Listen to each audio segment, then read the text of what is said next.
Mic check, mic check. That's real weird. It's like a recharge. It's all right. You know.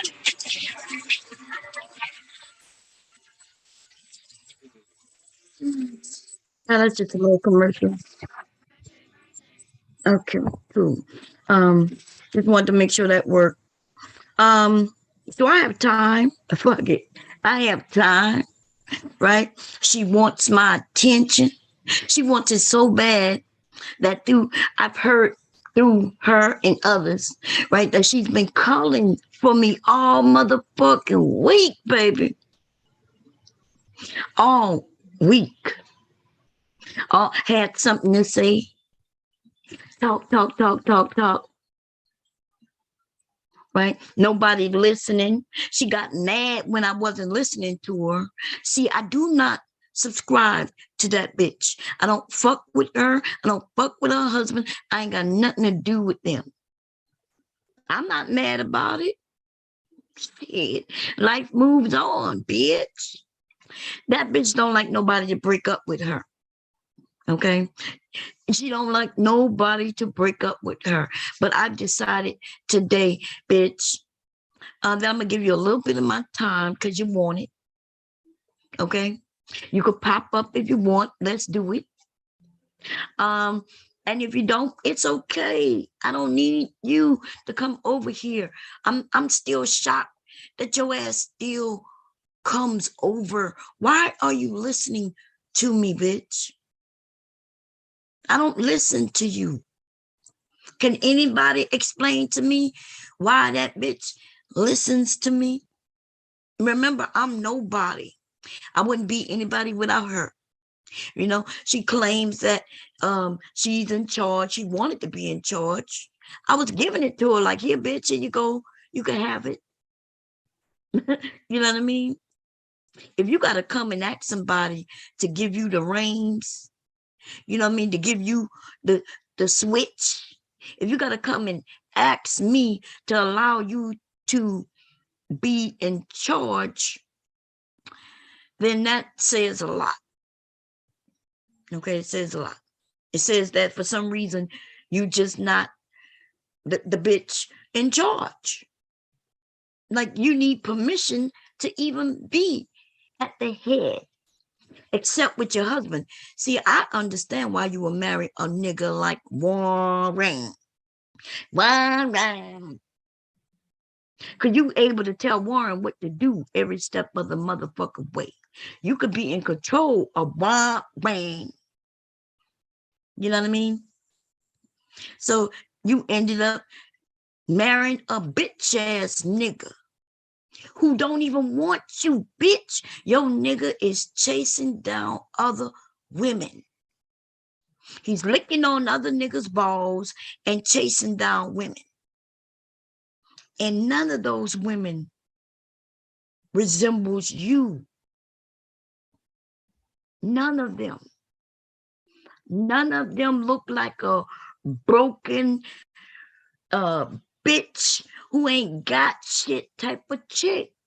None of them are the type of women who just let themselves go. You notice, like all of them, I can name them, but I'm on. All these women are beautiful young sisters. And so it seems like your husband, first of all, we know that he's 100% a Kevin Scamio's dude, right? He likes feminine guys. But I understand why he likes feminine guys. He's a feminine nigga himself, right? This nigga is worse than Kevin Scamios. See, he looked to one day be like Kevin Scamios. He want to be a high value man. Even he out of his own mouth. This is what I see. This is the thing. I've never met little niggas like your husband and some of these other fuck boys who follow Kevin. I'm talking about those of you who had the nerve to come up, and when I ask you questions, you literally out of your own mouths said, I'm not a high value man. You allow another nigga to place value on you. That's what your husband did, bitch. Because I was trying to get him to see that, wait, dude, like, you don't consider yourself to be high value? You know what that nigga said? Nope. I was like, I was trying to give him all the, I was trying to help him out, give him some goddamn leadership. I was trying to lead this nigga into manhood. I was trying to push him like, dude, you don't think you are at least a high value man? Dude, he was like, no. I was like, God damn. I couldn't even, like, I didn't even have a response for that. I'm like, well, shit. I mean, if you don't think you high value and you know you more than any motherfucker body, then ain't nothing I can do with about it. Okay. So at least your hubby, right? That fruity, that fruity ass nigga, at least he's honest about his self-worth, his value. At least that nigga is ready to admit that. He's always said, in fact, he didn't say it. You said it. That's why your husband is a broken nigga, bitch. Because of you broken. You made that nigga ain't into nothing, but he probably wasn't shit before you, but you were supposed to lift your husband up, bitch. You were supposed to pick him up and walk across the threshold when he moved into your house, bitch. You married a nigga who moved into your house. You picked that nigga up and carried him across the threshold. You've been lifting this nigga up all around you too, bitch. You've been picking that hefty ass nigga up, carrying him like he's a toddler. You've been trying to put him on your breast, but that bitch ass nigga don't want your breast. He's looking for other women's titties, bitch. That nigga want to suckle on other women's firm, beautiful nipples. He don't want nothing to do with yours. Your nigga is all around you too, following women. While your ass is hard at work. Now, this is what I'm talking about, ladies and gentlemen. We got bitches who want to be bitches when they ain't nothing but scum ass whores.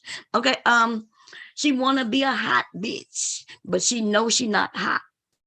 Okay, she got the best she can get when she chose that dude. And she got a nigga who she had to move into her house.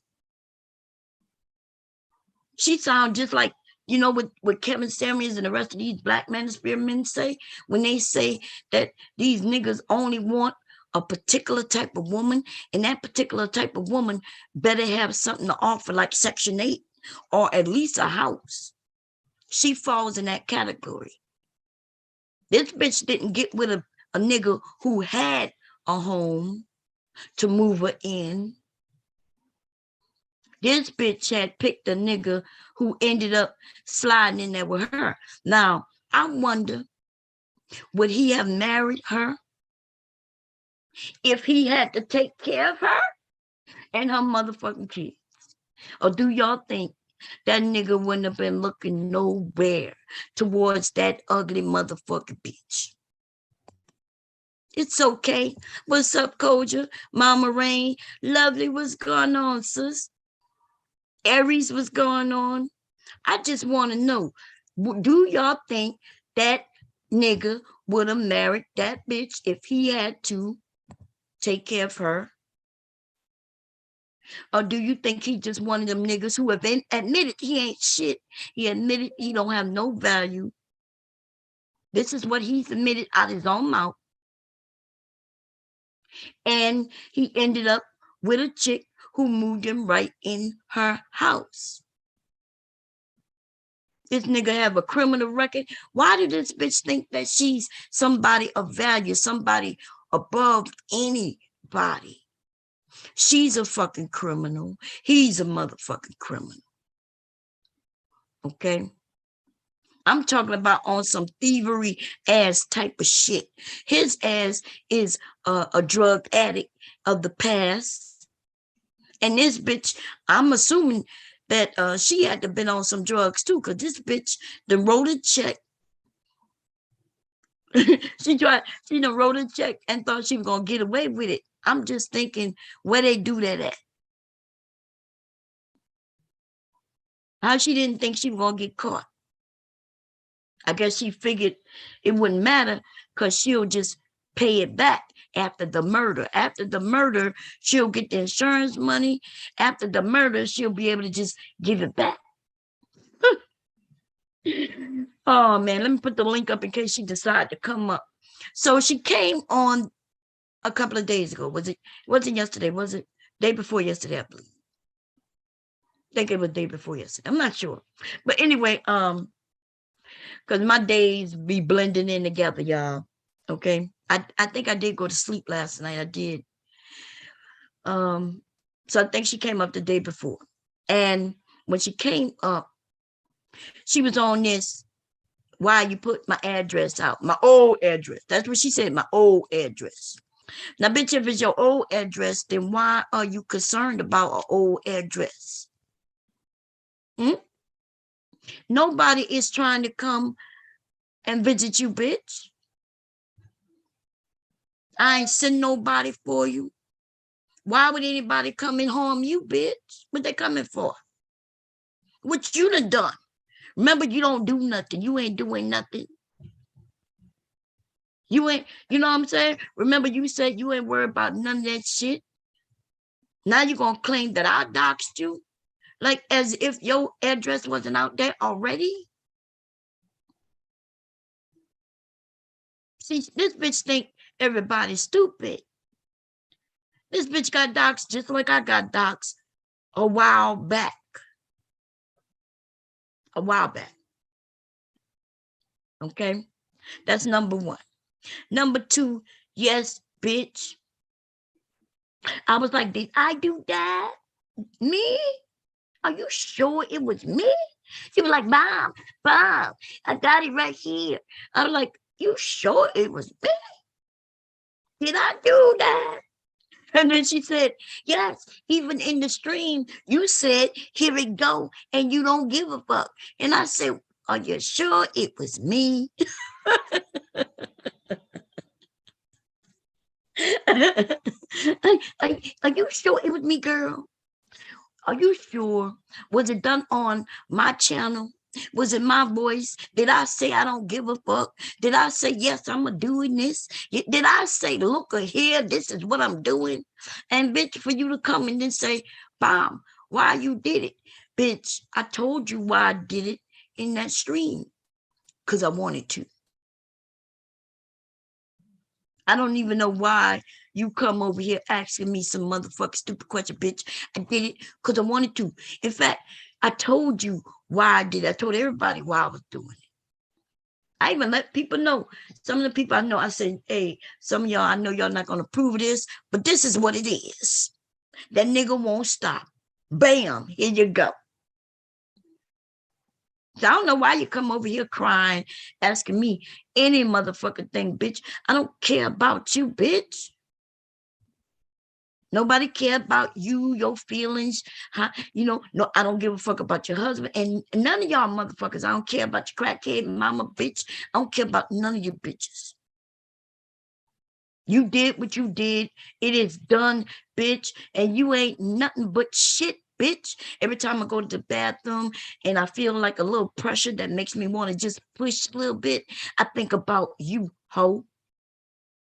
I just make sure that there's toilet paper close by, bitch. That's all. Make sure that I'm prepared for what it is I'm about to do. You come to mind. A piece of shit. The piece of shit that you are. And I can't even imagine that you would bring anything in the world that would be beneficial. Anything you touch and bring into this world will be just a piece of shit, bitch. You married a piece of shit because that's all you deserve is a piece of shit. When the one guy who wanted to do better for himself decided he no longer wanted to be a part of that ain't shit type of situation, he went into the military, bettered himself, and he surpassed you, bitch. And then he decided that you was no longer somebody who he wanted to be with, and you couldn't handle it. So you did what you did. You come over here asking me, how long was I in? Girl, nobody gives a fuck about you, murdering ass bitch. Let me tell you something. Even if, let me put an if out there, okay? I'm going to put a disclaimer. Disclaimer is this. Even if you had nothing to do with it, like you had nothing to do with the murder of your children's father, okay? Let's say you had nothing to do with it. Well, then that would even be a lie, right? Because here it is, you ratchet ass bitch. You decided to mess with a man who was already married, by the way, ladies and gentlemen. And she knew it. She was messing with a married man who was capable of murder. She's sleeping with this married man, trying to get us to think that, oh, he was really wanting her so bad that that's why he killed her husband. But we know that's not true because he had a family. He had a family already. Okay. What's going on? You good? Okay. So he already had a situation. So here it is. Let's say you didn't know anything that was going to go down. Question to you is this. Why would your boyfriend, who's married to another woman, know where these kids and what time these kids are going to be dropped off? Right? I didn't know any of this. Like what you were doing like that, where you had your boyfriend just going to meet your in-laws, your ex-in-laws. Like, girl, you responsible all the way around, no matter how you look at this shit. No matter how you look at it, your life is filled with drama and bullshit, bitch. While you was sucking and fucking on a married man right there in your house where your kids lived with you, bitch. Your children was around a murderer. A murderer.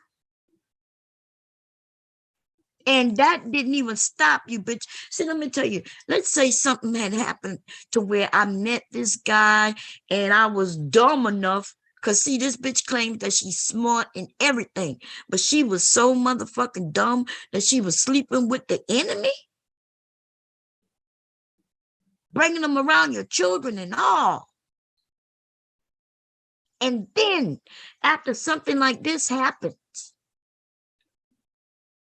you so dick thirsty, bitch, that you then find another motherfucking criminal and bring them around your children. Girl, you's a whole piece of work. You are what these niggas in the manosphere talk about, bitch. 110%. That is you. Because see, if I had an instance where I was tricked by dick, I don't get tricked by dick, bitch. I trick dick, bitch. I never get tricked by no dick, not on that level. Not when I had children who I had to be in charge of. All the tricking I ever got tricked when I was really young, and there was no children in my life. I had no children. And even then, the dick trickery was some dude who was married and I didn't know. That was it. As soon as I found out the nigga was ghost, I was like, bitch, you got to go. I don't see you no more, nigga. I don't want to see you no more. I don't know you, nigga. But not you, though. You was stigmatized by a murderer. And then after the situation happened, you went to searching for dick some more. Before this man was brought to court, I need y'all to understand something. Before the man was even brought to court for the murder of her husband, she was already with woman. You didn't even take a dick break, bitch. She didn't even take a break. This bitch was hopscotching her pussy around. Okay. She was like, I need some more dick. Damn, he got caught. Damn, I gotta find new dick. Because you definitely didn't find a man, bitch. All you found was dick. Okay. While you on the internet, join his dick for everybody to see. And then you got angry when other women now had an image of your man's dick. Girl, you is a dumb bitch. See, I sit on here and I could talk about sex and everything. But, bitch, I ain't never sit up here and explain my husband's motherfucker penis, bitch. You did that. And then when you did that, and then them women was laughing and shit, you know what I mean? Your ass got angry at them. You know why you got angry at them? You didn't get angry at them because of what they were doing. You was angry at them because of your husband. He wouldn't tell them to stop. You know why? Because he had been chasing them. They already knew that. Your fucking man is on this bitch looking for pussy, bitch. It's just that you okay, you safe. Because nobody want that ratchet ass nigga. Nobody but you, bitch. Nobody wants Warren except you. That nigga don't even resemble a man. He's not, he don't have the looks, he don't have the brains, he don't have the stamina. This nigga don't have nothing. Girl, what in the fuck? Why would you marry that nigga? Tell us. It was dick. Tell us it was all about dick. Girl, because the nigga don't, the nigga work at, as he put it, the baloney factory, and he didn't even know how to spell baloney. Mm-hmm. Now, I could tell everybody where he worked, but I won't do it. I won't do it. Right? But this is the thing. This is the thing. Why? Why? Why? What do you ever think about it? Do you ever think that maybe you were just so distraught that you just decided to pick up the nearest bum and make him your wife? I mean, come on, think about it, bitch. You the one who, remember, you have all these businesses, you doing so great. Daycare is a nice business, you know. Some of us, we did that before, you know. Remember when you told me when you got doxxed, and then you had to hurry up and pick up and move somewhere else and start your business again. Why y'all think she ran? Because see, bitch, I'm not running. I live here. I ain't going no fucking where, bitch. If I have a business in here and it's still not gonna move it, I'm not going nowhere because I don't have no reason to run. I ain't got no reason to run. You ran. Why that is? Why that is? Why you went somewhere else to start all over again?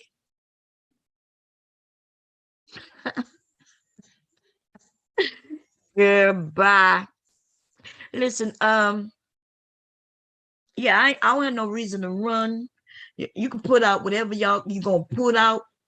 I mean, you can put flyers out around my household, bitch, and I'm gonna just be like, yep, that's me. Oh shit. Yes. Now I wonder if somebody ended up putting flyers around your house too, inform them that you um ended up dating a man who ended up murdering your children's father, your husband. Would you be able to just walk outside and, what I mean, have the neighbors, you know, looking at you? See, that's when people say, take responsibility. Take responsibility. I'm gonna see if I can go and get that stream, because that was a stream, like she said when I mentioned yesterday, where she was telling her story, and in the midst of nothing, right? She was being too calm. She was answering the questions. It didn't add up. Some of the people was asking her, well, what about that money? And you know what she said when they said, well, what about the money that you took from the school that people are saying that you paid the guy with? And she said, I can't talk about that. That's what she said. And even my mouth dropped. I was like, wait a minute, is some of this story true? See, in the beginning, y'all, I thought this shit was just made up drama shit on the internet. Like we all do it. I will make up some shit on somebody just to roast them. And people was doing it to me, right? So I figured that's what was going on. I had no idea this shit was true until she said, I can't talk about that. And so I stood up and I started listening, right? Because she right. Somebody came up and asked questions. Now, why y'all think I didn't ask her questions on my own panel in which she was on? The reason I didn't, because I didn't know anything. I knew nothing about the situation. Nothing. I knew nothing. Right? I remember even one day I called her. Somebody had hit me up and said, no, Bomb, this is true. I'm going to tell you who told me it was true. JPV and what his name from Atlanta? What his goddamn name? From Atlanta. JPV said, Bob, she's a murderer. And I said, dude, what? JPV said, no, it's true. Right? I said, so I just laughed. I was like, dude, come on now. How you know? That's the first thing I say, how you know? He said he saw the papers. He saw the information. Now, what his name from Atlanta, he also told me, nah, Bomb, she's a killer. I pulled it up. She did that shit. She did that shit. Now, when he told me that shit, I was like, well, damn. So I hit her up and I said, they told I don't think I told her. JPV told me. I'm not sure but I definitely told her that Lord Gaelic had told me. I said, Lord Gaelic told me this shit. Now check this shit out. I told her that shit. I said, look, I know you cool with Lord Gaelic. I said, but Lord Gaelic said that you did this shit. I was like, I don't know, why he going around, because, I see him going back and forth. Lord Gaelic was going back and forth. He was. Okay. He would be over there with them saying shit in the middle of the night, acting, as if we don't see him. And then he would be over here with us. So I told her, I said, look, he told me this on the phone. And she said, oh, so I was kind of giving her a heads up not to trust him. And she was so calm and cool with that shit, yo. So and I watched how she was moving around him. I realized she had no problem. Probably because she knew that he knew the truth about her. I'm the only one in the motherfucking dark. I'm the only one in the motherfucking dark. I just was like, I don't know what's going on, and you know what my train of thought was, is that if that man was in the military, I even told her this. I said, I'm thinking that he in the military and this shit had happened, they would have been on it. So I just figured straight up, but then I forgot that the shit happened in New Orleans. Happened in New Orleans, right? And they ended up with a black man caught. And that's it. That's all they care about. New Orleans is the most corrupt motherfucking place. Y'all, I think when they did a survey and did some, the FBI went into these police precincts and shit, New Orleans was one of the most corrupt there was. Wasn't even the largest, but it was one of the most corrupt though. More corrupt than Baltimore, more corrupt than New York, Chicago. Motherfuckers were straight up corrupt. So when this bitch come up here and make it seem like, why is she in jail? Bitch, you ain't in jail because that dude pleaded. He took that plea deal. That's why. Okay, that's why. You probably had somebody in your back, gave them some fucking money, they let that shit go. Listen, ho, nobody give a fuck about you and your ratchet ass motherfucking life. How you feel? You're gonna always have a story to tell your kids, your grandkids, and your great grandkids. All about how your ass couldn't control your motherfucking disgusting pussy, bitch. You didn't have the muscle control to keep your husband. And then all you had to do was throw some dude some money and a little pussy. It's something that you had to throw the nigga some money though, because all you should have had to do was throw him some pussy. But it wasn't enough, because see, pussy not gonna take care of his real family. It's not gonna take care of his real family. You see, he was already running on hard times and shit, desperate as could be, and then your ass go. Now that man doing 20 to life in jail, fucking around with your dumb ass. Not only to mention the one who's not even here to see his children grow up. He's not going to be here to ever be a grandfather to his grandkids. While you on YouTube thinking you going to drag somebody, bitch, your life is a big ass drag, ho. Your real fucking life. You can make up shit about my grandson having a rash as if that's some abnormal bullshit. You can make up all kinds of shit, bitch. You can say that I don't care. You can even try to make it seem like that his mother was such a bad mother, or whatever you want to say, bitch. This bitch asked me a stupid question. First of all, she made it seem like I said that my grandson's mother, right, is a bad mother. I never said that. Babies get rashes. That's what they do.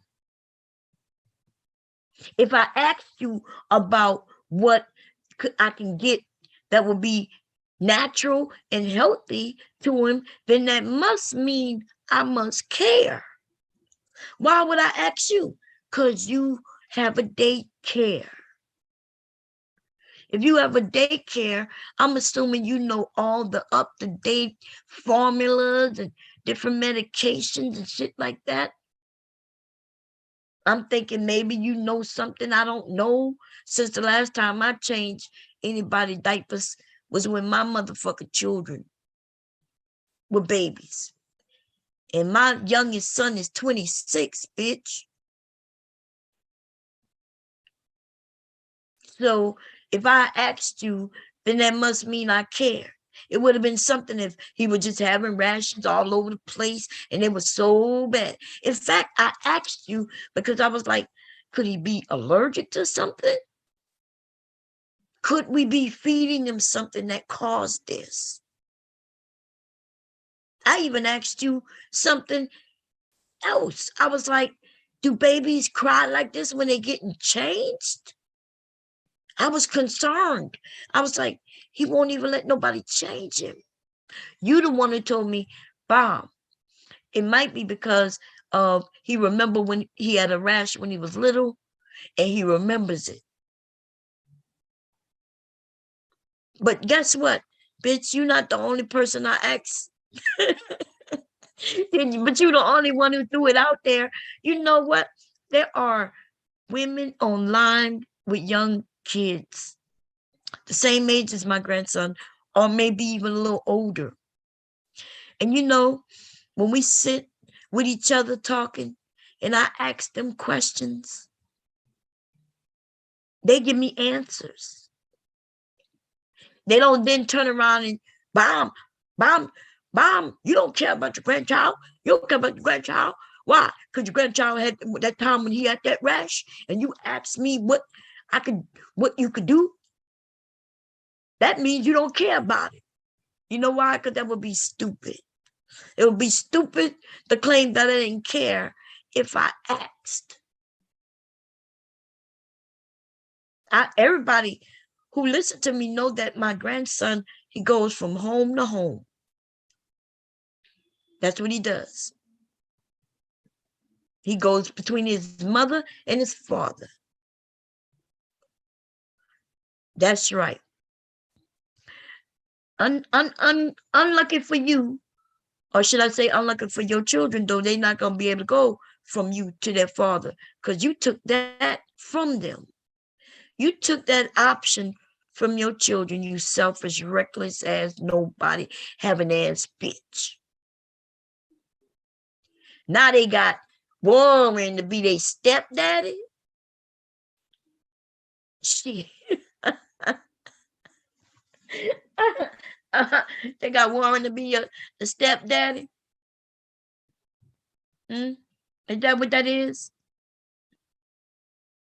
We've all seen them live. We've all seen how you consider stepdaddy. Right?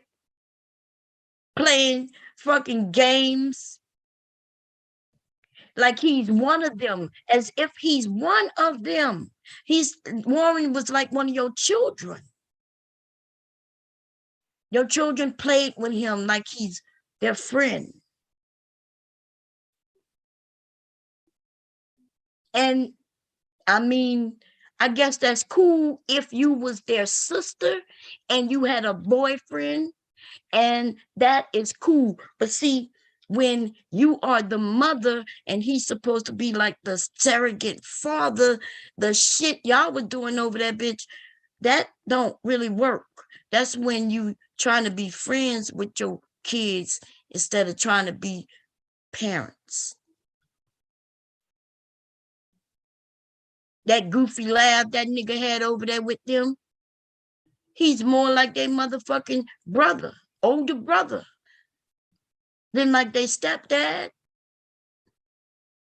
And in case you didn't know, and maybe he don't want to really take on that goddamn job, but since they don't have a dad due to your actions, then stepdad is as close as it get, bitch.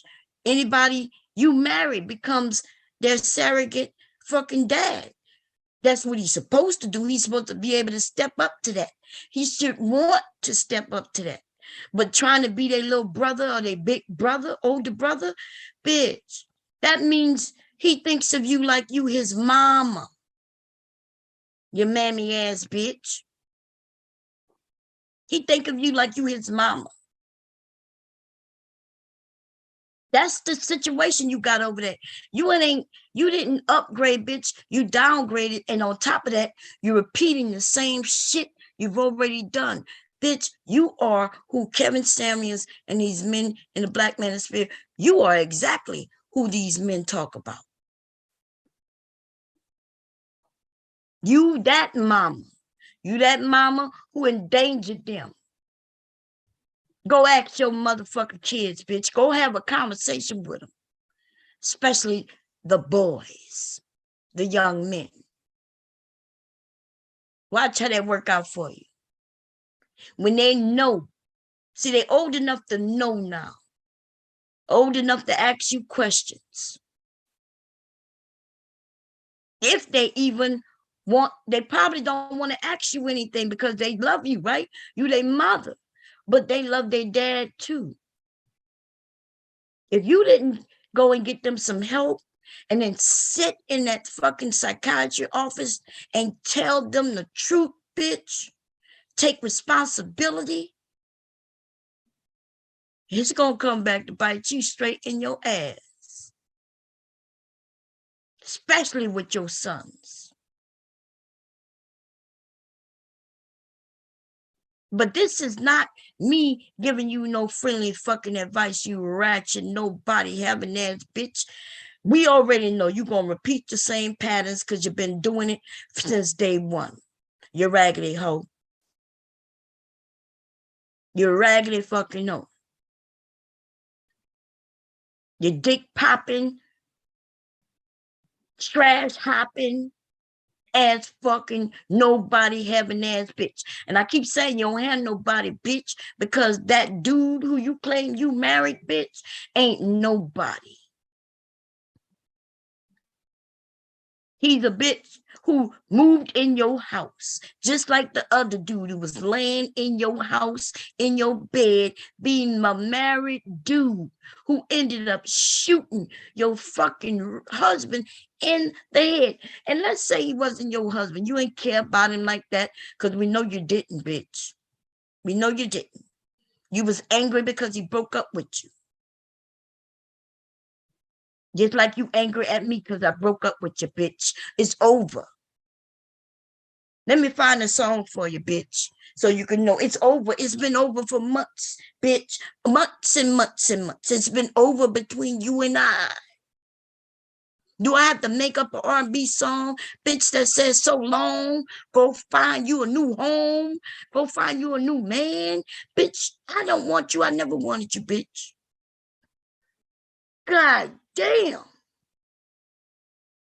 I don't miss you. I don't care about you, bitch. Like, I don't even know. Like, other people think that maybe there's some kind of way we will mend this friendship. There is no mending of shit, bitch. Listen, let me say this. I don't know how anybody could confuse. I know I'm nice. Yes, it is true. But I'm a Scorpio, right? And when I say it's over and done. You'd be lucky if I hit you in your motherfucking head. You'll be lucky I ain't put you on the list to say, well, you're going to get yours when I decide to give it to you. I didn't do that to you because I don't give a fuck about you. I don't give a fuck about you. You and your raggedy ass husband can do what the fuck y'all want to do.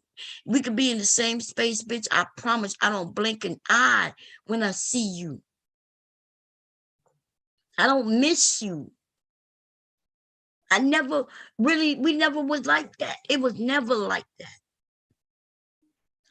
If I wanted to, I could name a whole lot of other people. I spoke more to everybody. I spoke to more than I spoke to you. And that's some real shit. The fuck out of here. The most in the text messages that y'all see me ran through. See, it wasn't much, but that was from day one of me getting a text from her or me sending one to her. It was on some simple shit like that. Most of the messages was where she would say, Bob, somebody want to get on the panel. Some shit like that. It was some simple shit. It wasn't nothing that was, you know what I mean? It wasn't like, hey girl, how you doing? I think on Christmas, I sent a mass thing out to everybody saying Merry Christmas on, as she did too. She did it too. That's how I added her because she did it first, right? Mother's Day, Christmas, Thanksgiving, Easter. Y'all know what I'm talking about. You get those mass list things from people to your phone. Well, that's what we got. We shared that. This was not no real. I am an older woman. What would I befriend her for? She had nothing to offer me, and I really had nothing to offer her. The same number that you all got, she got. In fact, I had 3 phone numbers, 3 or 4 phone numbers. So I'm just not even, you know what I'm saying? I'm not sure why she thought it was more, because she knew it wasn't more. Online, I understood that other people thought it was more. I knew people thought it was more than it was. But, you know, those of us who real friends, we have an understanding that we don't put it out, because as soon as people realize that you're close, they attempt to break up friendships. And that's the truth. If y'all found out, I just like with the ladies. As soon as y'all saw that we was cool, y'all see that I'm in the back with them or whatever y'all thinking, right? Next thing you know, boom, the attack is in. This is how this shit works. Nobody was scared of her. Nobody worrying about no out of shape, ugly ass, ratchet ass bitch from New Orleans. Why would anybody be afraid of the Nini? The nigga, the nigga. Nobody's scared of the nigga. Why would they? And Warren, this little bitch ass nigga, nobody even knew him. Everybody, even in the men's sector, they know more about her than him. They even was joking at his ass constantly, telling him, your wife. Even Reg always talking, your wife. They don't even know that nigga like that. That nigga is nobody. He's invisible, hiding behind his wife. That nigga is the wife. Okay, now I'm gonna put up the link, but I didn't expect nobody really coming up. You know what I mean? Because I understand where a lot of people don't get involved in this. I get it. But see that ratchet ass bitch, nobody gives a fuck about you, whore. And I just need you to know it's over. Here go. Let me song comes to mind. It's called no, that's a different. Let me go find the song real quick for you, bitch. I don't know. You know, Whitney Houston was a begging ass bitch, so that ain't gonna. I gotta find somebody who's like, bitch, we don't give a fuck. While you're over there undertucking your dick and shit, bitch. I don't want you. I'm not into women. I'm not into men who look like women. I'm not into women who look like men. I'm not into. Look, I don't know what to tell you. I'm just not into you. It's just not gonna work. It never was gonna work. Your husband is a bitch. Okay, I'm not into bitches. I like men. You know what I mean? Listen, I know a lot of people think that bomb must be over here. I don't know what y'all think I would be doing to a man who's 6'4", 6'5". You know what I'm saying? I don't know what you think I'm doing to my husband who stands almost 2 times taller than me. What y'all think I'm doing to him? what the fuck y'all think I'm doing? Y'all think I'm over here punching him, slapping him and shit? See, I'm into a man who know how to take control. Okay. And I may not be that controllable to a lot of bitches, but see, to men though, I'm easily controlled. In fact, you see me when I get around men who I think are men. I most definitely am respectful. I don't want to be fighting no man. I'm not stupid. The fuck you think this is? I'm not stupid. What the fuck I look like being 4'11"? All the full fucking 11 talking about I'm about to stand up to this dude. The nigga could only be 5'4", and he's still taller than me. We already know the men are stronger. What the fuck do y'all think? But that nigga, her husband over there, will make it seem like she's over there controlling her husband. How would I control him? What you mean by controlling? What am I doing? You mean when he's doing what men do for his family, which I am his motherfucking family? You mean I'm controlling him? Because even when I tell my stories, you could tell that I ain't controlling shit. Right? I tell you how I was going to be around my mother-in-law, even though she didn't like me and all the shit I was going through. That don't sound like I'm controlling that. That sounds like my husband had the upper hand. That sounds like I was doing shit for him because he is the man. He's in control, in a sense. So this bullshit about me controlling him, like nobody has ever accused me of that. In fact, people don't even look at my husband as if he could be somebody controlled. He's not that type of dude. He's one of them dudes that everybody, men, women, children, everybody respects. He's not goofy, laughing with nobody's children, including his own. He'd be out there, let's go throw the football. He'd go out there and throw the football with the kids. It ain't no goofy laughing. He's teaching them, educating them on how to hold that ball, palm that ball, how to throw that ball. When they wanted to play basketball, he's out there with them, shooting hoops with them.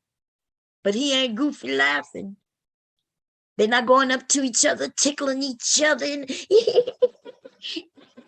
Like my dad didn't tickle me, and if I had a daughter, my husband wouldn't be tickling her. That's just like my dad was a fucking dad. He wasn't a tickling, goofy kind of dad. Maybe when I was a little girl, but as soon as I turned at any age, you know what I mean, where there was brides involved in anything like that, shit, everything changed. I was his little girl when I was a little girl. And here it is, that nigga over there tickling your motherfucking daughter and shit. You's a stupid bitch. I would have been scared to bring a new man around my sons.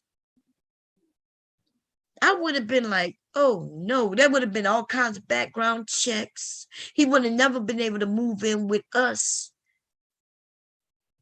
It would have had to be a neutral place, brand new, where we moving in. That's even if I had done that. But I'd be goddamn if a nigga would have been had a place to stay just based on me and my motherfucking kids, bitch. Get the fuck out of here. This nigga, why you didn't move in with him when he didn't have a place?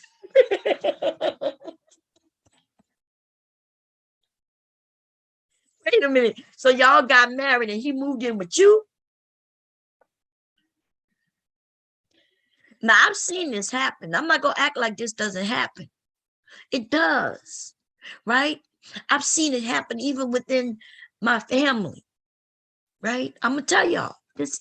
It does happen, and most of the time, it's exactly what I'm saying.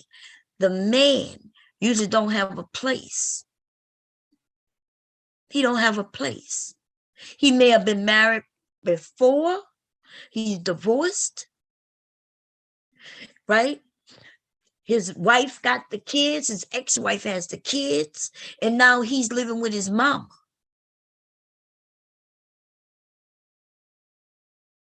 And you wonder why a man who wasn't too long ago got divorced is so willing to get married again. Because it's all beneficial for them. He gonna have him a place to stay. He gonna be able to control the place he stay in now, because now they're married. She can't really just kick his ass out like that. You see? If she got any kind of benefits from a job, he gets to get on those. I seen it. Now some of the marriages work out. Not many though. Not many. I've seen uncles come and fucking go because of that situation of him moving in. How a man gonna move into a house that he didn't even own? He don't really get to control it. He can't move in with no woman and her children and think that them children gonna respect him like that. Like they thinking, nigga, you just moved into our house. He trying to tell the kids what to do. Go clean your room. And they looking at him like, nigga, you go clean our room. You just moved here. I've seen it happen. Oh man, I've seen it happen. It's a lot of confusion when a man moves in. And so, see, some of the things these men say, they be right. It's just that the way they just so nasty and ugly, and the way they're trying to blame the woman for that. It's that nigga's fault. The one who moved in with that woman, that's his fault for not having his own. But they try to blame the woman. They blame the woman for him moving in with the woman. And then because now he has she has children, and the children are thinking to themselves, how do he get to come in our house telling us what to do? He's not our real daddy. He's not even giving us a place to stay. He's not the head of the household because the nigga just moved in with us. My cousins were boys, and they was like, we are the head of this household. Because before you even moved in here, we was helping our mama. Now this man moves in thinking he could tell them what to do. Shit. The hell you think you can tell me what to do just because you older? You ain't paying no goddamn bills in here. And even if you are now paying some bills, we had it before you moved in. We had it. What's going on, Mother Earth? We got Silent in the house. Let's see. Auntie Wanda, how you do? He said, I don't do marry men. Girl, she was over there doing marry men, girl. She was over there just doing him and doing him and doing him good. Doing it and doing it and doing it good. And doing it until that nigga decided to go and shoot her husband in the head. Now, hear her tell it. She ain't had nothing to do with that. She ain't say nothing. Hear her tell it. This dude just, who's married, by the way. See, that's the part that at first she was trying to insinuate that he wanted her all to himself. But see, she had said that the husband had a girlfriend already. See, some of y'all don't remember the story, or y'all didn't hear it. Her ex-husband, or her husband at the time, I'm not sure if they was divorced yet or divorcing. And the only reason I'm not sure about that, because she's given the story, and she's been one where they was divorcing, and then she said one time they was already divorced. Okay, so I don't know which one is true. But she did say that they had met her boyfriend, who's married man, and her husband and his girlfriend. She said that he came around with a woman before. Then she switched up the story. She said they were divorced. Then she switched it up though. The last thing she said that her husband said he was coming back to get his family. She said, yeah, he said he coming back to get his family. He was coming back to get his family. Now, are you divorced or you not divorced? Because if you're divorced, okay, well, that means, I guess, for him to come back to get his family, when he said coming back to get his family, was he talking about just his children? Because why would y'all go through the whole divorce just for him to say he coming back to get his family? If anything, maybe while they were in the midst of getting divorced, he decides he want to come back and try to make it work again. But this is the thing, though. The boyfriend, the one who shot the man, he was married. Married. And if he's married, then why would he care if her husband is coming back to get her? Right? She wants to make it seem like men are so stupid. This man killed a man just so he could keep you on the side as sex because he got a wife. He realized you ain't nothing but a skanky asshole anyway. You's a married woman. He's a married man. All you are is a booty call. Like if any woman, if y'all messing with a married man, or if you're married and some man is doing you, these men don't take you serious. He may treat you well because he may treat all women well. He may treat you well because he's excited when he's with you. But he's married. He's treating you well because maybe you're the only dummy who would mess with him knowing that he's married. Not a lot of women gonna mess with a married man. So his options become real small. Married men options become real small. Because there are some women who will mess with married men. And I'm not here to, say whether you're right or wrong or indifferent. It's none of my business. But what I will tell you is that bullshit where she was trying to make it seem like he wanted her all to himself. That nigga had a wife. And I think he had some children, if I'm correct. And he was young. I'm not talking about no old ass people. We talking about young people in their 20s, y'all.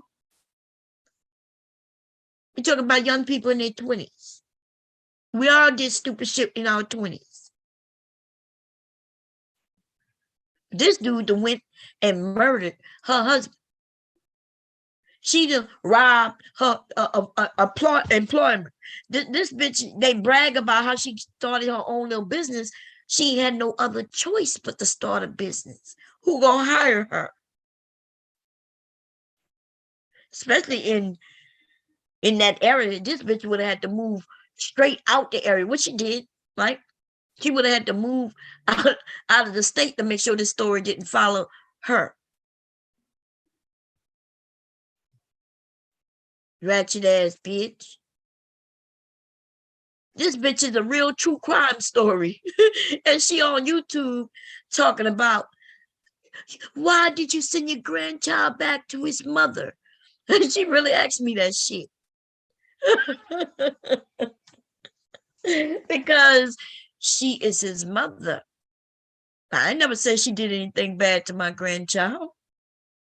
She is his fucking mother. That's why I'm the grandmother. I'm not even the mother's mother. I am the father's mother. I don't even think I'm not even, if there was a order of, I don't know, an order to this thing, right? If there was an order to the hierarchy of families and shit, right? Let's be honest. There's the mother, And then there's the father. We could put them on equal footing if you want, but we all know the truth of the matter is the mother has a little more hierarchy. She's a little more higher than the father. Okay. And then there's the grandmothers. And the honest truth is the grandmother, the mother of the mother, have more hierarchy than the mother of the father. That's just the way this shit go. Right? The mother. And I know it might not seem fair and but that's just the way it go. I understand that, and therefore I'm not ever trying to downplay or put down my grandson's mother. That is his mother. I'm not talking negatively about her. And I'm definitely not going to talk, especially around him, ever. I didn't do it to my kids, and I'm not going to do it to my grandkids. I'm never going to put down his mother, and I'm never going to put down his grandmother or his family at all. Never. Not in front of him. Now, on some adult shit, we all kicking it.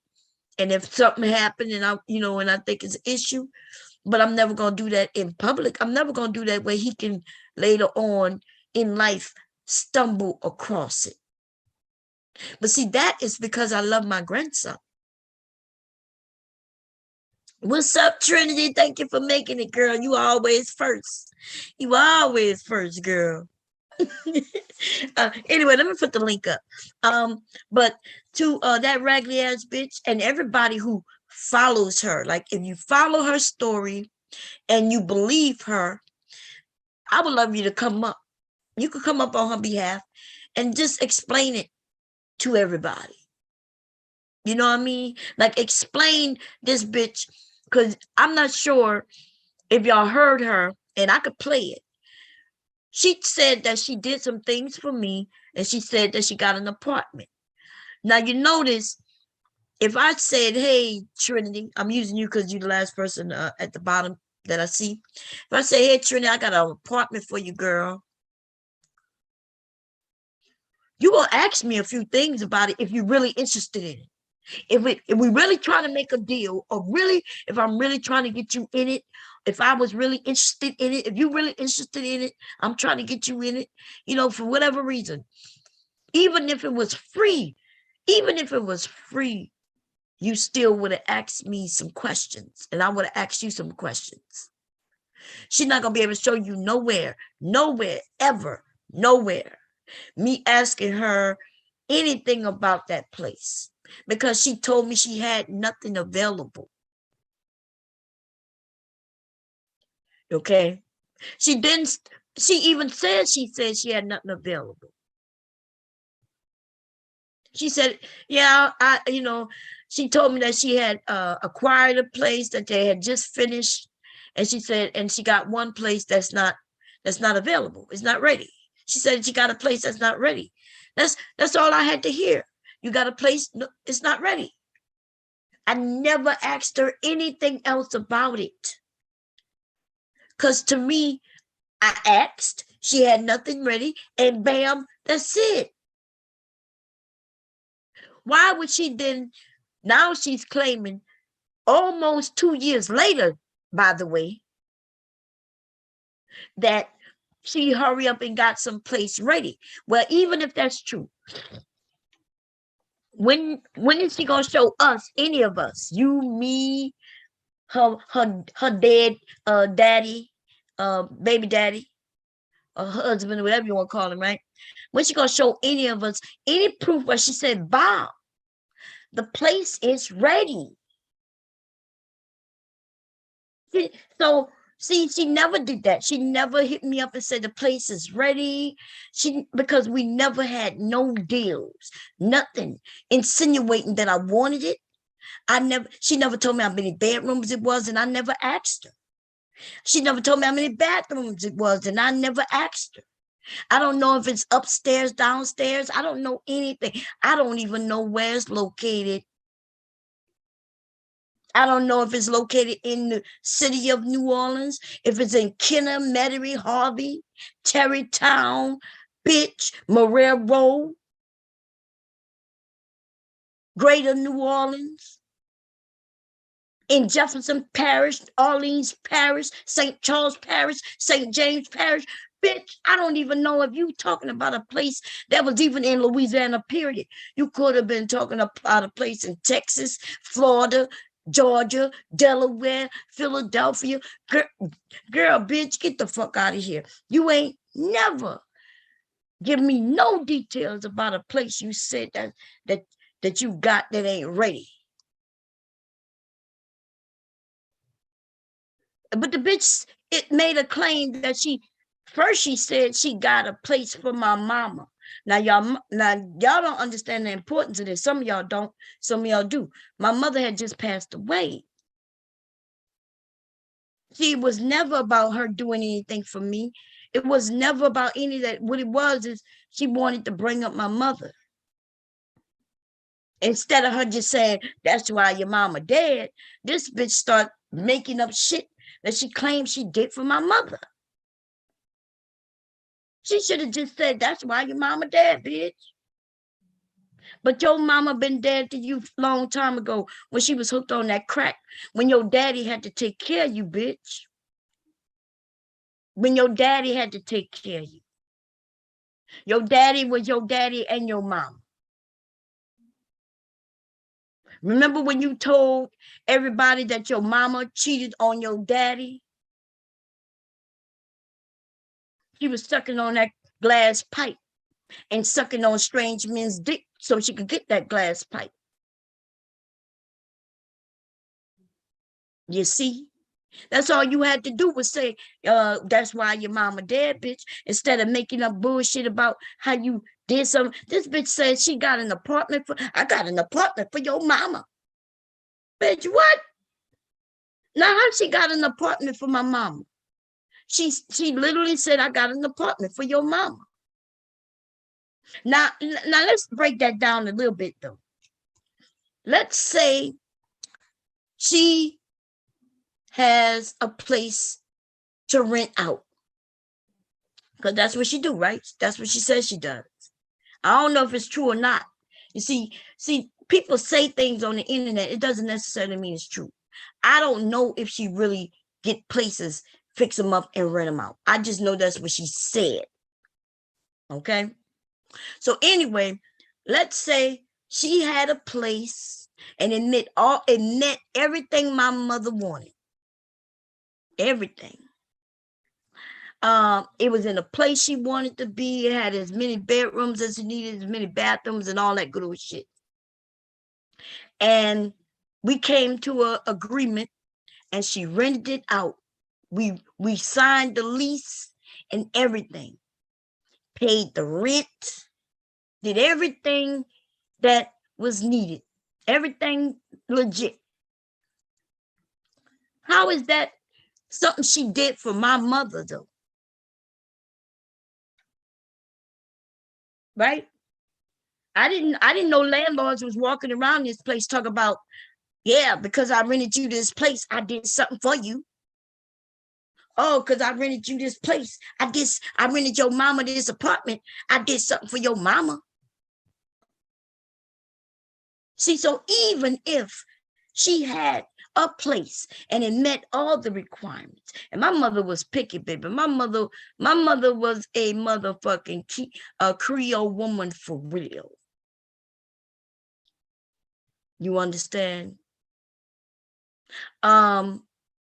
She wanted her place to be clean, nice.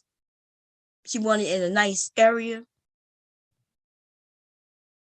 But if she was gonna pay the motherfucking money, how is it that something you did for my mother? In fact, it would have been just some business dealings. That's all it would have been. So even then, the bitch was just trying to figure out something she could say. And the first thing she said was, I got your mama apartment. I was like, got my mama an apartment? What you mean? She said, yeah. I said, bitch, show the rental agreement. That's when she switched it up and said, no, but I got it ready. I got it ready. I said, you got it ready? You got what ready? I got it ready. I heard it. I put all that money into getting it ready. Bitch, if you had to put a lot of money into it, then my mama probably wasn't going to want it. But if you had to put money into it, that's because you put money into it so you could rent it out, bitch. Did you hear when she said the other day, though, I put a ramp on it? I had to put a ramp. Like, she keep changing it up. She said, I had to put a ramp on it. I said, a ramp? I put a ramp on it for your mom. Put a ramp on it for my mom for what? My mom didn't need no ramp. This bitch said, but you didn't see how when she lies, y'all, she'll say some shit. She blames it on everybody who's lying. You know, she want to blame me for lying. She said, you the one who said she was in a wheelchair. I said, bitch, my mom wasn't in no wheelchair. But that's what you said, Bob. I'm like, girl, why would I lie and tell you my mother's in a wheelchair? My mother wasn't in no motherfucker wheelchair, bitch. My mother walked everywhere she went. The fuck out of here. Y'all heard that bitch say, oh, I had to put a ramp in. Bitch, we ain't never have no conversation, her and I, about what my mom needed and didn't need. That includes bathrooms, bedrooms. That includes everything. She's not going to be able to show y'all anything ever. Text message between her and I showing where we talked about any apartment. And then she tried to switch it up on me that day. She tried to make it seem like I was the one lying. When I showed my text messages, I was showing that her and I never had a conversation about an apartment in a text message. She didn't try to say, well, why are you showing the messages? I said, I'm showing that we never had a conversation about an apartment. She said, see, she lied. Why would she show messages if there is no messages? Remember, she's the one who kept telling me to go up, Mom, go up. I said, bitch, I am going up. She didn't say, no, you're not. I said, bitch, I am going up. I went all the way up to the very beginning of our messages. Our messages are not that long. Okay? And I've been knowing her since I've been on this bitch. So it's been almost 5 years now. I stopped fucking with her about a year ago now, almost. And our message thread is small. Our message thread is small. Okay? So she's a lying ass, ratchet ass motherfucking bitch. Raggedy ass whore. And so she goes and said, why would she even show the messages if she had no messages? I'm showing the lack of messages, you dummy. That's what I was showing, the lack of messages. Now, I could show y'all the messages, every single message her and I had. You ain't gonna see nothing that says anything about some apartment is ready, how many bedrooms, none of that shit. She's the one who claims she's gonna put up proof, and then when she put up proof, it's not proof at all. Remember? So now let's bypass the apartment thing, because I've proven time and time again that she lied about an apartment. Anytime she want to put up proof of some motherfucking apartment, tell her to go at it. Just show the motherfucking documents, bitch. Because, see, that's the good thing about apartments. There would have had to been some actual paperwork done, or proof of my mother being in the apartment. There's many ways you could prove me wrong with that one. Prove where there was a rental agreement. Prove where there was a conversation where I say, I'll take it. Prove anything where you telling me how many bedrooms it is. I still don't know how many bedrooms this place is. Right? Prove all of that, any of that, any one of those.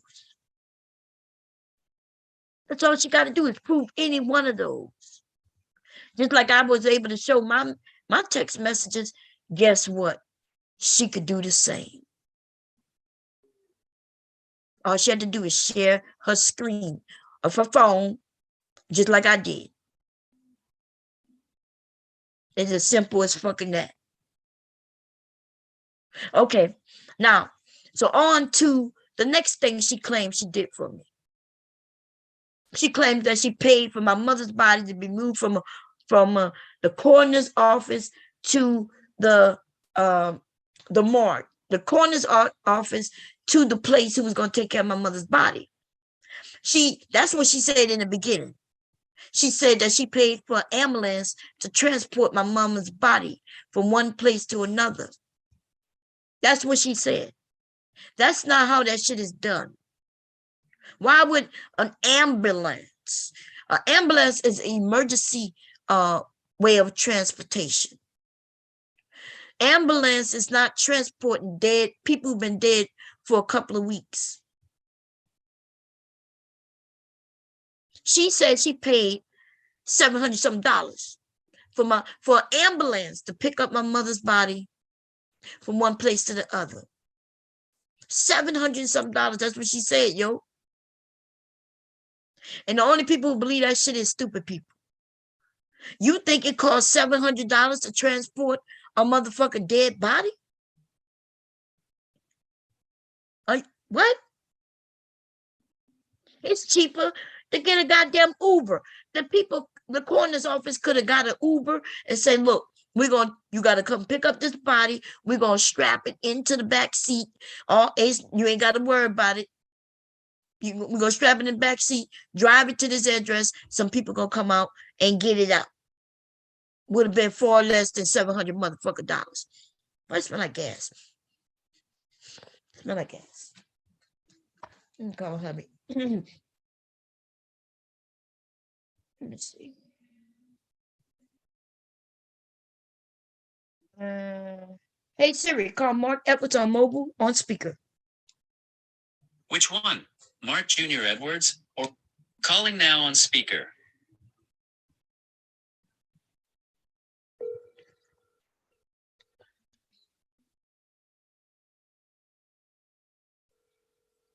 I'm supposed to be sewing. Hello? Hey, babe, it smell like gas up here. You got some more? The stove is on? You got the oven on? No. Oh, you could go check it to make sure, because I smell gas. Yeah, I'm right here. Oh, I see you in the thing right there. Okay. All right. Okay, bye. All right. He must have. I wonder if he put on a fireplace or something. Smell like gas. Anyway, what else was it? Oh yeah. So she says that she paid an ambulance. Ambulance is where they come, woo, woo, woo, woo, woo, woo, right? And they come to get you because it's hard. It might be life threatening, right? You got shot, something going on, or they may come and get me, if I want to go to the ER. But ambulance don't transport bodies from morgues to other places. That's not what they do. But that's what she says she did. That's not what they do. Now, why would we pay a mortuary money to take care of my mother's body, but then also have to pay separately for another company to transport said body to that mortuary? That's not how it works. The mortuary is the ones who handle everything with the body. When somebody passes away, the family don't have to go pick up no bodies. Whoever you hire to take care of your people's body, they pick up the body. Same thing happened in my case. Why would my case be so much different? We already knew who was going to take care of my mother's body. In fact, we know who's going to take care of my sister's body, my cousins, my uncles, on my dad's side of the family. Same people dealt with my mother, going to be dealing with that side of the family. They're the same people who dealt with my grandmother, my grandfather, my uncles, and any cousins. Roll bottom deals with that even in that area. Like everybody know roll bottom in the area in which my parents live. They dealt with my dad. They dealt with everybody. Roll bottom. Okay. So roll bottom, before my mother passed, when my dad passed, my mother had set up everything already for herself. We didn't have to do much of nothing. The kicker came in when they was telling me I had to be there by a certain date because roll bottom refrigerator wasn't working. And I was like, I don't give a damn. Y'all, so those of you who heard how that went, they was telling me I had to be there. And I was like, I can't get there until Monday. No matter how I come, I won't be able to be there tomorrow.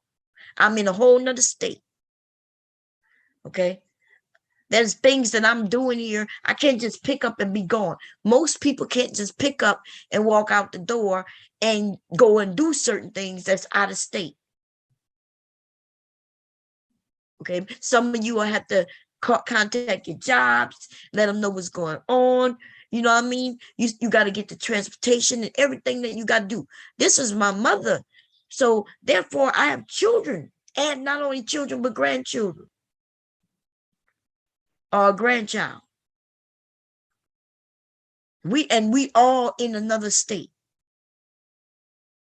So anyway, when they didn't tell me why I had to be there, they were just like, well, we're gonna have to do this or do that. My sister said, are they gonna make us pay to embalm her? And my sister was like, it don't make no sense to embalm her because she's getting cremated. So that would have been additional money we would have been paying for no reason. Now I was like, I don't give a damn, pay the money. That's what the money for. So I understood what my sister was saying, but they wasn't going to do nothing to my mama's body until I saw it. And I wasn't joking. Okay? Nobody give a damn about nothing they talking about. Pay. Shit, it was already paid for anyway. That's what insurance is for. So anyway, so why would this bitch have to pay for my mother's body to be moved anywhere if there's insurance involved?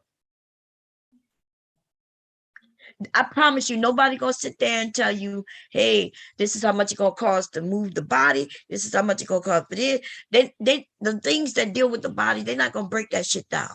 That's included in the services, right? There's some services you could opt in and opt out, but the managing of the body is included in like a flat rate. They didn't say, oh, just for us to go pick up the body gonna cost this. So that bitch told a big ass lie. I didn't even have to pay for nobody to be transported to the second place. See, she was confused. She kept saying that she had to pay for the body to be moved from the coroner's office to the mortuary. No, that's not where the issue was. The issue was when I said that I wanted my mother's body to be moved to a whole nother mortuary, a whole nother company. And then there was never no issue with money, no cost. I never said anything about it was gonna cost money for my mother's body to be moved. Another company would have loved to pick up my mother's body. Because guess what? That means they're going to get the insurance money. That means I'm giving them the business now. That's all it was. The ones who went and picked her up, they wouldn't have had, if they would have charged a little fee in the beginning, it would have came out of insurance money. I was taking the business from one mortuary, bringing it to another. She gave me 2 numbers. And she says it's the same company, which it was. And I thanked her. I said, thank you. But I didn't have to use her fucking numbers. The fuck? And her stupid ass husband like, you stupid. You stupid. Why would you say thank you, Ben? Why would you say thank you, Ben? Why would you say thank you, Ben? I said thank you because I said thank you for her at looking up the number. I said thank you. I said thank you to a lot of people. The people said my condolences. Sorry for your loss. I said thank you to them too. That don't mean they did anything for me. That dumb nigga was like, that's stupid. Why would you say thank you? Then I sent out a message saying, thank you, everybody. Without, if it wasn't for you, I wouldn't have known what to do. I sent that out to everybody in the family. You know, when somebody passed away in your family, the phone calls that I kept receiving, everybody calling. My mother was a teacher, people calling, telling me they sorry for the loss, right? People calling, text messaging and all.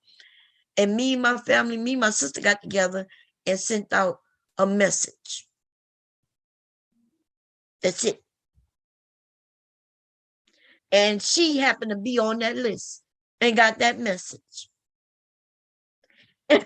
And she claimed she spent almost $1,000 on me.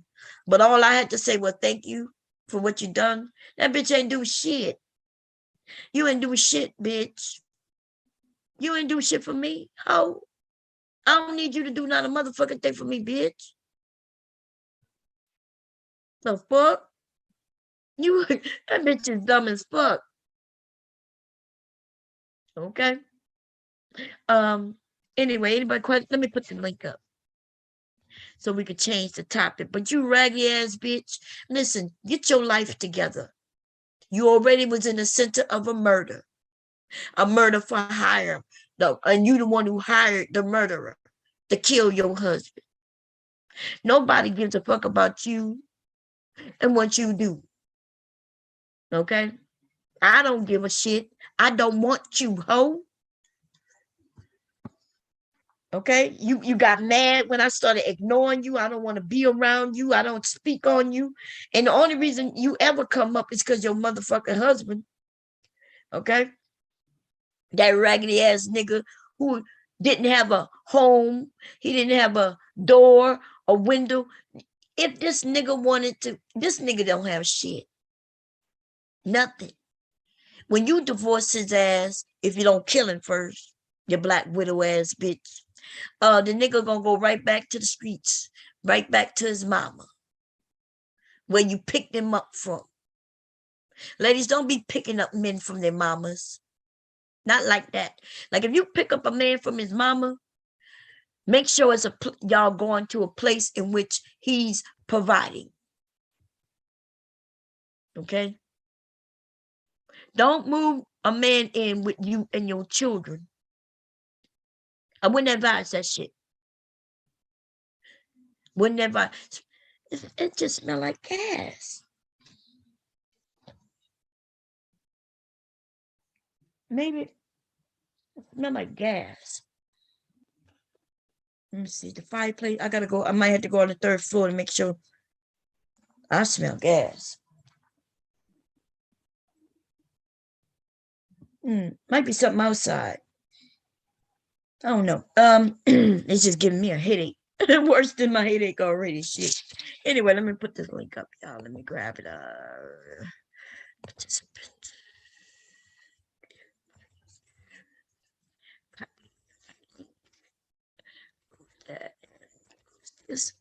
Everybody's welcome to come up. You can share on this topic, or we could change the topic. It's up to y'all. That raggedy ass bitch though, girl. I made a phone call. I proved you to be wrong. She was speechless because she thought she would know how to get out of it. See, I'm not stupid like you. Okay. And I'm going to tell you, I'm never going to give you enough information where you can always eventually talk your way through this shit. I'm always withholding something back, bitch. That's why you keep trying to figure shit out. So you've lied about several things. Same story though. It just she adds to it every single time until she gets what it is she thinks she needs to prove. This is the thing, though. I never mentioned anything about my mother. My mother was never in a wheelchair, whore. Never. So this thing that you started to now create where you needed to put a ramp in, bitch. I never told you nothing about no ramp. My mother, I don't even have a ramp. My mother came here. My mother don't need no ramp. My mother's house didn't have no ramp. What the fuck is you talking about? Bitch started talking about a ramp. What's going on, Queen of Cali? How you doing, sis? She's like, I put in a ramp. I said, girl, what you needed a ramp for? Because your mom was in a wheelchair. Girl, my mom ain't never been no wheelchair. That's what you said, Mom. Then you lied then. Remember when she was saying that she gave that money directly. Then she said she gave the money. And I asked her, how did you give the money if you didn't know my mother's name? She says, you gave me her name. I said, yes, I gave you my mother's name, but that's not the name that was on the information that she would have had to give for this. She's stupid. So she kept saying, you gave me your mother's name. You don't remember? I said, yes, I gave you my mother's name. For the name that I gave her was for usage of what she was using it for. This is something different, though. I'm not even going to explain what it is, because if I do, she's going to use it and act like she already knew. She's going to act like she know what I'm talking about. So I keep her in the dark. Keep that bitch straight where she belongs, in the dark. She should be somewhere in the dark where nobody can see her. You know what I mean? Like nobody should want to see this nasty, trifling, ugly ass bitch. And when I call her ugly, I just want y'all to know, I'm not talking really about her outer appearance. I'm not even talking about her outer appearance, unless I really see, when I look at her, I see a nasty, trifling, nobody having ass bitch. Homely looking. Right? Homely looking. But what I see is something just ugly. And it comes from the inside out. Okay? It's from the inside out. The ugliness of a bitch. While she got, look at her. Y'all might see something different than I see, but I know who this bitch is. Okay? She done showed it time after time again, just in the last year. Okay? Just in the last year alone. And you got to stop trusting people online, the ones who will claim shit. But you know what? I should have saw it earlier. I did start seeing the ugliness in her even before her and I. That's why we in this right now. For those who don't know, the reason why this shit is like it is now is mainly because of other people. When I started taking up for other people, it wasn't just Celeste. Celeste is somebody I did it blatantly for Rude. She ain't like that. But I had done it also for Nyla, right? I remember Black Woman Spirit and I had made up a couple of times, right? And I always wondered why, like when we would make up, like when I said we make up, we would be like, okay, we're going to just leave this alone. And I always wondered how I got that to the nonsense. And then I started paying attention to Warren. Right? And because here we are in this thing called Viper Pit, Warren will purposely go in areas. I just got off the panel with, let's say, I'm gonna use Black Woman Spirit as an example. There have been others, but I'm gonna just use her because we cool. I just gotten off the panel with Black Woman Spirit. We may have been up there for 5 hours. It was her, me, Chris Law, and a few others, right? And we were just talking, chilling. All I cared about is, hey, we say we're gonna let it go, we're gonna let it go, I'm gonna let it go. And my thing was, I never had a real problem with Black Woman Spirit. Because remember, I was going after Sasa Ray. Now, Black Woman Spirit was sided with Sasa Ray, which we understood the dynamics of everything going, right? Those of us who was in the midst of this, we understood what was going on. And I was just saying, look, I'm going to go after her because she going after us. And I said, but I understand that's your people's, and I'll keep you out of it. Anyway, no matter what, it seemed like Warren will go over there and mess with her, Black Woman Spirit, and then next thing you know, everything blown out of proportion again. And here it is. We Viper. The nigga started, we Viper. And if they say if he's throwing we a Viper, then there you go throwing me right in the middle of the shit. No matter what I tried to do, how I tried to, wiggle out of it. That's why I kept saying I'm not in charge of this shit. Because if I was in charge, I would have really smacked that motherfucker right in his fucking mouth. When I found out that little nigga went over there messing with Sasa Ray's daughter, man, I couldn't, I'm like, what? Why would you do that? That little girl was a little girl at the time. He'll lie now and say she was 18. All we got to do is do the mathematics. All we got to do is do the motherfucking mathematics. And she was nowhere near no goddamn 18 years old. But them lying ass bitches will make shit up. Oh, she was 18. You lying bitch. That little girl was 15, 16 years old. All we got to do is go over there on her channel and see the motherfucking message. It'll tell you how many years ago it was. He goes over there on the little girl's channel and tell your mama to wash her ass or some shit like that. Some stupid shit like that. I'm thinking to myself, why are you messing with that little girl? And he's married to a bitch with a daughter and he got a daughter? Yeah. Explain that one. She's not going to explain. She'll say, well, I can't. That's what she always said. I can't tell him what to do. Well, why? Everybody in the Viper pit, nobody liked that move. Even the ones who still go after Sasa Ray, they did not like the idea of this nigga going mess with her daughter. Nobody liked that shit. There was only a couple of men who was, they was debating, saying that it was fair, that they do that to her daughter. And I was like, look, that little girl ain't do shit. She here on YouTube. Let her be a little girl. Let her be able to put her videos up, whatever she want to do. That ain't none of our business. What her mother does has nothing to do with her. But that nigga right there, that's who she married. A nigga who will follow. And then Black Woman Spirit says, that she's on other programs where they following her, looking at her family members. You know what I'm saying? I wish a bitch would. I wish that nigga would. Just like that shit she did the other day. Oh, your grandson had rashes. Bitch, yes, he's a baby.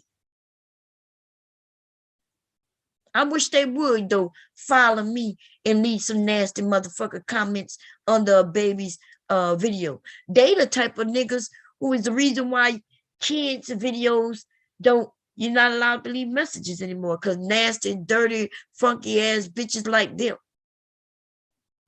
messing with the fucking children. That's okay. They're going to get what they deserve. See, I ain't got to worry about a bitch who already been cursed. uh, I ain't got to worry about a bitch who already been cursed. We're gonna let it do what it do. She gonna get exactly what she deserves. Okay? And that's all I'm gonna say about that. Did I put the link up? I'm not even sure if I did. Let me see. I did, but I did not pin it. Let me pin it. Hey, Mike Green Eye. Yeah, remember she said a wheelchair ramp wouldn't even matter unless there is a handicapped bathroom, hallways. You're right about that. Like she would have had the house would have had to been large enough for these things to go in. Mike Green Eyes, this woman has been lying, lies. But you know what pisses me off about it? It's not because she lying, because many people lie, right? We all have the ability to lie, including myself, right? But it's the fact that she knows that she can get over there with certain people and they believe her. And because she's acting as if, why would I lie? I want nothing to lie for. And she played that bullshit about Bomb is getting old and her mind is slipping. That's how she was able to get a few of them on her side. Bomb's mind is slipping because she's getting old, and so she don't remember anything. You don't smell gas, man? Maybe you just had it on and I just was smelling it. Yeah. Oh, thank you. Is that pork? Is that pork loin or pork chop? Pork loin. Pork loin. Okay. Ooh, it smells good too. So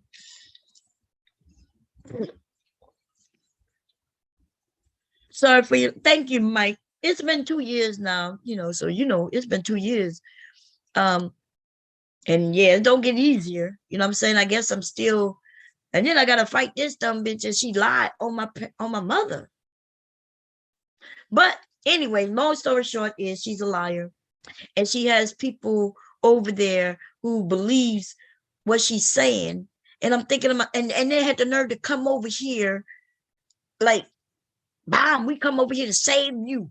We coming to save you from we're coming to save you from Rude, because Rude he's over here too much, Bomb. He's over here too much. We know we don't come because we're busy with our lives and everything, but we come through once in a while, Bomb. All you need is us, Bomb. All you need is us whenever we decide to come through, Bomb. And if we decide not to come through, Bomb, it's okay. You're going to be all right. Kind of bullshit. Some people don't like to see that you can move on without them. I just have an understanding that you younger people will eventually go and live your lives. That's what y'all gonna do, because that's what y'all supposed to do. I'm not supposed to be up here trying to keep you tied to my old ass because I ain't got nothing to do. You know what I mean? No, I know that y'all supposed to, when y'all sign off, real life is right there. Some of you have children. Some of you have wives, husbands, girlfriends, and boyfriends, right? And so I know that you might sign off and you might not come back for a month, a week. Shit, you might stay away for 6 months to a year. And it's even better if you're going to go away and you stay away and live your life and don't come back at all. And I will not be mad. I will miss y'all. I'll be like, hey, I haven't seen Mike in a minute. I haven't seen Queen of Cali in a minute. Y'all seen where sometimes I notice when people are gone. Especially if I don't see y'all in like a week or two, then I start saying, hey, I ain't seen so-and-so in a minute. Right? Just want to make sure y'all okay. It's COVID.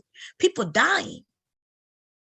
Shit, 1 week you be talking to them, the next week you found out they died from COVID. Okay. I'm hoping that if something happened to me, that my husband may eventually sign on Well, some of y'all are my Facebook friends. My husband's not even on Facebook, y'all. Maybe he'll sign on and maybe say that, that I'm passed away or some shit. I don't know. I don't know how that's gonna work. What the hell is that? Oh, he be making these macaroni and cheese so cheesy. Anyway, y'all, I am going to be sewing an outfit. I did finish the other one, but I didn't complete it because I didn't have anybody's size to compare it to. I'm gonna show it to y'all in a minute. But if anybody's live, y'all can go and check them out. I'm gonna just be over here probably sewing. I'm probably gonna mute myself because I sew better when I have music in my ears, and because I'm on YouTube, I can't listen to the music. Other than that, when the nigga have something to say, tell her ass to have it right this time. Don't be coming up here just throwing out bullshit. And bitch, by the way, I'm not going to listen to anything you had to say about me. If y'all heard her say something and you think I need to answer, the question, y'all gonna have to come give it to me because I do not listen to her. I'm not subscribed to her and I do not listen to her. Okay. She could be over there making up all kinds of shit. I won't know about it. I did ask everybody not to tell me anything that they're saying because I don't give a fuck about them. But if she put up any proof and y'all think it's something worthy of me having to talk about, hit me up. I'm okay with it. Okay? Hit me up. But do not be like some of these ratchet ass bitches coming over here under other names. If y'all, I don't know who Omega was, but I started noticing when Omega started coming over. I did notice what they were posting. I don't know whether it's a male or female, but what I will tell you is that I always thought they was associated with the Viper Pit. Okay. So I don't care if y'all block motherfuckers when we find out that they associated with the Viper Pit based on some of the shit they say. Block their ass. I don't care. When I decide to unblock people, I will. Which might be once every so many months. They'll make up another name and come back. They trolling anyway. Tell them to make up another motherfucking name. Okay? I be wondering how these motherfuckers are adults. And I just want adults in my area. I don't want no kids in my area. So this is what I'm gonna say. Dude, it's okay for those who don't want people to know who you are. Like you don't want people to know your physically who you really are. I get that. That's almost like something I would advise, to be honest, right? I would advise that y'all don't let people know who you really are, because there truly are people out here who are sick. Okay? So I'm not even against that. I'm talking about those who will come in under one name, and then when they want to do some trifling shit though, or say something trifling, they switch to a whole nother name. Okay, switch to a whole nother name to be somebody else. When all you could be who you are under your regular name. Either people gonna like it or not. I am who I am, whether you like it or not. That's all I can tell you. You don't have to like it. Okay. This bitch, she is who she is. And as you can see, she don't care if you like it or not, because she walking around looking the way she looks, lying and doing all kinds of trifling shit. This bitch don't care. This whore right here don't care. And you know she don't care when she ended up marrying this dude. Oh, she associated with this nigga. Married to this nigga. Like she's a whole murderer out here. That day when I said this bitch has a when I said that she has a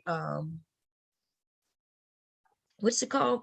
You know, when you go to jail, and mugshot. When I said she has a mugshot. So I've seen somebody post up a mugshot. I said this bitch has a mugshot. They started coming over telling me to prove it. Where's the mugshot? Met a mugshot. Remember that day? And I said, well, I'm going to have to ask somebody for it. That's what came out of my mouth. I'm going to have to ask somebody for it. That's what I said. And then yesterday when I said that, when she mentioned the mugshot, I said I was going to have to ask somebody for it. But I didn't go and ask nobody for it, bitch. Like, for real? What would you want me to hit and get other people involved in this shit, for real? Because I know where I can get it from. I need her to start thinking with her motherfucking brain, though. I need her to start thinking, do you want me to go and hit somebody up and say, hey, remember when you were showing all that information? Like, remember when your dad's address got put out? Remember all of that? See, this is the thing that I hate, when the bitch won't think. She's not thinking. So do I need to go? I don't want to do that because I'll be bringing other people in the midst of our bullshit. I think it'd be worse for you than for me.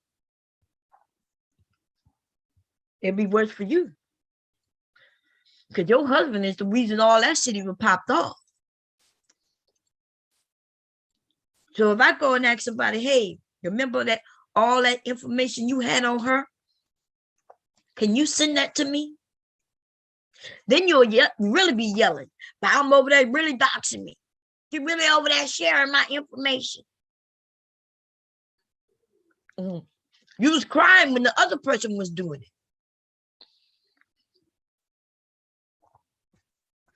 it. Okay? When the other person was doing it, you was crying. Damn, that's good. My husband cooked. My husband made these macaroni and cheese and green beans and pork corn, I guess she said. This is. It's so good. God damn. Anyway, any questions, comments, suggestions? Girl, I need you to start thinking before you open your motherfucking mouth asking me for shit. Okay? I have never asked anybody. I never hit anybody up privately and said, hey. And I did ask Black Woman Spirit if she had it while she came on the panel. I said, yeah, I told her I was going to ask for it. But I didn't, nobody sent me anything. I didn't really say, hey, send it here. You know what I mean? I just throwing that shit in your motherfucking face, bitch. I don't care about anything you had to do. But I tell you this, though. You have already admitted you was on probation. So that means you went to jail, ho. And in order for you to go to jail, bitch, the first thing they did, even to me, when I went for the traffic violation, bitch, is they take a mugshot, whore. I have a mugshot for a traffic violation. So for you to even insinuate that you never had a mugshot, bitch, and for your dumbass husband to come and say she never have a mugshot, you's a fucking liar. You're not even going. You're not. When you get processed, the first thing they do, they take your fingerprints and your mugshot. So why are you acting like you don't have something? You didn't have anything done or taken, like you never had a mugshot before. I'm even shocked that she kept asking me, where's the proof? That's what was shocking about it. Is she saying that she never had to get a mugshot taken? Because if you ain't saying that, then what the fuck is you keep asking me to show proof of something you know that you had? It's almost like you asking me to show proof that I live in a house. You know what I mean? Show proof, Bob, that you live in a house. But like, well, what the fuck you think I live in? Okay. You was on probation. So we know you was on probation. You've already admitted that. If you was on probation, that means you was they do an intake, bitch. They took your mugshot, took your fingerprints when they put you in the system. That's what happened. Now I hate when I'm dealing with dummies, because dummies only even that nigga came over here talking about show the proof, bum, show the proof. I'm like, nigga, what?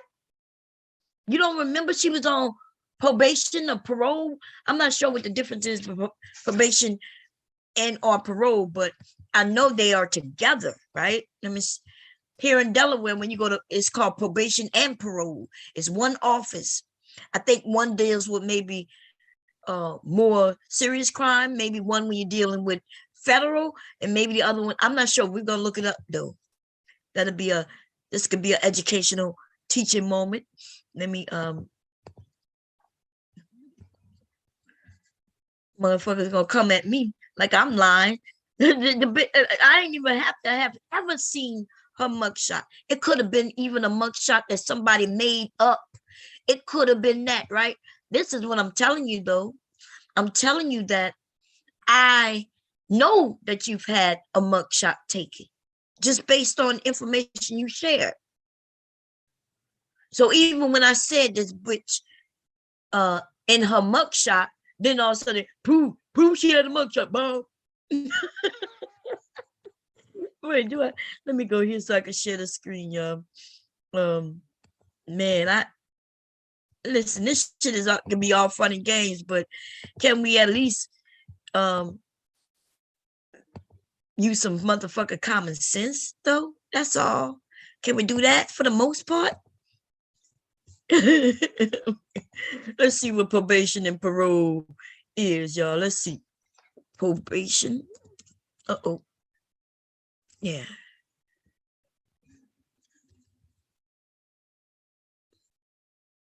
Versus. Uh-oh. Yeah, there we go. Uh-oh. Come on.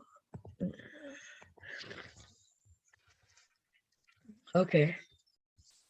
See, I've never been on probation nor parole, so I don't know. Okay? I don't know, so let's learn together. I have taken a mugshot though before. Yes, I have. Okay. Okay, so when wait. Oh yeah, I thought they had to ask. Okay, when an individual gets into legal trouble and break the law, there are a number of consequences they can face, depending on the type and severity of their infraction. Two common yet often confused sentences a judge can pass down are probation and parole. There is a major procedural difference between probation and parole. Probation is part of parcel of the offenser's initial sentence, whereas parole comes much later. Wait. Gotta read it slower, y'all. Okay.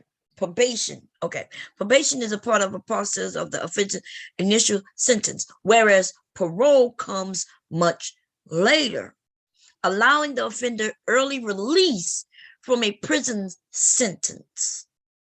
Probation is handed down by the judge at trial. Okay. It may be in lieu of jail time or in combination with some jail time. The judge will specify restrictions on the offender's activities during the probationary period. Okay, so that's probation. Probation could be you could be on probation instead of doing jail time, or it could be in combination with jail time. You see, she could really be on probation still now, even though she said her probation had ended by the time somebody contacted them. Okay. So if she was on probation, we know she had a mugshot taken. You dumb bitch.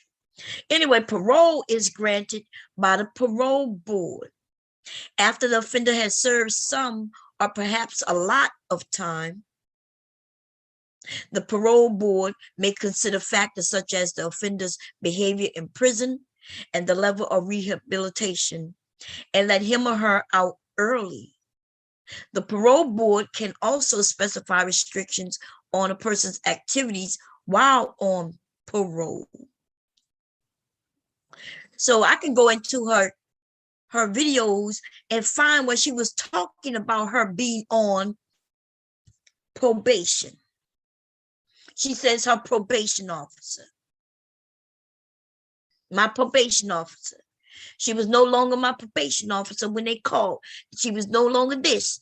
She even got the probation officer eventually fired. Okay. And she told me that herself. Oh, she got in trouble. I'm not sure if she got fired or demoted, but I know she told me that, yeah, because she was mad that she talked to others when they called. Okay. Anyway, let's see about who takes a mugshot.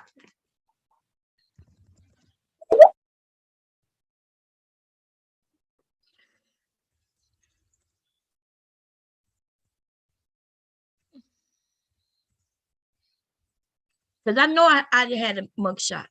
Now, the thing about the mugshot that I took, by the time since the case didn't go anywhere, the mugshot had to be, what they call it when they take it down, when they take it away. It's as if I never had it taken. Because the case, right, was thrown out. That doesn't mean that I didn't have one, though. Just because you might not be able to find it because it no longer exists, doesn't mean that I didn't take a mugshot. Doesn't mean that I didn't have a mugshot. I had a mugshot. I've never had any parole, no probation. I've never had anything that stuck, no jail time, except because like when I got, remember I told you it was a traffic violation. I went to jail. I was in the jail. I was in there for a couple of hours. I'm not sure how long. Felt like fucking forever.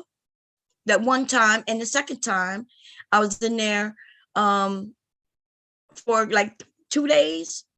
So I'm not sure. 2 days, I think. But it doesn't even matter. You're never gonna find a record of any of it. It's expunged. Well, expunged is when you got to go through a process to get things expunged. This wasn't even expunged. It was just thrown out because the case went nowhere. But for her to say that she ain't never take a mugshot. But let's look and we'll see it right now. Let's look what it says. Mugshots are photographs police take after booking and arrest. The term comes from the slang use of mug for face. Following arrest, a criminal suspect, even if it's a suspect, you may not be the criminal, you might just be a suspect, is booked, fingerprinted, and photographed for identification purposes. That means you could get hit with a traffic violation. And see, my traffic violation was, I had ended up with a ticket and I did not pay the ticket. So without paying the ticket, there was a warrant out for the arrest.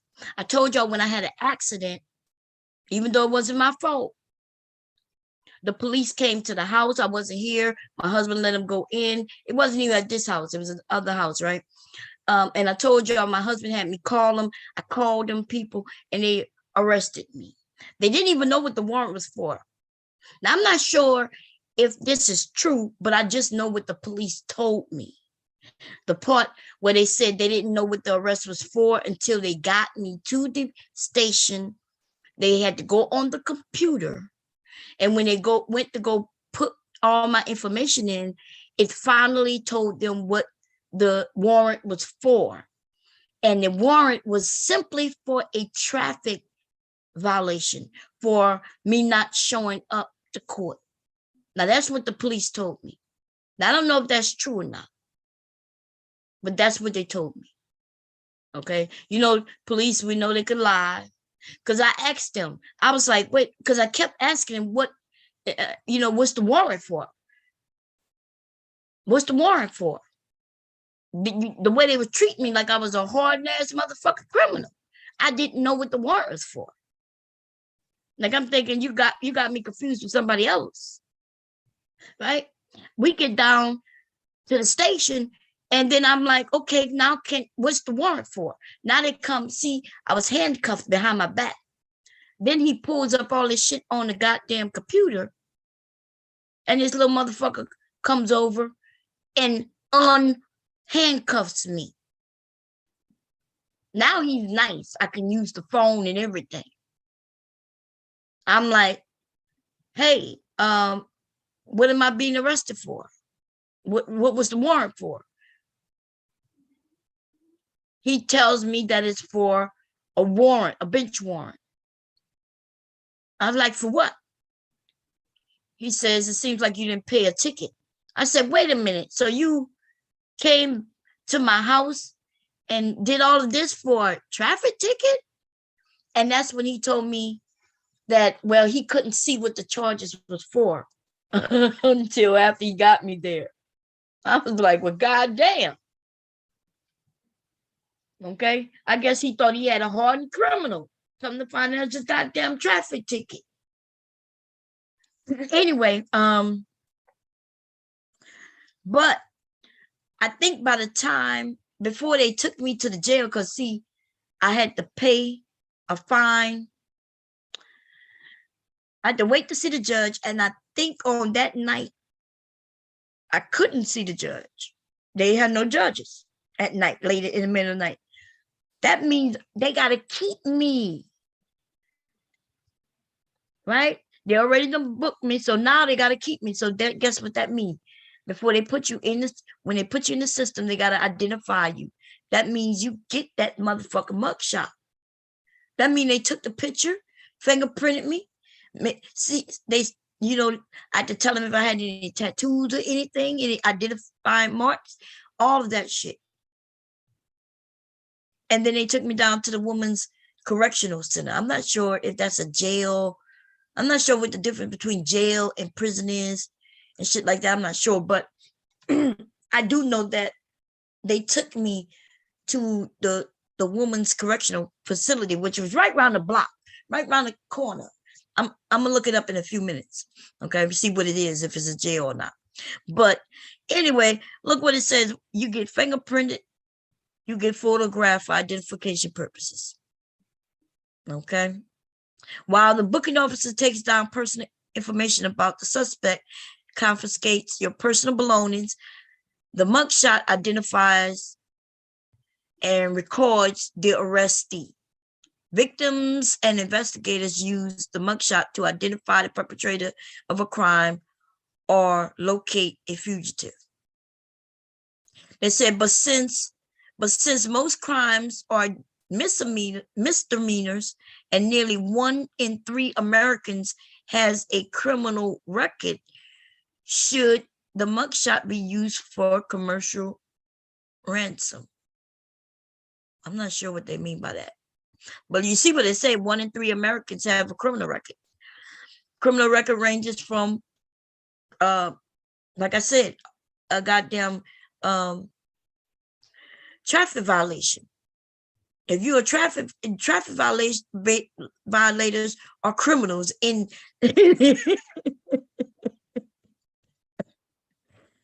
oh, wow. Okay.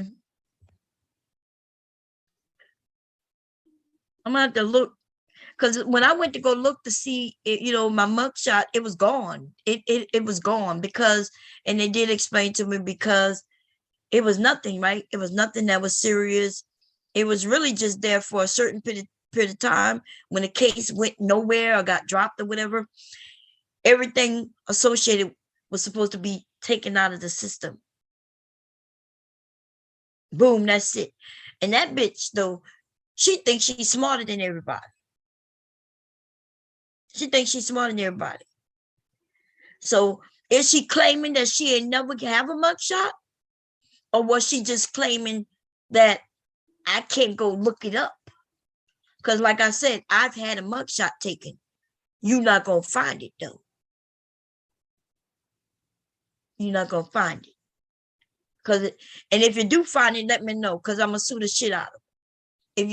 If y'all doing y'all research on me and all that shit, y'all know I would have known about it by now. Y'all would have had that shit plastered up, man, because I looked at busted in that mugshot. No, I didn't. But anyway, you're not catching me slipping, baby. Listen, yeah, if you find it, let me know, because I will be suing. That's for sure. So I don't know why your husband and what his name, me mug, come over here talking about, but show us the proof. Then nigga, go find that motherfucker shit yourself, you raggedy ass, busted, bust down, BB big lip ass bitch. Talk about boom, boom, boom, boom, boom, boom, boom, boom, boom, boom, boom, stumbling on your own lips, busted ass nigga. Don't be coming for me. Not on behalf of no ragged ass motherfuckers you don't know. You act like y'all niggas over there fucking each other. You two niggas all in a tree. KISSING. You and Warren, you busted ass nigga. Talking about if you gonna jump out the window. Nigga, you jumped out the window a long time ago. You landed on them big bubble lips of yours though and bounced right back where you started. Nowhere. Hate these bums. These bums ain't worth shit. Okay? Hey, Cam. Yeah, they put me in jail, baby. They put me in jail. I was in, let me see. Let me show y'all where I went. Let me see. Am I sharing? Yeah, I'm still sharing. It's called I don't know what it's called, but I'm going to just put Delaware, right? I'm going to put Delaware. Is it Women Correctional Facility. I see that right there. Oh yeah, it's called the Bayless Women's Correctional Center. I don't know if it's a jail or what it is. Let's see what it is. The Bayless Women's Correctional Facility, the only women's prison. Look, it's a prison. Prison in the state, opened in 91. The facility housed both pretrial and sentenced adult females at minimum, medium, and maximum security levels. Okay. Pre-trial. What else this shit says? It provides programming and all the program.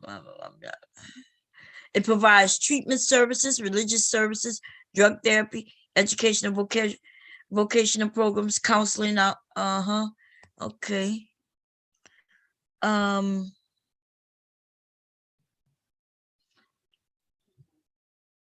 What they change the name? Let me see. What? She also was the first African American female to hold a position. Oh, maybe just a black woman. They named this thing. Wait, they named it after a black woman.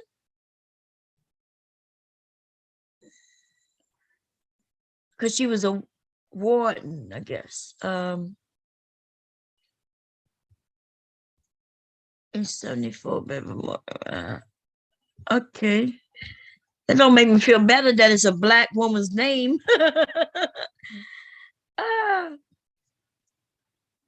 But okay, so when they say things like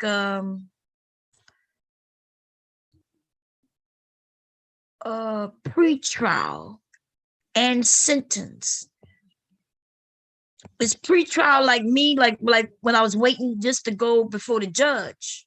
Because I wasn't having a trial. I just had to go before the judge so they can, tell me, what they're gonna do. Because I went right here and let me see if they got any real pictures of this place. And man, it was nice inside. I mean, I guess for a prison, because I was shocked. It didn't have any bars. It was like this big steel ass door. It had a little steel toilet and a sink, a little sink in there, and it had the beds, which was like on this steel frame, and and then it was like in this ward. It was almost like being in the military, kind of like like I was in a dorm. Except they had these doors on, and you couldn't go out the door unless they let your ass out. What's up, Mr. Cass? Hey, Bob, how you doing, baby? I'm doing okay. How you doing? Yeah, I was listening to what you were saying. Yeah, it's very possible that they arrest you for traffic ticket. They did me. I've been arrested 3 times for traffic tickets. Three Huh. times. Did The you go to first jail time like I I was did? about, oh, they brought my ass to jail and I got convicted, charged as a felony God on River damn. Road. Yeah, River Road, 15 miles over the speed limit. Right, but Wow. you know they get credit for the felony charge. Right? So 19 years old, just fresh out of high school, just driving, River Road is like around Luling and shit, stuff Right. like that. Mm-hmm. Right. And just speeding, 15 miles over the speed limit, charged with a felony, booked and everything by the time I was 19. Let's see, Mm. then in New Orleans, I got if you missed a court date, it was an automatic arrest. They've been doing that forever. And Yeah. then it was right. So just I think shit. I just forgot about the court date. I couldn't pay the ticket. but yeah, that happened there too. Then there was one time I had another ticket. I paid the ticket. I paid the ticket, but it didn't register with the police department. It was paid in City Hall, but it didn't show up on it, and it still had an attachment for the shit. And they brought me to jail. Then I wound up getting out. But they had to stop that in New Orleans because they said that was unconstitutional. They don't do that no more, but they should do that all the time. Mm. Yeah, That was that's one. nothing. Yeah, that's messed up. Like I went to jail over a traffic. Like I literally was in that jail over a Mhm. traffic violation. Right, and you in there with everybody else. There ain't no Mm-hmm. separating from criminals and all that. You in there That's with right. everybody else for a traffic ticket. And then some of the dudes used to be in jail for 30 days for a traffic ticket and lost their job and everything because they couldn't call out and they didn't remember numbers or they couldn't bail out because they couldn't get in touch with nobody. Now they let you use your cell phone and call people now. They used to have that one call thing. It was Yeah. locking them up for 30 days. 30 days damn near minimum. Then it was processing you and sending you to the regular prisoners where all the one use with them for their Yeah. traffic ticket. And Traffic. New Orleans had to stop that. Eric Holder stopped that when he put the city under federal decree, which means federal oversight when after Obama got in office. And he said they had Oh, more constitutional violations in New Orleans Police Department ever recorded in American history. And our yeah. police force was 80% black. Remember, I said that earlier. I said that they found that Louisiana, New Orleans police was worse than Baltimore and all these motherfuckers. They were like one of the worst because of The their corruption. police was dirty. Yeah, the corruption, the crime. Mhm. Yeah, they were that, and that's who was shooting at. It wasn't this white police. I get the whole white police thing. I think they got a lot of racists on them police forces taking a shot at niggas when they get a chance. But they had a lot of black ones too. Baltimore, L.A., Detroit, all Chicago, just a melting pot, Florida, all that kind of stuff. So All I that, didn't yeah. trust one more than any of You're right. No, I don't trust any.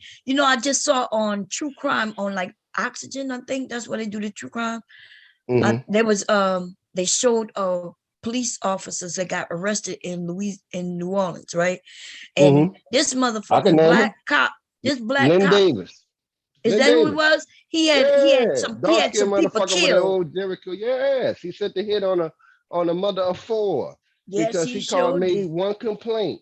He said, Yep. and what they do is they get them street niggas, they keep them out of jail, bomb, and they have them niggas sending hits. So when we see these niggas on the street, nigga, you just went to jail, you just killed 2, 3 people. We know that's what he doing. They let them out. So when Yeah. we get into it with, I'm not playing with them. I got to get rid of them now. I know what they do. So that's our mental. But yeah, Lynn Davis. Then there was Kim Groves.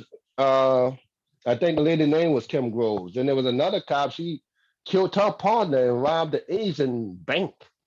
But they was off the chain. Even after all this crime cam stuff, they had 5 police officers, black ones, that shot dude that's been killing in New Orleans recently. One pulled a dude over with her body, turned her body cam off, and shot her side boo in the head, and she was mad. Yeah. But now they're getting rid of him, though. But yeah, I mean, we can go on with that story. But Yeah. when I tell people some of these things, when you hear some of these things, what they don't understand is that these police had quotas. They had to make so many felony arrests. They had bonus system programs where you can just get extra money for arresting niggas, and they did that forever. And, Yeah. and even though New York had stop and frisk, New Orleans did stop and frisk like it was nothing. That's why I got arrested so much. What you need my Yeah. ID for, man? Y'all just stopped us yesterday. I'm one of the ones that was gonna say something. Oh, you get against. Come on, I'm not even doing one of them. I got plenty. I've been arrested a bunch of times. Assault Yeah. on a police officer. Bitch, you can't grab me by my neck, man, when I'm handcuffed. That Yeah. kind of shit. Even after Katrina, uh, New Orleans, they was hot on New Orleans niggas. And me and one of my little boys, remember I showed you the kids I raised, my ex with the Yeah. kids and stuff. Me and her on the outs, right? And then, I talk about it on your show. I could dox my motherfucking self. We get into a debate, right? and we get into it. The neighbor called the police because she yelling and stuff like that. She know if I grab my shit, I'm leaving. And we had our personal things we had to go through after Katrina. I should have counseling. None of that shit didn't happen. So she don't want me to leave. It's a scary time for her, but I'm paying, helping her with the rent in the house. We both on the house. I'm staying in the trailer full of formaldehyde, nose bleeding, headaches every day. We didn't even know that was going on in them trailers. We get into it. I go see when if I see the way I am, bomb. If I go get my stuff, my Mm. laptop and my books, my It's stock over. books is Hmm. over. She knew that. That's why she was bucking. Damn, Call you the were doing police. stocks way back then? Yeah, yeah. I started Oh learning shit. because I had the good job. I had the job. I said, okay, I started investing. I started investing in 2003, but I got Netflix, so I wanted to learn how to do it from the ground up. So I was always in the frame of mind of having more than one source of income. UPS was a good source, stocks, then rental property. That's how I was gonna go, Yeah. right? And just have that work for me. And I had a friend of mine that was on mark level with the insurance thing who took care of the whole family. So we got the proper insurance for my mom and stuff, health and life and health and all that kind of stuff. Hmm. So I get arrested. Look what they charged. I never had a criminal record, right? Hmm. Damn near 40 years old. They charged me with 2 counts of burglary because they thought my ex was white. Oh damn. So I'm facing 3 to 60 years with not ever having a felony crime. My bond was 100 something fucking thousand. Until she had to go down and say, no, that's my old man, and we just got to argue. But see, they were so hot on anybody that, it wasn't in New Orleans. Anybody on the outskirts of New Orleans, they were just hitting you with the maximum. Yeah. So I had to go down there to Looking to two-lane. put people bodies in them prisons. Right, right. They They get had to fill paid. them up. Right. So Yeah. then me and my friends always got crazy ass charges like that. Had to fight that. But Mm. and then so by them holding me, held me without a bond for 45 days. Bond. Without a bond. I had no criminal record, no nothing. In the place that I paid rent at. Damn. Right? So when they did that, I had to take my ass down there to Tulane University Law Library, called NAACP on their ass, follow a fish. See, when I got out, I went right back down there to that motherfucker while I was held for 45 days, and I went to Attorney Affairs. And my main frame of mind is, I don't care. If I did something wrong, I'd take my lick. But I ain't gonna let you fuck over me. I ain't gonna let no nigga on the street fuck over me, and I ain't gonna let you racist motherfuckers fuck over me out here. Right. So I went there to talk to Internal Affairs, and he said, "Well, that shouldn't have happened." Showed him the paperwork and shit like that. I said, no, ain't no prize. I had no criminal record, no prize, no nothing like that. The only reason where you could hold somebody like that is a murder charge or something like that, but they was trying to throw the key away on the nigga. So it's a black dude I'm talking to. I got the, I tell this story because I got all the paperwork here and I've been writing on this shit. This motherfucker said, well, you got to write up your complaint. I said, well, no, well, you write it. This black dude, right? And the dude over the jail, he was a black dude. He said, well, you write it. He said, well, no, if you got the complaint. I said, well, I'm illiterate. You write it. You want to write it? And I recorded it. And let me see that call. He called the jail and he said, well, that we made a mistake. Ain't no mistake, man.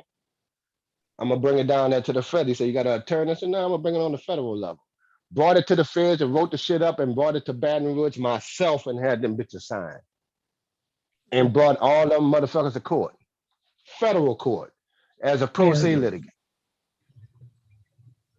You need a lot of men who need to hear you and your Yeah, story the so they fuck can. they do. Because I I don't keep let them telling people my fuck kids, over don't me. let. Like I was Yeah, explaining to Miller how I was able to buy the house. Well, when you do disclose stuff, you can't really talk about it. No, y'all got to break me off. that's I right. ain't gonna let you fuck over me like that. But I just can't talk about it. So they Right. got things to do. And even with no money, I'm dead on my ass. I didn't, I'm fucked up on the job. I just came through Katrina, helped 6 kids get out of fucking Katrina and get resettled. And y'all bitches coming after me after I made 30 something years in New Orleans with some dumb shit. I can't let that slide. Right. So I found out what you could do is when you get messed up, when I tell some of the young dudes in the group, because me and my buddies, we go up there and tell some teenagers all the mistakes we made. We don't hold nothing back and tell them how it cost us and our friends so they can learn before they get in court and understand what 360 months mean for How many? two What phone. that mean? Well, How many? in federal court, they don't tell you how many years you go. Right. They give you time in months. So Right. so we'd be like, divide that by 12, and that's how many years. Oh, that's still a So lot of they years. can understand what an ounce would cost, especially what they're going now, what they're doing now, what that would go now, man. You talking about getting about 20 years, man. Mm-hmm. Just it ain't worth that. The little extra change you making ain't worth that, because they gonna hit you with it and they ain't gonna play the first offense, you gone. And just let them know. Right. But a lot of people don't understand how the laws work. We have a lot of people got arrested for dumb shit. Now, one officer, and I have a sister on the police force, NOPD, got on there, and she cool. now, not because she's my sister, because she got a good heart, and she's not my biological sister. We real good friends, Mm-hmm. and and me and I always talk straight up about certain things. And then I got another friend that worked in the French Quarter who knew me from UPS downtown in the quarter, and he said, "Look, Kevin, the thing you do is whenever these police, because I got robbed by the police. I was waiting tables. This motherfuckers pulled me and my partner over, who was a bus boy at the time. I'm working at the Hyatt Regency Hotel, connected to the convention, connected to the Superdome. This was when I was in Delgado. The dude pull us over when we uptown. We driving home, uniforms on and everything, name tags and everything. Motherfuckers take us out the car, search our pockets. They take the passengers out, put everybody in handcuffs, empty the pocket, slide the money on the ground because we got cash. About Mm-hmm. $425 in cash. And I'm coming from work, I get tipped. Cash. My bus boy had about 150. He got, Mm-hmm. made this little tip. And man said, okay, well, look, y'all can go ahead on and get y'all stuff and just leave that on the ground right there. He had slid the money on the ground. He's like, man, you what I mean? You're gonna leave our money on the ground? He said, well, you can leave it on the ground or you can go to jail for the rocks. He's like, man, what fucking rocks? That's how I talk to him when they go to talking crazy. Man, when his pocket say these rocks. Man, you gonna give us a fucking charge? You gonna see, man, you see us coming from work. I'm one of them. You see us coming from work, man. Flour all on a nigga. And then nigga in tears, boy, y'all some doing. We had to leave our money that I worked all day for. So we've been all that. That's fucked up right there, man. And Oh that's what yeah. they will do you too. It's a no real, and they doing it still, even with the cameras on, like you said, they're killing people, Oh yeah. stealing. They really think that they're gonna get away with it. And up until they just got guilty pleas with all the murders just recently, I think the white cops still thought they're gonna be able to just get away with shit. But I Yeah, bet you they yeah. scared now. I bet you some of them thinking about this shit for real. Mhm. Now we got a problem now. I'm gonna have to see. That's why I be asking for your email address, bomb. You ain't never give it to me. Cause I Mhm. seen the stuff that's going on down here. They got a problem. The AP press just came out with an issue with the state troopers down here. They just beating it. They just beating and they taking their cameras off and showing what you can see them. They learn how to and how to put someone on the ground, and they train how to do it where the camera's not catching it. Oh, dang. 5 damn cases of that never hit the news. NOPD been ran ragged for the last one. 4 NOPD officers got kicked off the force for the R word, and 2 of them was doing it with children with a bag full of toys in his Oh, police car. They went to his car and this nigga had it in it. hmm. See, that's why so it's a special place for me. We didn't see it all.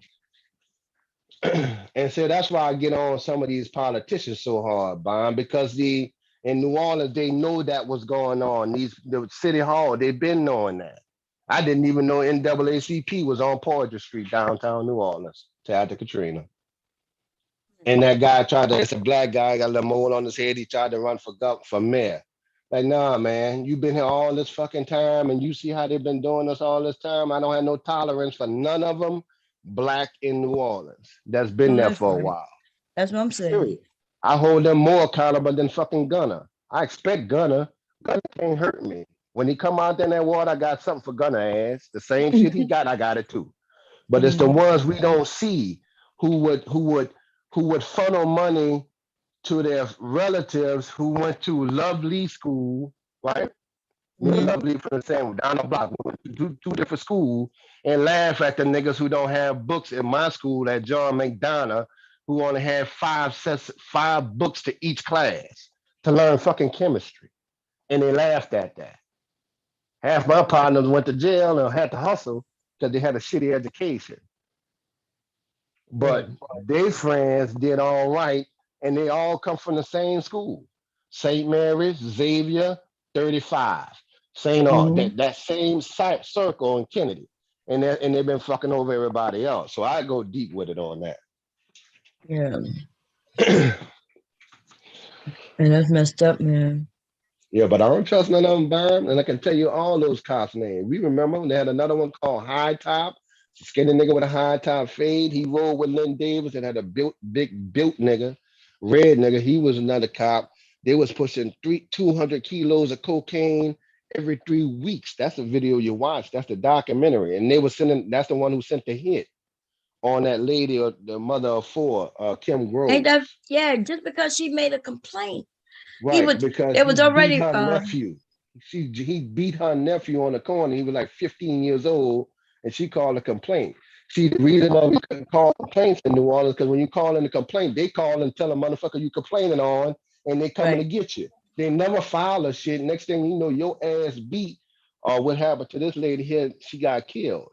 Now Yeah. that family sued the feds because the feds had Lynn Davis under the indictment and Investigation. Right. They was right, and they had investigating. his phone tapped. They heard him tell a hitman go kill her, and the hitman say okay, and they didn't stop it. Yeah. They were trying to claim that they said they heard it, but they didn't understand. And they was Mm-hmm. trying to claim that they didn't understand what was going on. Mm-hmm. The Yeah. investigating federal officer on that case is Officer Mike McCain or McCullen, Mm-hmm. right? That's the one who Because did. He said mm-hmm. we had. Listen, I'm telling you this off the head, Bob. I remember I'm walking around. I could tell you all these bitches' names. I followed it, right? He was Officer McCullough. He took the stand. He said, well, we got about 5 of them, but we had 150 NOPD officers under investigation for trafficking, drug trafficking, sending hits, and all that kind of shit. But they I told couldn't them get them because they the would pull case my brother over and they would let him go, but take the they would dope. just take his car. They would make him sign his car over to him. Yeah. They were taking everything. They would take anything. Hmm. Mhm. So that's some of the stuff that that where I've seen. That's why I ain't never trust none of them. and I just call Yeah. it what it is. I get the whole black thing, but they ran ragged through New Orleans, and that was our own people doing that. Same for Detroit, same for LA, and that's the biggest holdup with black folks. Now, when they did a interview with the mayor of Atlanta and the mayor of New Orleans back in the days when it was Bartholomew, way back then when they first had the first black mayors. They asked the mayor of Atlanta, why were you all able to thrive with y'all HBCU schools, Spelman, Morehouse, and New Orleans wasn't what theirs, and Dillard and Xavier University, and y'all both had black mayors, black led cities. And the mayor from Atlanta says, easy, we ain't stealing money. That's all he said. We ain't stealing money. He Mm. said when it came to what was it when they you had to hire so many blacks per contract. Yeah, Uh, affirmative action. yeah, when it came to affirmative action, he made sure when they built the airport that 25% of those contracts went to black workers, and Hmm. that helped build the economy. New Orleans just sold out. You know who owns shit in the airports in New Orleans? The white folks. Johnny Cochran wife owns something. One Morial owns something. It ain't nobody for none of the people. All the white folks built it, so they capitalized and made a middle class living all those years. Hmm. While the black folks didn't. They just relied on tourism, and there's not one black business in the French Quarter. Not one. Dang. Right. I think they have the French Connection, and that's a black restaurant. That's the only one. That's weird because back in the day, even before slavery, there was black owners. There were black businesses in New Mhm. Orleans. Yeah, but they sold out. The black folks sold out New Orleans. They ain't even white folks. I ain't even mad at them. Same thing with Moriel. Black folks sold out. It's like you have if you look up Oliver Thomas, he was a brother on City Hall. Good dude, all that kind of shit there. You know what he went to jail for? He went to jail for bribery because he was taking money for his vote on contracts, but he sold like the parking lot across the street from the Superdome to some Arabs for a $10,000 bribe. You just set them Arabs up and their family for life in generations with that parking space. For $10,000. For Ain't ten that's thousand dollars in a 80% black city, not we could go to the boys club or anything like that, or the girls club or whatever. He could have did that. Ten hmm fucking thousand, and they own it for life. You can't for get life. nowhere downtown without them. That's what they've been doing. 10 G's. See, that's not enough Mhm. money for me. You can't get me to sell out my people for that. And Right. that money and that shit is making money 24 hours a day for that family. Yeah, man. You parking in New Orleans, man. They got even if they don't even man no more. They got this little Mhm. machine you got to go up to and pay, Right, put the right. You ticket got the on. app now. They got the app Yeah, there. You scan the sign and it come to your phone. ain't that some shit? Right, man. And that's the same parking lot right there. Yeah. I park there when I go down there and do my filming for the movie shit. Stuff down there. I say this the same parking lot. Just these people just making a killing. Now Hmm. this the kick part. He just ran for election and asked the people to forgive him for for his stealing. Right. The same dude, he went to the federal penitentiary for that, got out, got on the radio, and ran for office fucking again. Mr. Kev, you probably can run for office and get it. Some of these motherfuckers around here, they that's what I'm saying. They think they because they know people have short memories. Yeah, it said, oh shit, my memory long, boy. They gonna know my Short ass. memories. Nah, Then I'll black be people, too we straight do up. some That stupid shit. Black people, yeah, I've we'll been to piss people off, but I wouldn't mess over my people. $10,000, you bitch ass nigga. Really? Do you got the opportunity to do something good, man? right. You could have said in the end. That's the way they roll. But that's why I don't. I balk on the racism stuff. But them races ain't. They don't affect us like these motherfuckers that's standing right. All skin folks ain't kin folks. No, that's right. They did. Look at what They did us. did during Katrina. So when Katrina happened, I was here in Delaware. Uh-huh. Um, but wait, was I here in Delaware or was I in Missouri? I can't remember. But what I do remember is this. I remember everybody was worried, because we Hmm. couldn't get signals in and out, and Right. we knew that there was some shit going on. It was showing the news. You know who turned it and made it look bad? When that dude, was that the governor, who started to claim that he heard somebody rape his daughter. Yeah, that was the police chief, the light Oh, skinned dude. that's who that That was. He's yeah, he light skinned you bitch. But I mean, that he was was doing a yeah. radio he was doing a radio station show at the time, Uh-huh. and somebody had told him that his daughter had got raped, and he started talking Right. about there being rapes going on at the Superdome, and No, now this what he everybody. said. He said they raping babies. His Yeah, daughter was 16. He said they rape. Boy, that made us look like some savage ass niggas. yeah. And I was sitting in I'm the now getting convention center. pissed I'm like, off. what's wrong? I'm like, why they ain't helping nobody? Shit, I'm out here telling them to pay taxes. Fuck, I ain't behind. I get out there and then I finally look at the footage and I said, that's why the motherfucking people ain't come help because of this stupid ass nigga. Talking about they raping babies, and I was like, what the fuck is this dude talking about? You know Right. what I mean? So that turned the nation into thinking, oh yeah, like you said. Then they was telling people that, look at them. They start calling y'all Refugees. refugees, yeah, and Mhm. then showing that people was coming out of Walmart. I see Walmart had already said that, hey, if people could use the stuff in the store, that it Right. was okay. But they started on the news, started showing people coming from Walmart and look at these refugees, and they taking this and they taking that. And then they Hmm. did have some stupid idiots walking out with TVs and shit, but Yeah, stole. but see that really wouldn't walk. That was on Canal Street, and you've been on Yeah, Canal Street where they got all the Arab stores with the TVs and stuff. But right behind Canal Street is the Iberville project, right. the biggest one of the biggest projects, and them same dudes was bringing shit on the second and third floor. And they on the show just all that looting you see. That's just connect the 4 blocks of Canal Street. Yeah, I know that. That's So all when you I'm right. looking, Four then block. they Yeah, kept I know showing it you know. over and over again, and over and over Right. and I seen the over. same nigga 3 times, 4 days straight. But This nigga went home, changed clothes and everything, went back in there. Foot lock and everything. then I was also like telling people, look, maybe things getting flooded. They might need the TV just to see what's going on. But I'm they, trying to help him. the way they kept trying to spin it, like everybody in Louisiana, just they're criminals. They're Yeah, criminals. right, right. It I'm like, spilled over, like, and so when I talked to black folks, and they was acting when they were asked questions, us, and some of the stuff I said, listen, man, y'all black. When y'all, you should know better as a black person than believe what the fuck you see on TV right, about your own people. You should know that. When we start believing that, we really got a problem.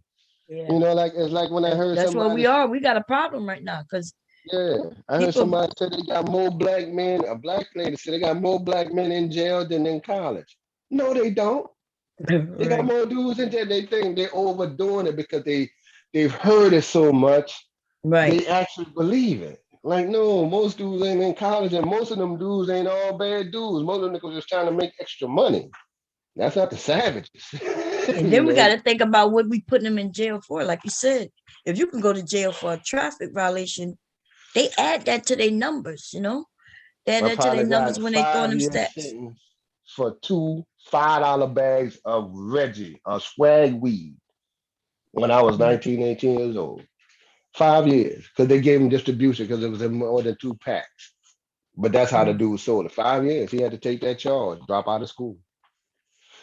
mm, Good dude. Now I've been on. I remember one time I was dating somebody, and and she wasn't about that. She ain't. I wasn't really about that life, but New Orleans kind of freaked. This cautious thing, right? She said, "Well, yeah, we went out to eat and stuff. She don't know we getting to know each other." She was like, "Well, you ever been arrested?" I said, "Yeah, I've been arrested a bunch of times." She said, "Well, I'm sorry, but I can't date anybody real, that's been arrested, and that's just not my thing. I've been to jail or something like that." I was like, "All right, well, then we don't bring you home." Now, see, so Later, she asked me why you didn't tell me you got arrested. I said, well, you ain't next. I got arrested for traffic ticket, assault on a police officer when they tried to choke me, such and such. And she said, oh, well, that's not crimes. Well, I got arrested for that, you know, but you prejudged me already. You know, and yeah, they got mug shots, plenty of them, starting from 12 years old. Then I went into my history. Then she understood, but I don't prejudge. I say, you Right. did. Yeah. That's what they do, man. But no, at least you explained it. And Mhm. you're telling the truth. You know what I mean? You're like, yeah, I got arrested many a time. You know? That's why even when you fill out applications, they try to they'll say, have you gotten convicted? Right. You know, now it used to be where have you been arrested before? Now they asking, have you been convicted of certain Right, things? if you're a convicted felon, right. And Yeah, and you're a then you will felon. narrow it down to certain particular things. Right. But Because they it's not right that you shouldn't be able to get a job just because, if you went to jail and you did your time and you got out, people should mhm. be able to at least, get a Yeah, job pick and it, things. Now, yeah, now if they get convicted for some shit that dealing with children shit, yeah, we right. might need to keep record of them, keep track of Mhm. them because they seem to do it again, depending on the situation. I think I they had ought a to get to the point. I think they ought to get to the point with today's technology, put some type of ankle, not the big ankle monitor, but some type of monitor on their ass yeah. as a part of their, probation or whatever. If they get out a little early, I think they do do because they that never do with the some of full them. sitting. I follow their ass more than the ankle monitor. Well, you can track their ass. You know, they got watches, all kinds of stuff now. You don't need a big ankle monitor for Right. at least until they off probation Yeah, for you're right. years. That way, if something come happen with a child, they can dig up every single person that have a history and track if they was ever around that child. It's so bad, man. When the last time I looked, it's been a couple of years. When I looked to see how many of certain people convicted of, dealing with children. When I looked in the area where I used to live, it was lit up like a Christmas tree. But then Yeah, they got even different around there. levels of it. See, they got different levels. Hmm. Like I had a cousin who he was, if I'm correct, 16, and he had a girlfriend. She was 14. Now, her Hmm. family knew about this because they would let him stay the night. He used to stay over there. Yeah, stay at the house. Yeah, spend the night and everything. I think he was even messing with the mother, right? Mm. When they put a charge on him, when she ended up getting pregnant. Hmm. Because they was embarrassed now. Yeah, so now he get to go to jail. I think he was in jail for 5 years, I think, Hmm. behind messing with his girlfriend, and getting her pregnant. That was Mm. that's when I realized the system, the way that it's built. Right, If anybody go to jail, if he want, okay, they want to send him to jail, but I think the mother and the father should have been going right along with his ass. right. And they've Because why been would in. Go ahead. go ahead? No, I was saying, why would they allowed it? They knew. Come on, he's spending the night, so you already know what's happening. Right. What they thought he was doing there, spending the night with her, and now that she's pregnant, now you want to bring charges? Mm. He comes out and he has a child, and he was watching. He ended up getting killed early, man. So many of my cousins and people I went to school with ended up dying before they turned 20. Yeah. A friend of mine asked me one time. Actually, my youngest daughter, mine, asked me. She in the 5 years we dated, we went to 3 funerals. None of them of old age and natural causes. Well, yeah, definitely two. She said, Kevin, how many funerals you been to in your life? I said about 13. Only 2 or 3 people died of old age and natural causes. Everybody else was under 30. She said, that's not normal. I said, no, I ain't know that. Seem normal, and if you're from a certain area. I ain't know that was a normal. I'm like, Yeah, she's like, really? I'm like, no, because she's seen some of my same partners Even some of the old baller pilots, and they come when them niggas we come to film, them niggas come. It was a second line funeral, and them niggas fly in to pay homage sometime. And he's like, "Well, who are the people?" And, she was great. She was from Chicago. She said, "Well, who's that group over there with the white T-shirts?" I said, "No, that's just family and friends. It's family Mm-hmm. and friends. That's how they that she thinking everybody coming with the black gown on. No, you in New Orleans. Right. They had It's about 20, t-shirts 30. down here. Yeah, Yeah. white T-shirts to carry the casket out, had the second line band, and these old, OGs came to see what's happening. Mm-hmm. She said, "Really?" And she was like, "Well, what? Oh, they all. I thought there was a group because they all over there. No, them niggas over there trying to figure out what happened. Yeah. That's what they doing. They finding out what happened, what went down, why a nigga did. That's what that is. Mm-hmm. And then once they leave here, then they go be action, especially behind this one particular dude. But she didn't get Yeah. it. Yeah, you can't mess with certain people. That's like with Where the we Lemon from, Dog that's the way that situation. work. That's what I was Right, like telling you. I was talking that shit the other day. Old girl come up here and I'm like, my fat, like her husband is on here doing some shit that we just don't do. the West Right? Bank folks, Huh? the folks on the West Bank down Yeah. here. Mm-hmm. Yeah, that nigga. Yeah, hey, I mean, listen, Bob. Yeah, I don't quote me. I don't know these people like talk about the nigga came on all be all like fuck this and such and care if nobody care. Hold on, fella. I don't play with you like that. I don't play with you like that. And then I think I know you're talking about because the name sound familiar, but the mom and all that dumb shit. Fella, you on the West Bank. I'm right here.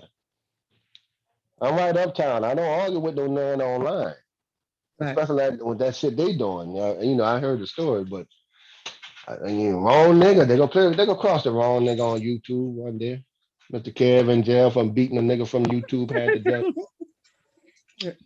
They doing some, he doing some shit that we just don't do. Now listen, when we on YouTube, we could be we playing with people in different states and shit.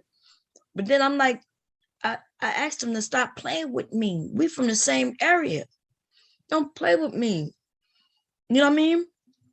Like, cause they over there acting like they lied, doing a lot of lying, and it's just getting to be too much. I asked them to stop. Look, hey, you go your way, I'm gonna go my way.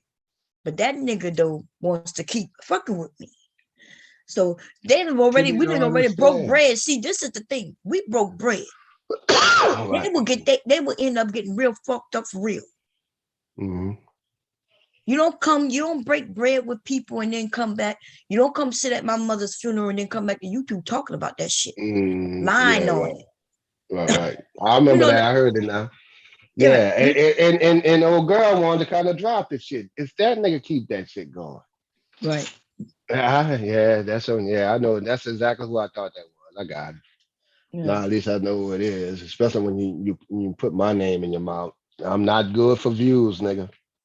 You ain't gonna get no algorithms off me, nigga. And Ain't gonna he'll be some think he could play with algorithms. you. See, All that's why I right, don't well, bring you into it because I'm like, I don't need them man, I'm playing with right you. there at You Miss right there. May, 7140, Mr. C's in the East, wherever I go. I don't mind saying where the fuck I'm at every day. Even on the West Bank, I shoot pool at Honey's, and they know what that is. It's an Asian pool hall. I get my little gambling on over there.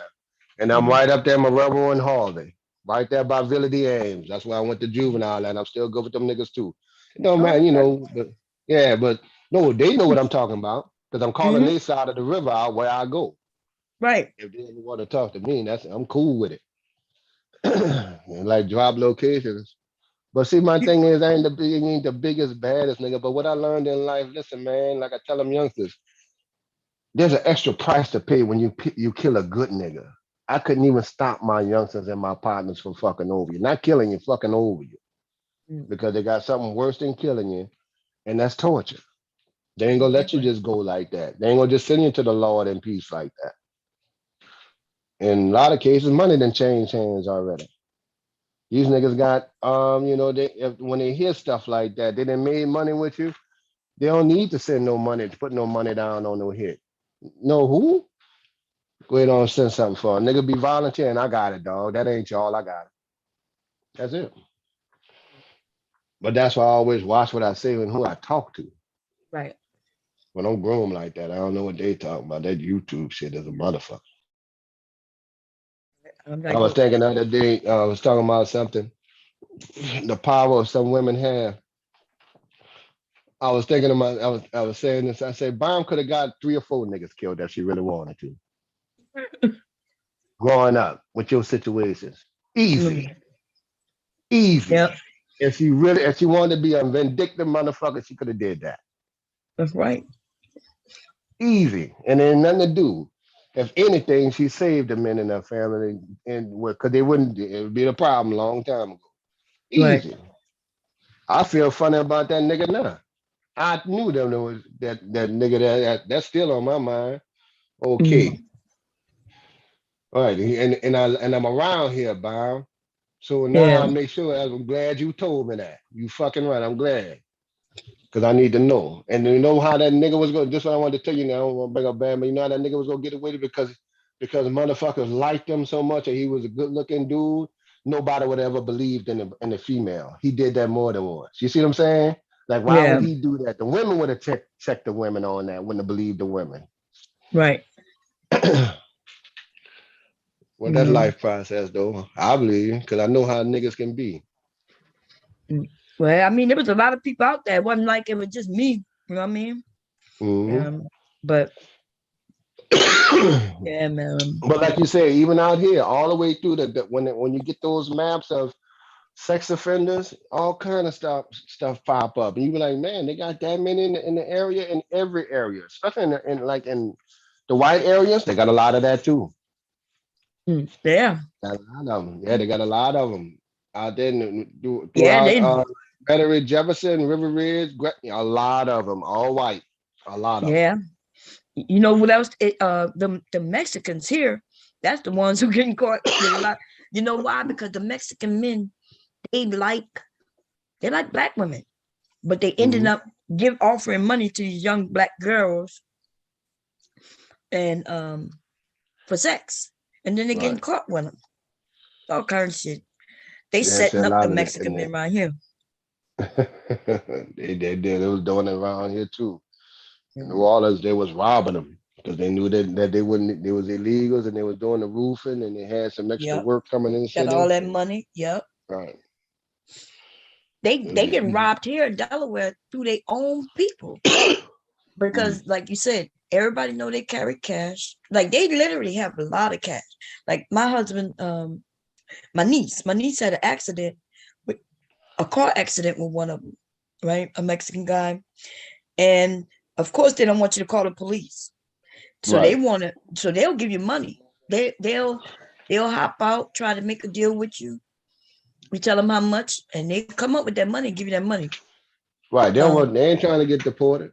yeah, they don't want to get. And then Mhm. if the accident is real bad, the motherfucker will jump up out the car they in and leave it, and just buy another one tomorrow. Oh yeah, Like, yeah, hell yeah, yeah. hell yeah, man. Anything better. But you know what I don't see? I don't see them begging. I don't see No, many they don't beg. Hispanic parents. Nah, they'll be at Home Depot looking for work, but they don't beg. Yeah, you I right see a about that. couple of them get a little drunk and a little tipsy, but they ain't begging. But that's part of their culture. They'll go to work and they'll get high and everything. And the way they some of them culture was, then they'll look for like prostitutes and women. That's their weekend thing. It's Yep, not necessarily an insult to them, but in Mexico, that's not new. You know, right. work and you make your money and you send your money home. Yep. They get drunk. They get with the women. They doing what they do, right? Making their Hmm. money, surviving. Um, they I will ain't come mad at them together. though. I can't knock the hustle. No, I I said don't. when they I'm was not. coming across the border, listen, them people trying to get somewhere. For those that legitimate, you can't. I mean, you can't stop a flow of people that's trying to get to a better place in life. Now, All does it right. cause an issue for the country? Yeah, but I ain't mad at them. You know, you got white folks mad at them. Like, why you come? I don't Well, even think damn. they cause the issue because they doing jobs we don't even want to do. They Right. might do it even better. Like for instance, if you need a car repair and you find one of the Mexicans who know how to do cars, shit, he will take an engine apart and put that shit back That's who together. rebuilt New Orleans after Katrina. I don't want to say Mexicans because I learned to say Hondurans because my ignorant ass just thought all of them was Mexican. Oh, what they got? So Honduras. which ones? What they Honduras. Honduran? What Well, it else? was mostly Hondurans came here. A lot of Mexicans. It's like more Texas, California. But we Oh, had a okay. lot of Honduran people here. But if it Oh, wasn't okay. for them, that's who rebuilt New Orleans. Because a lot of those American contractors from all over was taking 25% of the insurance money and getting 25, getting all the contracts and packing up and leaving, And it was ripping people off. I ripping heard people off. wasn't one of them actors ended up supposed to be supporting the rebuild, and they heard that like they built this little area, and then the home started falling apart, and people in New Orleans is suing them. Yeah, I gotta think of his name. He's a real popular white actor. I had to think of it. Nicolas Cage. No, I remember he. John Candy used to like New Orleans a lot. I had to think on it. I'm gonna look it up. Not the ones Angelique Jolie and Yeah, and didn't she have something? Her and her husband. they got yeah her and her. Well, I think they're divorced now. Was it Brad Pitt? Yeah, I Brad. think that's who they suing. Let me look and Right. see. New Orleans people. But what didn't they buy? Didn't they make some homes? It was her, I Yeah, think. they helped out a lot throughout the lower ninth ward. They did a whole area, had contracts for a whole area. Now they have a house here. They used to live here. Their kids Yeah. hang out Oh, yeah, that's right, Brad Pitt. Let me see. But I think here. let me see. They whoever it was, and I think it was them though, they being Yeah, they sued had a because big. they perked Mhm. they built homes and sold them, and then the homes just they were built really badly, poorly. Now, of Right, and course, then it's not I their think they had the fault. solar panels on them and everything. I think that was in the name. I think you're right. Mm. Hmm. Let me see. Being sued in New Brad Orleans. Pitt, yeah, and Angelina Jolie. Now that's a trip. You'll see them just walking across the street with their kids sometime. Yeah, here you go. Back Here in the day, they did something called the Make It Right Recovery Neighborhood in the Lower Ninth Ward. right in the night ward. Yeah. Um. See now the lower ninth ward is what Trump wanted. He tried to buy it. He had no Yeah. chance with that. You could play that shit up there in New York. The lower ninth ward is protected. That's old slaves property that was handed down for generations to their family members, and Mm. it's protected in the city. Yeah, remember what they was doing? So the Lord was it the night ward? Yeah, I think it was where it got hit the worst, right? Am I right? It was the Lord. Hmm. That's one of So the worst hit areas. That's an yeah, old. so then a lot of people went away because of course they ain't have no homes. But then they told the people they got to come back and clear it up, and if they didn't, they was gonna lose their property. Hmm. And that was messed up, man. Like you supposed to give Yeah, but people. it was in the you in it's a bad position. I mean, the lower ninth ward, the people still came back, but half of the people didn't even come back, Yeah, because one, they was in the lower ninth ward, and then you know how New Orleans could be.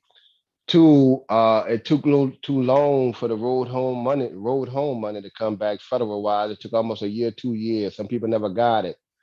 Three, a lot when they went to other cities like Texas and stuff like that, and Atlanta, they started new jobs, and the jobs paid better, more money than they ever made. Unemployment when we left Katrina, unemployment was 450 a week. That's more than most people in New Orleans ever made. I know. Yeah. And that's unemployment. And they got the free housing and the $10,000. That was it. Then they got on a job that paid more than minimum wage or flipping mattresses at them hotels or cooking.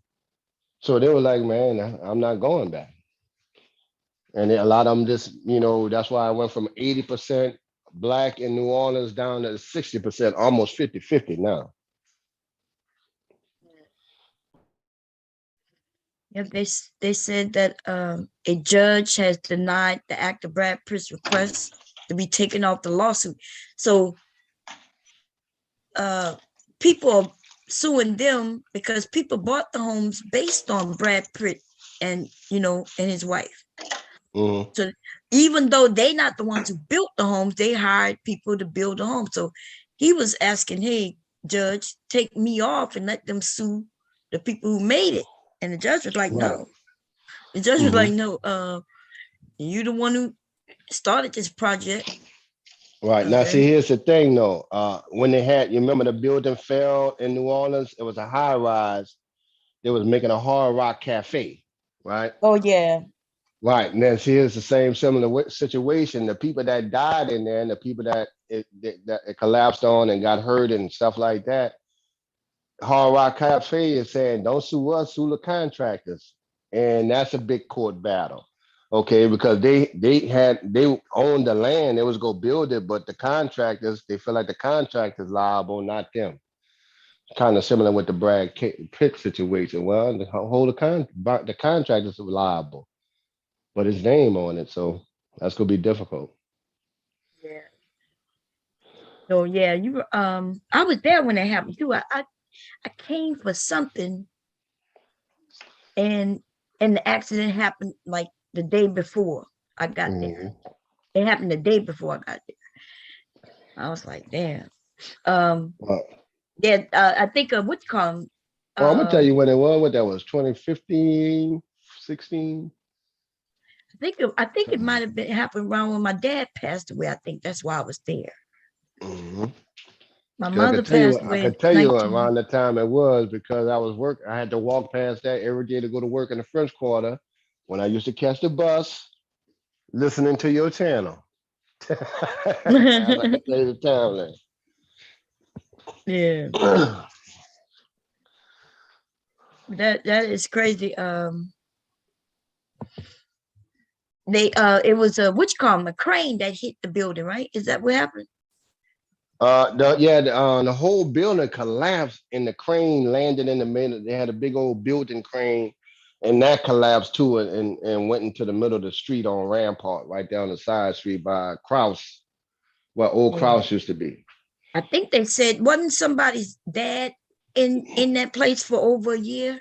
Like somebody's body was in because they didn't get to it. They wasn't able to go in the building and get all the bodies, Yeah, but he yeah, they worked had a there. couple bodies Yeah, and they said it stuck was in on there. that. Yeah, Yeah, for over a year.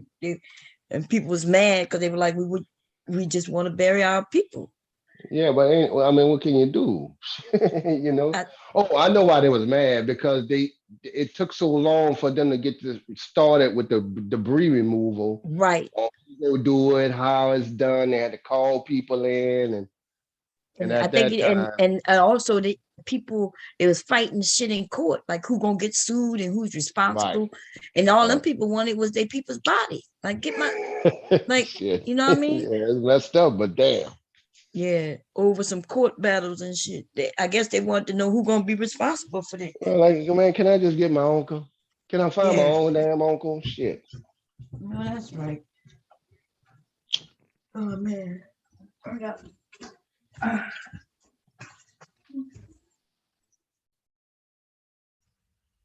Oh.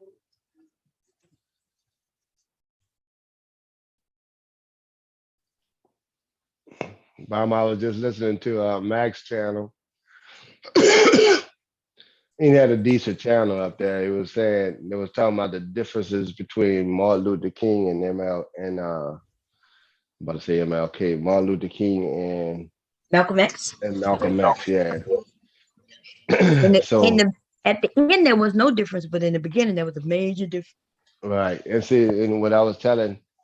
And I was telling Max, we had that conversation before. I said, listen, a lot of people get the image of black folks from what they saw on TV, just from when they was getting their behind kicked. That was an all-out fight. They used to fight every day, all the time at these protests.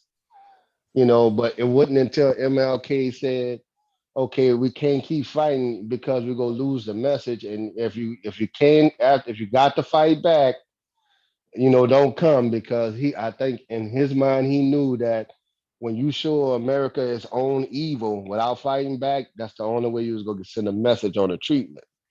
Right. But I'm like, man, and then one day they just decided to walk. Man, there was a lot of battles with those protests, starting from the boy bus card and stuff like that. They always fought back.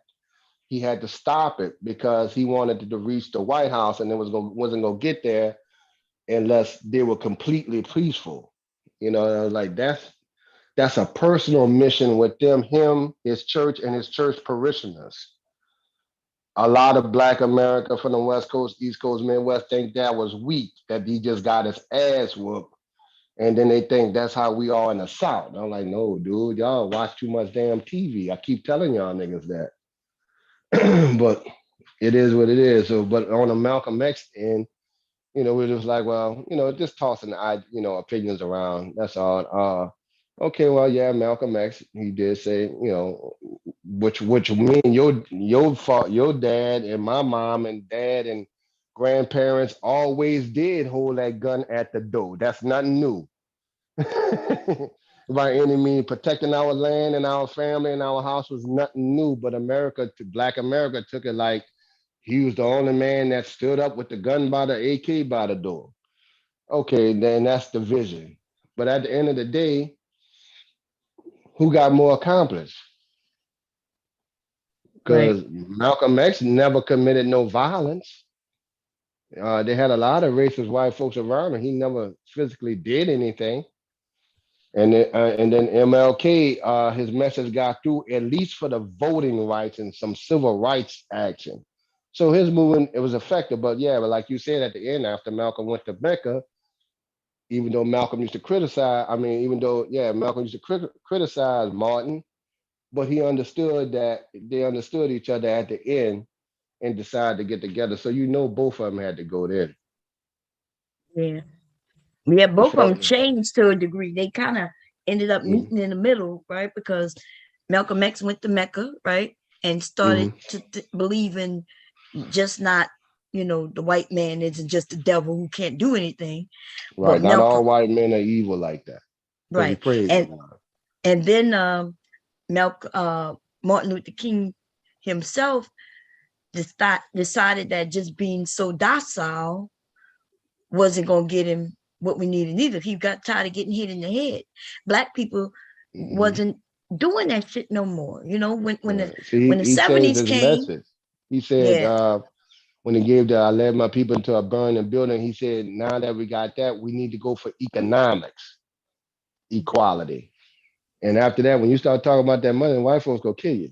Killed him 2 weeks after that speech he had planned. yeah, And yeah. that's what did it, man.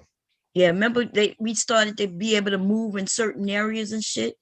Mm-hmm. He was down there for in I think it wasn't Detroit, I think it was in Chicago. He had did a march in Chicago, and Mm-hmm. then people hit him, cracked him in his head with a rock and shit. And then not too long after that, yeah, they killed him. You're right when it come to money, huh? Right, because he was They like, killed. well, he was like, I shouldn't have did the segregation thing. I should have asked for the equal resources back in that, and it made sense back in that time because we had our own teachers. We just had second and third hand stuff, but if we had equal resources, Yeah. then white folks know we'd have outdid them in absolutely everything. We was already outdoing them in a lot of shit. Right, And we didn't with even the have nowhere near the resources they had. right, It was it was just the idea of we having to use, they wouldn't repair certain things like the water fountains. We might have right, to walk much longer to get to a water fountain or a bathroom. We giving them our money to buy the same food they buying, but we got to go through the back to get it. I remember going to get ice cream, and segregation had ended. Uh, um, uh, uh, uh segregation had ended, but in Louisiana, they still were doing that shit. It was well, illegal. yeah, and listen, like we was blown away when I showed that when I put the thing, I think in your chat, Walmart got caught again charging more for black baby dolls. Yeah, Right? That's a second and third time getting caught. And I was like, every store used to do that. They would always jack up the prices in the black areas. And then when I hear, it bothers me when I hear about people talk about the collective and slavery 400 years ago and Jim Crow. No, them corporate America still actively do that yeah, they do it actively. Yeah, right now, um, but yes, they do. that's So, like but if you ask Mr. Mark, pull up the insurance in Louisiana, in mhm, Mississippi, just for the basics. it's gonna be triple the rate from y'all up there in Delaware, and we got triple less, 3 times less than any damn body. So it's always like that. Right. No, you're completely right. You know, they charge us more. We get charged more water, electric, cable. Like they literally know. That's what the red zoning does. It helps them determine where we are masses, and then we Hmm. get charged more. You would assume they should charge us less and charge the wealthy people more, but wealthy people pay less for what is that they're doing. We get charged Hmm. more, and that's how they keep us poor. They keep control of us to make sure we're gonna work. Because So when I hear some of these, in most cases, we're working just for the basics. How many people right, are working just for the basics, just to keep your lights on, your electric on, just be able to be in the house, rent or mortgage, and gas to go to work. right, and see what all of those factors in, and when I hear Black YouTube go back and forth on those gender issues and stuff, the collective stuff, I'm like, hold on, man. I'm encouraged because Bomb when the report came out, we only 10,000 black men only 10,000 behind white folks. We caught up a lot. So Yeah, now that we see where we at, it don't take much more but for us to start spending our money with each other. Just that alone is gonna boost us right up. And with the business started, we just now getting in the business frame of mind collectively around the board from the street niggas trying to do videos on YouTube and go LLC all the way up to the brothers who getting out of college. So I thought we were further behind than that as far as net worth is concerned. yeah, But if we keep just getting some property and keeping our family property, because I think this our like with your parents and mine, this our second round of trying to hold property down in the family. We do that, our net worth to come up a little more, and then after that, we start spending on, especially if the ladies can get a link on hair care products and beauty, their own thing. It's over for every other culture because blacks will have their own money recycled amongst each other. I'm a firm believer in that. But it's not a competition with us. I like to see them go get it. I like to see open them, go get these girls some business overseas and stuff like that where we can make some of this $10 billion industry. And for the brothers, for black men, we them niggas just got to put them guns down, man. This shit don't make no sense. You know, yeah. for a little while and stop Just getting these girls pregnant. yeah, stop killing each other, and stop bringing children in the world that we don't want to take care of. Right. That's But I it. tell you, you're gonna be a good father. Wardy gonna be a good dad. I think You Wody damn will be right. a good dad if Wody won't. Cause see, listening to some of these niggas online, he ain't gonna be no good dad. You didn't hear what some of the men in the chat were saying, telling them uh, just go take a baby, and calling the woman all kinds of names, and he never referred to that woman as anything negative. But these men ready to That's why refer I to her. told him. You heard what I told him, huh? What you told Congratulations, him? man. Oh, I told that nigga congratulations. When he was on your channel. Oh yeah, yeah. Yeah, congratulations, man. It's a great thing. He was like, well, I'm a planner. All band out. You was on the panel. I was like, all that planning, bro. Mm. Ain't That's no plan. fine. The baby's on the way. What you Right, do right now, that's what I tell somebody to do. Start getting some things together right now, man. You go ease the tension for that woman. She get a pass. She pregnant. She get a pass from here to after she had the baby and 6 months after. She get a complete pass. Just start getting things in order right now. So when the baby come here, man, don't like when the baby come. No, the baby coming. yeah. Start stacking up on your basic, your diapers, your wife, stuff like that. And when you start doing that to with any woman on any economic level, it's gonna give her a sense of pride, man. You ain't gonna have all those issues some of these niggas complaining about. Get a head start on it. It don't cost that much. Now they Right. got diapers, they got clubs for Pampers now and wipes. They just mail it to your door. Yeah, yeah. Shit, I got some shit that I could send him. Um, I got a baby swing he could have, right? Hmm. For a baby infant is brand new. Nikki said it at one time. And then he got too big. He got too big for it real fast. You ain't gonna And take so you ain't long. I got some other shit that I would love to give him, if he take it, I'm willing to send it to him. He not that far.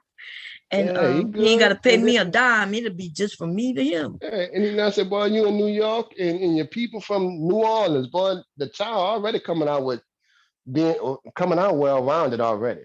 Right? Yeah. Then you're But older.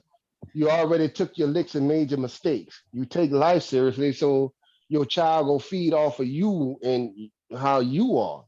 It's a good position, man. It's great. It's great, man. Well, I'm gonna get this thing, man. Your kid gonna be off the chain. yeah. Leaking, See, that's leaking, that. and these little kids gonna be so far ahead of our ass. It's gonna be Oh ridiculous yeah. The thing is though, because they have more tools now. That's the yeah, they biggest do. thing, man. Yes, And they they learning do. a lot faster. So what we and like I told him when I was on the panel, we just now learning as parents that zero from now that she's pregnant Hmm. and that humble time during she's pregnant up until age 6 is their entire learning sponge cycle.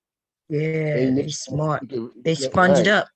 right, Yeah, everything, even second. The everything. child can learn in 2 or 3 languages by the time she makes 6 or 7.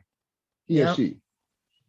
Now, we like the stock thing. I said, shit, your kid will be able to compete in the global market, man. Easy, Yeah, because yeah. our frame of mind is better.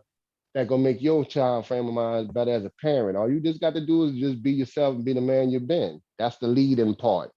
I could tell you now, my daughter sits here and look me in my mouth when she hear me conducting business and stuff like that. Or, if I'm talking in a professional manner, she sees that. Yeah.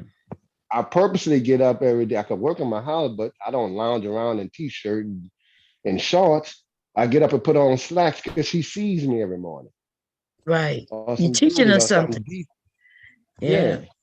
So that way I like to lay on the sofa and I can sleep on the sofa, but I get my ass up because I don't want her thinking you can just nigga just lounge on the sofa all day.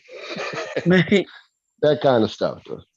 Yeah, no, you're right So about just that. being a good person, they see that, the kids take to that. But Very easy. before you came up, you know, um, so the women, we was trying to give him encouragement, right, in the beginning, but he was talking that shit like, if, like when you came up, you was like, hey, the baby is coming. We said the same thing, but he didn't take it the same way. Even though we were like, dude, the baby is already on his way. He was like, well, if he may move down there with the baby, if, like he said, if he could find a job that pays the same what he making now. And I'm like, dude, what do you mean if? Like, go your ass down where this baby is so you could be in this baby's life. You find a job, you might not make what you're making now. You might have to work your way back up to it. But Florida, the cost of living is different than New York anyway, you know? So, but when you came up though, I understand now that the men listen to you men, even though we women could say it, we could say it exactly the way you said, Mhm. word for word, and these men don't hear it because all they hear is us telling them what to do, like as if we their mama. But then when you came up, you you was basically saying the same thing, and he's like, "Yeah, you're right." We was giving him Yeah, words of but you know encouragement how at many first. times I repeated the same thing you said on panels? Oh, many times, Right, to say, well, no, dude, that's the same. You missing something here, son. I just had to say it a different way.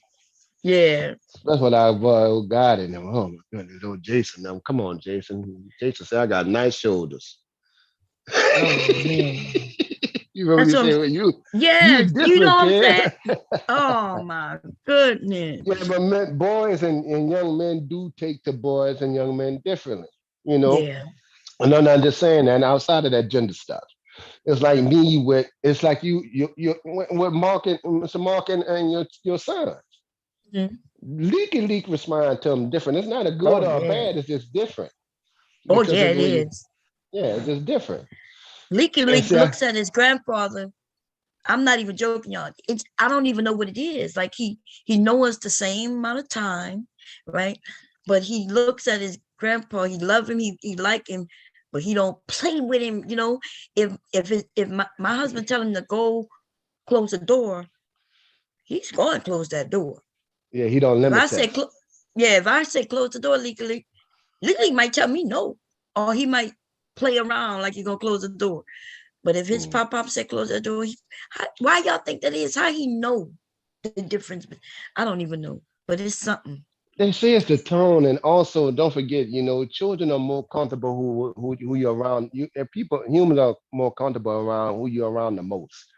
They see you all the time, so the entire development of play and limit, all that goes through the mom. So she has to deal with more shit, you know. Okay. And dad come in, I think you got the voice, the tone is different, Mm-hmm. of you know that kind of thing. There, I have to watch things with my daughter because I can get on her butt, and then I be thinking, now I don't want her growing up doing date some nigga that get on her ass and she feel like she can't speak, you know, Yeah. that kind of thing. Even though she can with me, but they also date people that they see in their father. So Right. I just keep the tone different. Whereas with boys, you know, like Mr. Mark telling your son, man, you don't get your ass up 12, 10, 12 years old. We could do that with, but boy, get your ass. Didn't I tell you clean that room? That's different. If I yell at him, Yeah. I go up one octave with this little girl, all the big tears start to come. Right. And for men, we not used to verbally chastise. Like Yeah. with me with the girl, I had to get on, I had to stay on her, and like you like a female had to stay on her, their daughter or their son, you know, go right behind her and do it over and over again. And since it's me and her, I try to at least be a little sensitive to it, keeping some balance to Yeah. No, it. I see what you mean. I see what you mean. You know, Yeah. like I purposely, we go, we got to wear sundresses, you know. I don't want her to be not like a little girl, you know, it's just me and her. So she take on some of mine. She walked just like me. My brother and my family just laugh. She walked just like you know, because we tall. Her mom was tall. Oh, okay. Right. She Her gonna be mom was tall. 5'11". I'm 6'2". Oh, damn. She gonna be a tall. Yeah, Her she gonna be mom tall. and Serena Williams the same height. They got some pictures together that her mom taken. They was friends. Mm, that's cool though. But Mhm. but you are a father there, and I think that's what he needs too. Because it's gonna be scary for him. But I think some of the men really do believe that because he had said something. When we started getting hard on him after he said something about, well, she could have the baby up until maybe about 8, 9, and then I can get him or her. And I was like, Nah, dude, man, what? I told that him don't that was work like wrong. that. Yeah. You missing too much development. Just the separation of my daughter after Katrina, with her mom living in the hour away, and her mom getting married, even though it's a nice dude. The separation between me and her at 10 years old when Katrina hit causes issues later. Just that Hmm. time, 3 or 4 years living apart, cause issues because you're a dad, you know, and that's it. Me personally, I will move wherever the child will be. Yeah. I'm a man. I can tone down on my little apartment. I got half my shit paid for. My computer equipment, take a little job. I've been hearing people talking about 6 figures per hour take a $30,000 a year job to be around my kid and live in a 1 bedroom apartment. Right. And I've done it. My daughter was after Katrina. She was in Dallas, then Houston. I moved from New Orleans to Corpus Christi to Dallas to Houston, then back to New Orleans just to be around my only daughter. Yeah. Because a man can maneuver. We can deal with other stuff. We don't have to stay in the upper middle class area. We can stay in a little average little area and be all right because we can handle ourselves. Right. But no, I praise him, man. He good. You're in a good position, and that's the reinforcement. Because you know what happened, though, Bomb? Just like I think you mentioned something about Mr. Mark one time. When when women get first pregnant, men take it, even the good men, then they can get a little resentment with it. And the Mhm. women don't know where it's coming from. Well, hold on, you just happy you had, I was pregnant and everything because now we got to make adjustment and take it seriously. Right. And the worry, that's the first time the worry hitting us. And you can feel some kind of way about it. That's why I try to tell them, no, man, you good, everything's good. Man, Yeah. go ahead. It's on the way now, man. You about to be a dad, and then here go your legacy. All that good shit that you learned throughout life, all the mistakes, you get to pour it into this kid because it's the first time, as a parent, it's the first time something is more important and bigger than you. Women catch that immediately. Men don't. Well, Yeah. responsible, parents. And like, this baby come first, nigga. I Like, know they that's right. like Yeah. they ask us dumb question like, who should come first in the household? The husband, the baby. Listen, I'm gonna say the dad should, the husband should come first. The women gonna say them churn, man, and you can't even get mad at that. And you should say it too. I know, I get what they're saying, but a woman supposed to put her child first. I do not expect no woman I'm with to, to a degree, you can support me, but she gonna put the child first. That's right. That's who's supposed to become first to both the parents, the children, because the children Right. can't fend for themselves. And You they know. did not ask to be here. Y'all nasty ass Hmm. made them. Right.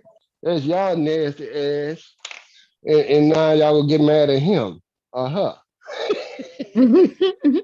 They supposed to be Disneyed out, and and I don't believe in overdoing things for kids either, Bomb. Like I knew people that threw $1,000 1-year-old birthday parties, and they're like, okay, goddamn, child don't know what the hell going on. One of my friends threw a hood with 5,000. Stuff like that, I do get it. It's customary. But when you start buying stuff like designer baby stuff, I just think that's silly. Whether you have the means or not, I just think that's silly because babies grow out of stuff so fast. Right. They do Mhm. real fast. So And the thing nowadays, about mhm. go ahead. I'm sorry. Nowadays, listen to me. I have, I have Woody looking like a king around there because I said, look, Woody. Look, I'm gonna first of all look. Go ahead and get this, do this, this, and this. Get the baby, get the newborn stuff out the way. Get the little baby brush, get all that stuff out the way. It ain't gonna even cost you $200, dude. 2 or 300, to get started. 100 on diapers and wipes. Get the baby bed. The women go buy some of that. Then you want to get such and stuff. Then you go ahead on and get her a little stock account started in a custodial account, right? Custodial account means it's only allocated to him or her, right? Under your name there. And then when you get some stuff straight, then show the mama. When they look at that, the path you got going, that's gonna put her mind at ease. And she know that her kid's daddy is doing more than the average nigga kid father is. And just put your time in early. Don't wait till the kids is running around. If y'all not living together, go get her at an infant and spend some time with her as often as you possibly can. And there it is. And that's gonna set the tone. You The know what a thing woman about would love to hear? Where the baby at? He with his daddy. All weekend? Yeah. Damn, girl, that's good. That kind of that shit. is good. Hell yeah. um, and you know what we heard Woody up here, and I did feel like, hey, dude, it's like you're crying too much. It's like, listen, a woman who about to finds out she's pregnant, we can't then start talking about, well, we're gonna wait until the baby's here to start making decisions. We got to do exactly what you said. It's not a start time. It's time to start buying shit, preparing. How is it that we women know this, but some of these men act like you telling them something that he he had to guess, or like he should know this. He's a grown ass man. He says he has a 16-year-old. You shouldn't have. I could see if he was a brand new father in his 20s. Yeah, but This see, this dude, is different. See, when some people wasn't hands on with their 16-year-old. That's an right? effort for a man. Hmm. Now, my situation is different because it's just standing up because my daughter mother passed. But Hmm. for me, I actually enjoyed going to the doctor's office and stuff like that when I could take a day off. So that's hands on. That's why I Hmm. say get her as him or her as an infant. and they would understand that. But see, I was hands on. They just never really would. You can have a kid, that don't mean you raise the kid. But that's what I'm saying though. That we got a lot of people claiming, like you just said, it's not natural for men to be hands on. It is. They need to be hands on. They just decide not to be hands on. It's not more natural for us to know how to help hold the baby and change the diaper. We have to learn just like you men had to learn. They got some women who Yeah, but see, feel bad. women come together and they teach each other. Or if you don't know, you got the phone call, what to do with colic. And yes, people, some babies get rashes. Most babies do get some type of damn rash. I heard you All babies earlier. get rashes. I don't think that's Right, any right. right. Better than back in the day when they would throw that talcum powder all over your ass and Hey all Taylor. on your chest. Baby, come out there smelling like a flower and come out a puff of smoke. But Hey, tell her. see, you know Hey, why when I asked her that question, you don't use powder on babies no more. That called cancer. Yeah, I know So that now. yeah, so me Everybody should asking, definitely know that. yeah. And so that's what I'm saying. Me asking her that question, I don't know why she tried to make it seem like it was a bad thing. Hey Taylor, what's going on, sis? You muted. Taylor. We might have stepped away for a moment. But Yeah, anyway, I can see it. She said, yeah. Back in the day, instead of A and D and stuff like that, they used to be just Vaseline, because Vaseline is real thick, mm-hmm. and it was a coat between the skin and the pamper. Right, Vaseline used to be what they used to put down there, and then they right. came up with A and D, and what's the other one called? Forget what the other one's called, but but no, Well, what? they start making the Pampers with the better lining and stuff in them now that irritate them a little less. You remember when Huggies came out, boy, it was on then. Mhm. When you can open and retape and stuff like that. Yeah, Yeah, but I remember that. you're right. Remember they used to make the Pampers used to be made almost like a plastic. Right. It was And damn near a big disposable. piece of cotton. Yeah, with a big Yep. piece of cotton. But now they got the extra absorbent and they got it where it doesn't, it doesn't bother the baby's skin as much. Right. Because kids So used to have the little ring around their legs, around their legs. yeah.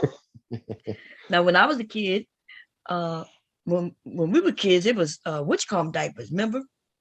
Real Cloth, cloth diapers. cloth That's diaper. right. Yep. Cloth diapers is our generation. By the time we had our kids, like by the time my sister was born, then there was these disposable diapers. Uh-huh. Um, and now they got them different absorbency, and yeah, With the you big have a old, baby in a diaper yeah. all goddamn day, depending. Right. With a Shit, I t-shirt changed on, I'm weekly. gonna run around. Yeah, Taylor, you here? She probably stepped away a little bit, but no. When you said that, see, women, we're not naturally good parents. We like our parents had to teach us. I learned. You Mm. know why I was such good with my children is because first of all, I had a little sister. I had a little brother, but my brother was just a couple of years younger than me. But my little sister, I was a teenager when she was born. So I learned how to change diapers and wash and do everything with her, just being a sister. But if I had been just a mother, new mother, first time changing diapers, somebody would have had to teach me. And it's the same for you men, right? And you said that women come along and help, but we most definitely come and help you men. If you was in the store and the baby was crying and just crying and crying, and somebody would come up and say, "You need some help? Did you Mm. check the diaper?" Like we would just come to you aid. Mm. Have that ever Yeah. happened to you when you were little? I was an expert by then, Bob. Oh, okay. I was an Man. expert by, but with my daughter, it'll be if I'm shopping. Like if I wanted, you know, because I would be looking for something. I asked a lady, you know what, like the leggings at, you know, the jegglers. What's jegglers, man? She said, oh, they over here. And they'll see with my daughter, and they'll see me, her, you know, trying stuff on, holding up to her. Then they'll ask, you know, for help like that. They'll do that Yeah. if I was stuck with something. Yeah. Yeah.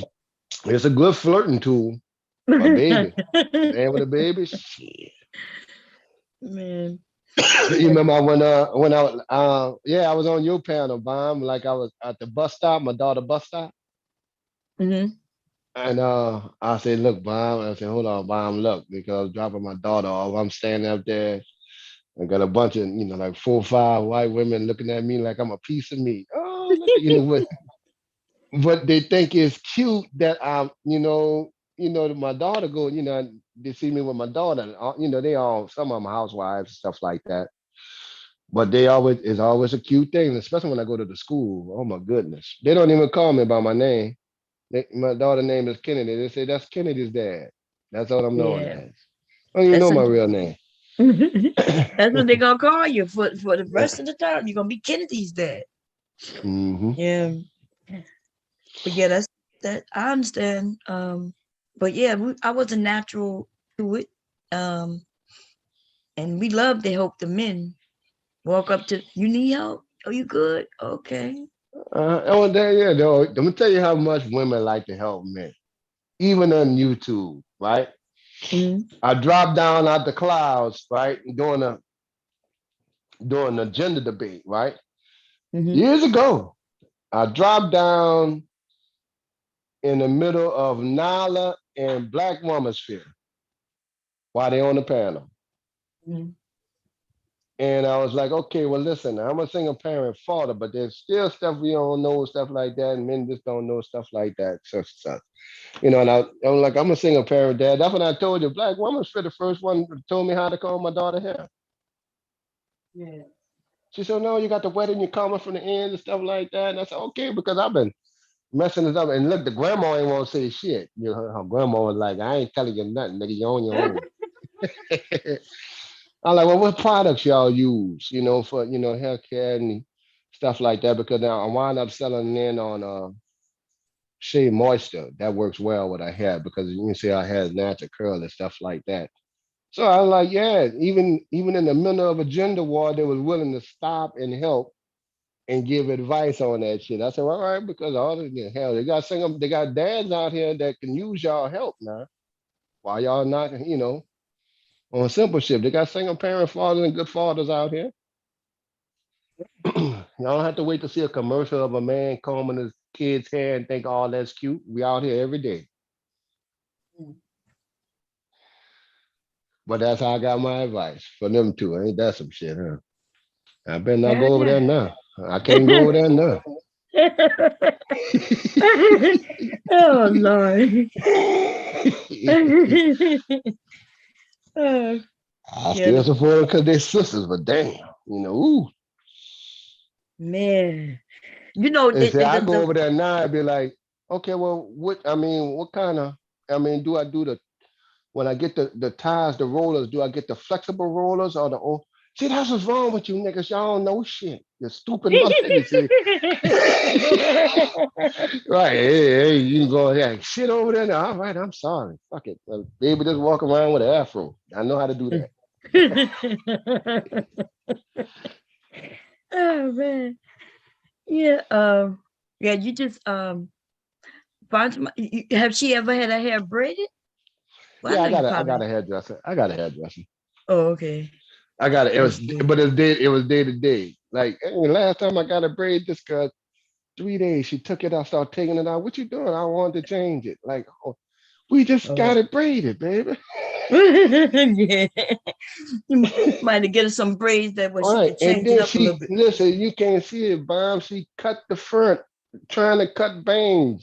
Oh No no, matter tell how us. many times we tell her, like I was about to tell Yodi, listen, man, you can plan all you want. Oh You yeah. can tell them over and over. They still go develop their own little selves, man. Let me tell you how my mom stopped me from doing that with a belt. Okay, I Mhm. remember. Okay, so let me tell you. So my hair, I'm I'm not sure. Okay, so my hair has always been what my mom called sandy red. My uncle hair is that color. My mom hair is that color. Like there's some of us in my family with this, which y'all call blonde today. They call it blonde today, but it was called sandy red back then. But right around the edges, like in the front edges, was always blonde. It was white in color, not gray, but white, right? Literally blonde. And so I remember being a little girl and being different. I noticed I was different than the other kids. And I brought my mom some scissors and I said, my mom said, what that's for? I said, so I could cut the front of my hair, right? Because they made fun of me because my hair was long. They made fun of me because of my eye color. They made fun of me because my hair color. All and me being a little girl, I just wanted to be like everybody else. But my mom spanked me. But what it taught me though is never to pick up no goddamn scissors talking about cutting my hair. You know what I mean? Um, through the years, I have cut my hair, and she spanked me again. What we as little girls, there's an issue with girls and women. Like the media makes us feel like we're not enough, right? We're too fat, Mhm. we're too thin, we're too light, we're too dark. Hair not straight enough, hair not curly enough, hair not this. Right. And see what So mine is some of her little peers got that bang look and some of her little friends white. Okay. mm-hmm. They got bangs. I had to Yeah, explain the difference in her friends in hair texture, yeah, you know, because you also see it on the cartoons and when you play the little video games, most of the characters got the bangs, you know. yeah, Like, no, I got to go into deep into hair texture and, stuff like that. And if she wants to get it done, we got to go through the notion of how she could communicate that to her hairdresser. We have a yeah. hairdresser for a reason. Like we just went to the hairdresser, so now we go ahead and get it. I Her got the hair is hairdresser too. Nah. beautiful. Yeah. I've seen her, right? You know, I've seen her because you showed it to me. Mm-hmm. She is her hair is very pretty, and you Mm-hmm. gotta express it to her, tell her that she has the type of hair that all her friends gonna want. So she Mm-hmm. won't want their hair, but they gonna want her hair, Right. right? Right. And Because now, she goes friends, people curls. always asking the biggest thing problem I had with Bomb when she was little is I almost had to tell people, don't touch my daughter hair. Mhm. They always want to touch her hair. It was, that's Yes. rude. I said, your Mhm. teachers touch your hair at school? She said, yeah. I said, who all touch your hair? Yeah, don't let nobody touch your hair, baby. Because it's a Yeah. natural hair because they want to feel it. It's a compliment, but Yeah. you don't just go around touching the hair. Like, oh, that's a hair. Don't and they hand going toward my child's head. Yeah. They Like, all. don't touch her Yeah. hair. Yeah. It's so pretty. It looks so soft and it's so curly. And I could tell you taking care of it. So just tell her that her hair is growing, is natural, Hmm. and that she might not want to cut it until she get a little older. Right. And tell her everybody gonna want her hair. Hmm. They're gonna want her hair.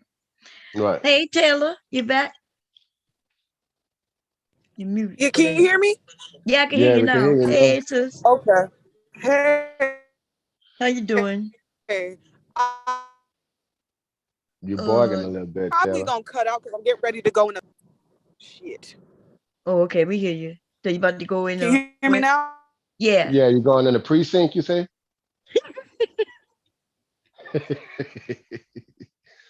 Yeah, I You didn't kill there? the nigga. Yeah, can you hear me? Yeah, go ahead. Try it. Go ahead. Can you hear me?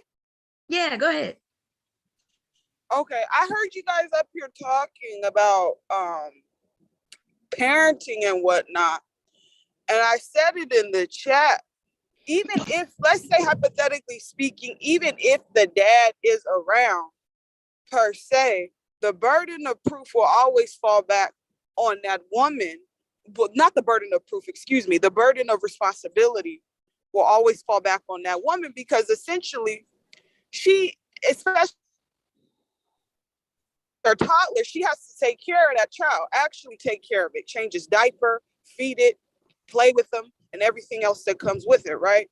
Mhm. So I don't know too many men, and I'm not saying that they don't exist. I don't know too Mhm. many men that want to be stuck with toddlers all day.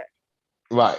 You're right. And see, this is my You know, advice to the men. I tell you right. And the woman take the hell of the 90% of it. But what I tell dudes to keep the tension down and stay active, man, go get your child every chance you get on the weekends. Keep the whole weekend. Like my boy said, he go pick him up. His wife say pick him up on the weekend, and he drop off, and he ain't even spent 24 hours. I'm like, I'll keep them as long as you can while they're young, and give the woman, and it's mainly just to give the mama a break, and she gonna respect that. That's just making an extra step. They don't. The thing is to be hands on while they're young. Now you're not taking the majority. The woman will always have most of the responsibility. It's more to give her a break, and then get to know your child. Too many men don't want to do the newborn till the kid ready to talk and walk and run with him. Before Right. 6 is more important than after 6 years old. You Mm. No, agree with that? no, You agree with that, yeah, Taylor? you, you Oh, know, she Taylor? might be breaking up. Yeah. Okay. Well, yeah, yeah, I'm here. I'm here. okay. Yeah, no, I agree with you. It's really for the women, but that's only because we take on their responsibility. We don't, like if the dad's supposed to take on the same exact responsibility. Right. They Right. just Yeah. they just don't. It's a lot of our fault too, right? As the women, because we do kind of grab on and say, okay, this is our job and we're gonna do this. Right. Well, they can have such a thing as called modernized fathers now, man. I mean, if you want your kid to learn, they can learn from you as they go. Not necessarily that you have to directly teach them, but if they're around you, they're learning. Yeah. Right? And, It's and that's because as how. women, we bond when we carry that child. We bond with that Oh yeah, child. Yeah. that's starting weeks and just right out that yeah, that's there. That's what I was about to tell Wody. The woman get a pass. She get a pass from here to after the child 6 months. Right. Yeah. Because And she that's working why with they that feel baby like every that's day, their child. You can't Yeah. argue that. When the woman say that's my child, look, man, you can argue if you want. They Yeah. carried it. It's different shit. Yeah. Certain shit you shouldn't argue, nigga. No, that's right. The baby's in there, sitting on a bladder at times and kicking and shit. But let me just say this though. All women do not bond with their children That's while true they're as well. young. Yeah. And that's why I don't, I put that out there because I don't want a mother who might be a new mother to feel bad because she may feel like she didn't bond. But you're right though. We usually bond with our like soon as I found out I was pregnant, man, I was rubbing my belly. I couldn't wait until it started showing. I, I was so excited. I couldn't wait to start showing.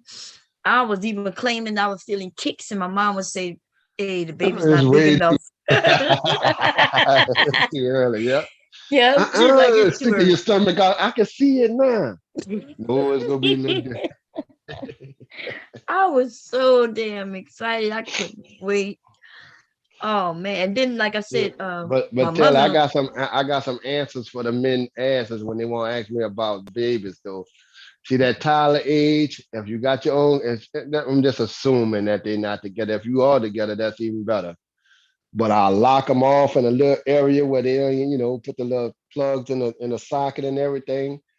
If you could get a whole room and just let them do them, you just let them do them, until they start getting around the house a little more. But you can let them do them.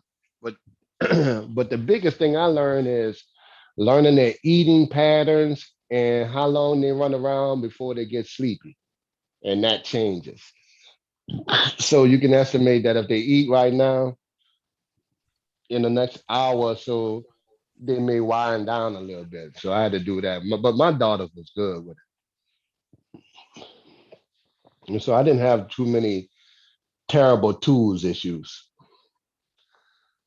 But then they respond to men differently.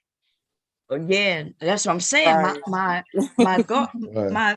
my husband don't get that terrible tooth from Leaky Leak. I get the terrible tooth from Leaky Leak.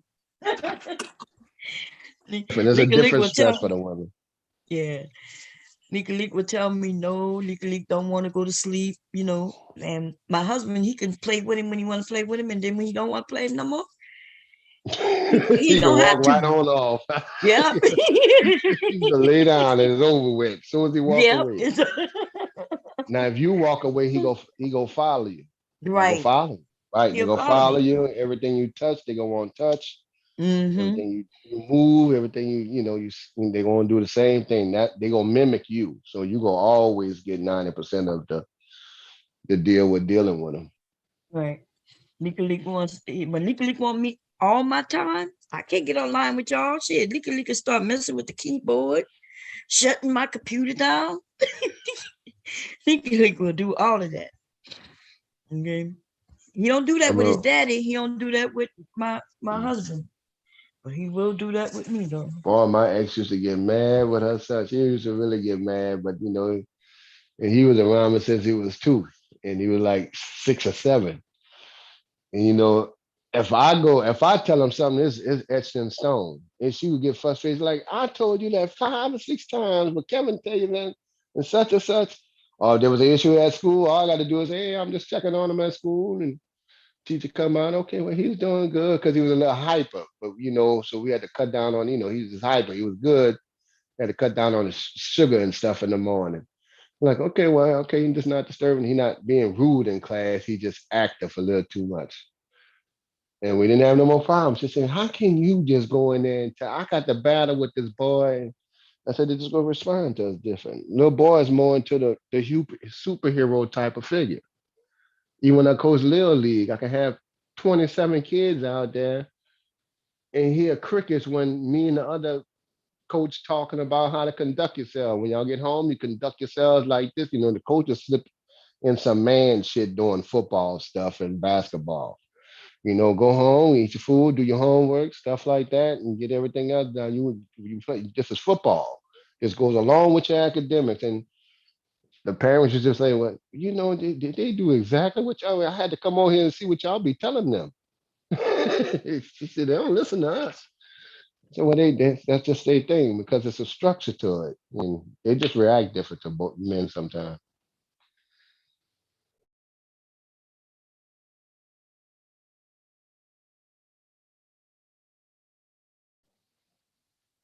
Yeah, I'm muted over here. Okay. Okay, Now you're yeah, I right. hear you. No, but the advice you gave, I'm hoping he'll be a good father. But what do Yeah, you think? Do you think he should, like, if the child is all the way in Florida and he's all the way in New Jersey, how you think Ooh. that's gonna work out? That don't work out like a great father. How that work out as a great I father? What, tell you gonna you, see I him tell you twice a what. year? I'm not trying to. I'm not. That's not parenting. That just means you have a baby, Okay, thank and you. That's that was my biggest fear. I know I wanted to be around mine because I know if I wanted to be a protector, then it wasn't just that I had daughter. I had 2 daughters, but even when I raised the boys, I got to let them understand because it's a development level that they got to hear from the dad or the men. So that was worth more to me to either I'll bring her up there because I'm older little. He already got a 16-year-old. He already set. And if you're gonna be with the woman, go ahead and make these decisions now. And then you was out of there here. I'll bring her up there by me. If that's the case, if things were better up there. If right. I could do it all over again, I'd have done it differently before Yeah. because I didn't realize the importance, with it, just in general. But to be around it is the most important thing. So if we wouldn't go be together, I'd just move there because you can't expect a female to move up there and start a life without some stability. Yeah. But if he liked the girl and they in the relationship, man, I just go ahead on and try to work it out. Shit, we ain't that far from fucking 40. We gonna be some Kevin Samuels ass and some of these niggas who never even tried, because they worrying about the baby mama. Okay, man, go ahead on and try this out. Shit, the baby coming. You linked in for life anyway. Especially if you're a good dude. You ain't no Puka or Ray Ray, you ain't gonna run off. So go ahead on and make this work. Evidently, she's attractive enough to make one with. So she Right. should be a nice looking woman. She was decent enough to deal with at his age, not just hitting him. And he know what he like. That you should be fine. That's right, because like you said, he is old enough to have known how babies come into this world. He already have a 16-year-old. This woman apparently she already have kids. He said too many. Remember, he wouldn't tell us how many, so it's more than one. Ooh, You So guys is okay. got, this a oopsie baby? Did he have a oopsie? yeah, Yeah, Wody, you yeah, gotta Wody ask said, him. Yeah, yeah, but I it's a guess so. whoopsie It don't look baby. like.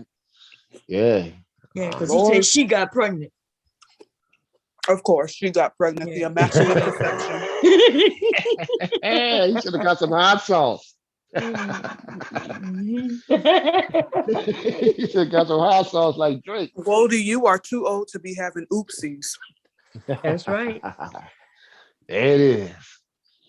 Do you agree with that, Mr. Cab? Don't y'all think at a certain age, it's okay. Listen, you have an Unless oopsie you, at unless you, six. if I've seen people that got pregnant, and yeah, if tell her right, it's too late. Well, you're about to get a pregnant. If you're 30 something and you He, don't know where babies come from. yeah, he know he was about to get there. He already had one. He knew it getting it in. Nigga, you getting it in too good. Somebody go get pregnant. I don't. It's just natural. You getting it in without protection several times on a regular. Yeah, well, that's just gonna be what it is. Like You they know, was playing all they were doing all those other times were playing Russian roulette. That's all. they're playing naked twister. They knew how babies come. And so Yeah, if you having I can sex see when while you're younger. Yeah, that's right. different. Oops, saying, the guy one, man. It is what it is. Now I knew me and my daughter mom talked about having one, but we kind of planned and we're like, okay, well, I'm funny. We tried twice. Once I wanted another child, I wanted another biological child, and I was in a good position too. She was a career girl, briefcase, event manager, highly educated, and did the professional thing and put parenting and in relationships and stuff like that on hold. She kind of asked for this child. And so we had our first child at around 40. She had her first. I was already set. But at least you know what I mean? Like y'all knew. Y'all talked about it. Yeah, yeah, So we're good. if it And she happened, it thanked me happened. for this child the whole time. She said, Kevin, if I can do it all over again, she wouldn't, and that's not no gender thing. Just she said I wouldn't have took that route. And because she liked the motherhood thing. And you know, the modern woman thing didn't equate to that child to her. She said, first thing she was saying, let's make some more. This what y'all be doing down here in the South, making all this, making babies, and but she wanted more children. She said, and she thanked me for this one, even until the day she passed. She said, Kevin, thank you so much for Kennedy. I wouldn't change nothing in the world. That's the greatest ill. And it was a gift. And like my ex even told me, she said, you really gave her a gift. Yeah. And I didn't realize it. My ex kind of, she's mature. We could talk. And she said, that's quite a gift you gave her. She said, I'm sure she did. Thank me every day for this child. But I'm gonna send you the obituary and everything, Bob, so you can see what I'm talking about. I'll get the email address. I'll send it to you. I'm gonna send you receipts of some of this shit I'll be talking about too, Bob. People like, yeah, what the hell? You did a lot of shit. I said, I I believe know. everything you tell me, so you ain't gotta. Right. That's why when I went on the channel, I said, look, Bob, let me show you some pictures. All the kids, like the kids and stuff I raised. Mhm. And like the picture going through my Google. People like, really? I said, yep, there go mine, there go the other three. My ex had three, here go the other one. Just the one that went to NYU, just the one, got the scholarship. Just the one whose dad is German, brothers them are mixed, and this is her. Her name is actually this. And then I say, this one here, one of them, his dad is white. I had to raise him differently. I've been around this boy since he was 3 years old. He was like 12. So in New Orleans, so he had to understand, had to do all that shit. And it was good. It turned out, but it was a dedication. Yeah. Well, listen, if when you tell me things, I believe you because I know you don't have no reason to lie. You see what I'm saying? Mm. Mhm. No, your back You don't channel. have a forked tongue like the rest of these people out here. Man, this motherfucker worked the other way. I use my tongue for good. That is good. That is good. I'm eating see, this see, the pepper thing right is, now, and it's Taylor, hot as hell. but see, it's like going lock and step, bomb with how I grew up. People are like, well, why you not married? I said, I was always comfortable being by myself. And they're like, huh? I said, no, because I said, listen, I always had to explain this. I went to the juvenile system when I was 12. So I cut the outside. When you go in at a young age from whooping some white boys who try to kill us, like my boy would say, whooping these white boys' asses. When you get in everybody focused on the 84 crime bill for the adult men, but they had a juvenile system that was created and built and funded too. They packed those. So any black kid that got in a fight with a white kid, you went to the system regardless. So I learned that at a young age, going into a system as a juvenile, you cut mama and brother them off. There is none. There is no mama. So you get to the point you sitting in there by it's only you. And I was able to just be me the whole time, all the way through the system. So I didn't even accept visitors because I mentally had to go here with that, which is different than a dude that make 21 years old. He went to middle school, junior prime, senior. He didn't communicated with different people. He got a different network. He know how to communicate with females, and he had a whole life. I get out at 18 to the world from 12 to 18. Mhm. And that's different when somebody already has some things established. So I can easily be by myself because I can tune it out because I always just had to rely on me. But that's why I was always partial to children because I didn't have much of a childhood that was taken. That's why I raised so many kids. That's not for every man. Right. And that's why I coach Little League football with the Honey Badger daddy, number 23 for the Kansas City Chiefs. His name is Tyrann Matthew with a U. He Cajun out the St. Bernard. Oh, Me I and know who him that coach. is. Yeah, me and He his plays for dad the is real. Cardinals now, right? Well, he played for the Cardinals, then he played for Kansas City now. Okay. Right, the one that went to LSU, got called the weed. Me and his dad, best friends. We coached their league together. And his that's not his real biological father. We worked at UPS together. We started that together. But his brother, his real father went to jail for killing a motherfucker. So my partner raised his two sons. Then his sister got in a car accident, had three more kids, and he had to take care of those three kids because the dad and the mom died in the car accident. Oh So he my. was raising like five or six, and then I was doing it. So I had like three or four and stuff like that, and we just ran like that. Mm, We still friends to this day. He'll call me. Me and he called me, talked to him the other day. that's good. Yeah, But that's my. um, Mhm. being a stepfather, that's a very honorable. Being a step parent in general, it's an Mhm. honorable thing to do, to take on Right. kids and raise them as your own. And no one, and the thing in this space is that when you hear these people talk, no one's forcing anybody to be a step parent. No one's saying you have to do this, you have to do that. In life, their choices, but don't shame other people because they decided to take on that job. That's not right. Mhm. Oh well, that's why. That's why. Like even before you heard me on bomb, I hadn't dealt with the ministry and stuff all that. I didn't dealt with them niggas. I called them fantastic them show and all them long before. Hold on, man. What the fuck y'all mean? Them niggas ain't shit. Hold on, dog. I done raised some kids. That's a grown man choice. Y'all niggas talk about the black community, man, but you can't have one kid out. You just go walk around and sleep with the mama, lay up in the house, and not even help with the light bill, nigga. That's Right. simple, really? That's And simple. then They'll do that too. They'll yeah, I'm say, like, "Oh, oh man, that's why something. I get said, nigga, that's low married?" down. You gonna suck up the girl and eat her food and shit, Right. and then feel some kind of way you can't leave a little, you can't take care of a little bill or something. Or Right. bring a little boy a little toy. A toy costs less than $10. Nigga, y'all can't do that. It's a little boy, a little child, a little black child. You talking about the black community. That's a little something. And that was my argument with them for a while. So they know me. They know me. But they used to be that little boy. See, Right.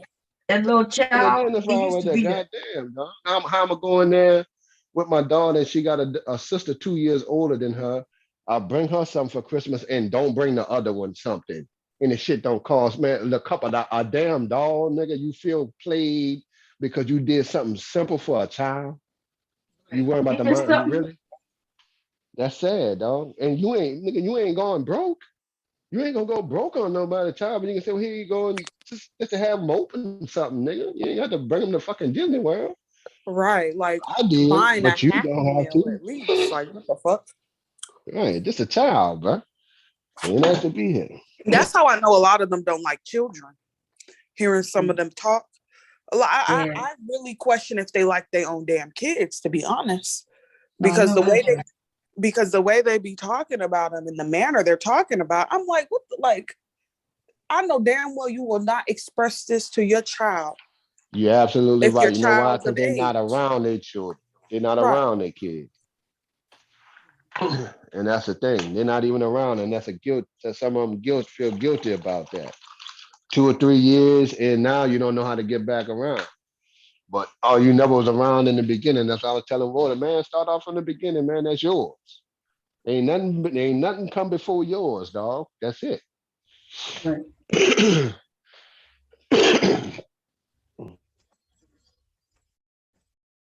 And you can explain to kids how to raise kids, though. Right. And it ain't even you just the main thing is just being there in a decent frame of mind and spending time with them. That's all they care about. That's it. You ain't got to be no superstar, your dad. A lot of folks they got ways to beat the financial, devastation and that shit. And if you got a woman that's willing to work with you, and shit, if she can move up there where if she on the system, well, that's an extra plus. If she already got a kid, you can make that work for you. Trust me, it's easy to do. Because then you could get some housing and don't have to pay rent. Stack your money, then get a house.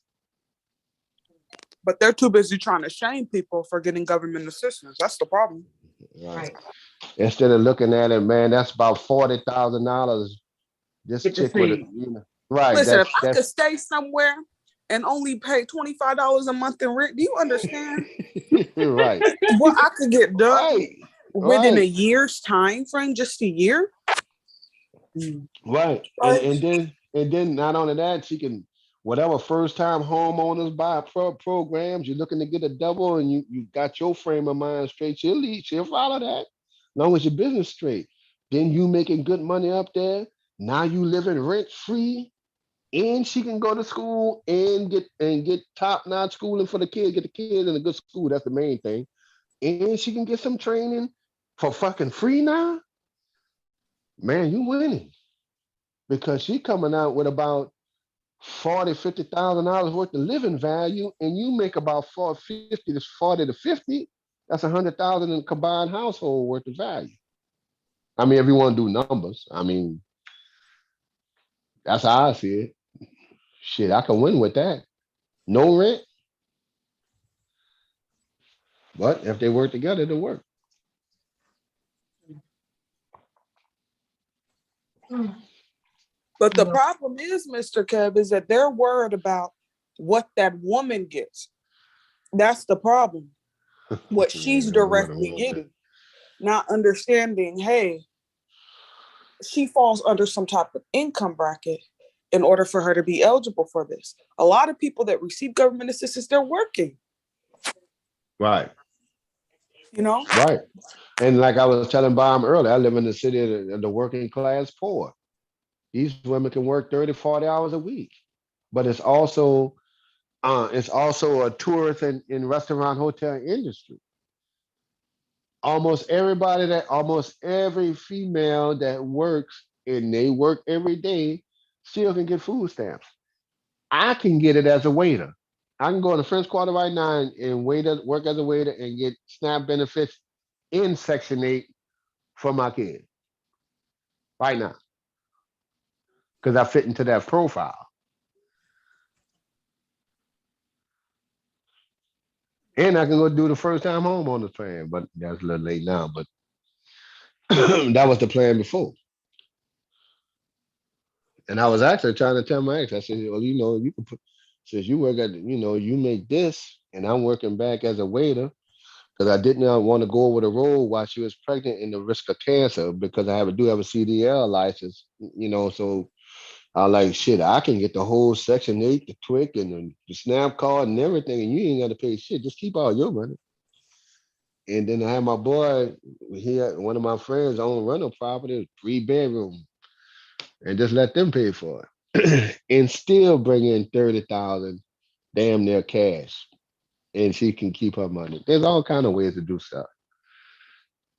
But they just worry about what the woman get, like they paying that kind of money in taxes, and Right. child support.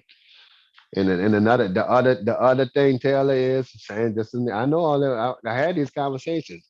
Okay, like the dude came on Bomb Channel. Okay, well, if the man's working 60 hours a week, 16 hours a day, 12 hours a day, what the housewife go do? Just sit at home, do nothing? See, that's when them. That's when I've been listening to Bomb saying like, I had to come up there like, what, dude? You think being a housewife with 2 kids ain't?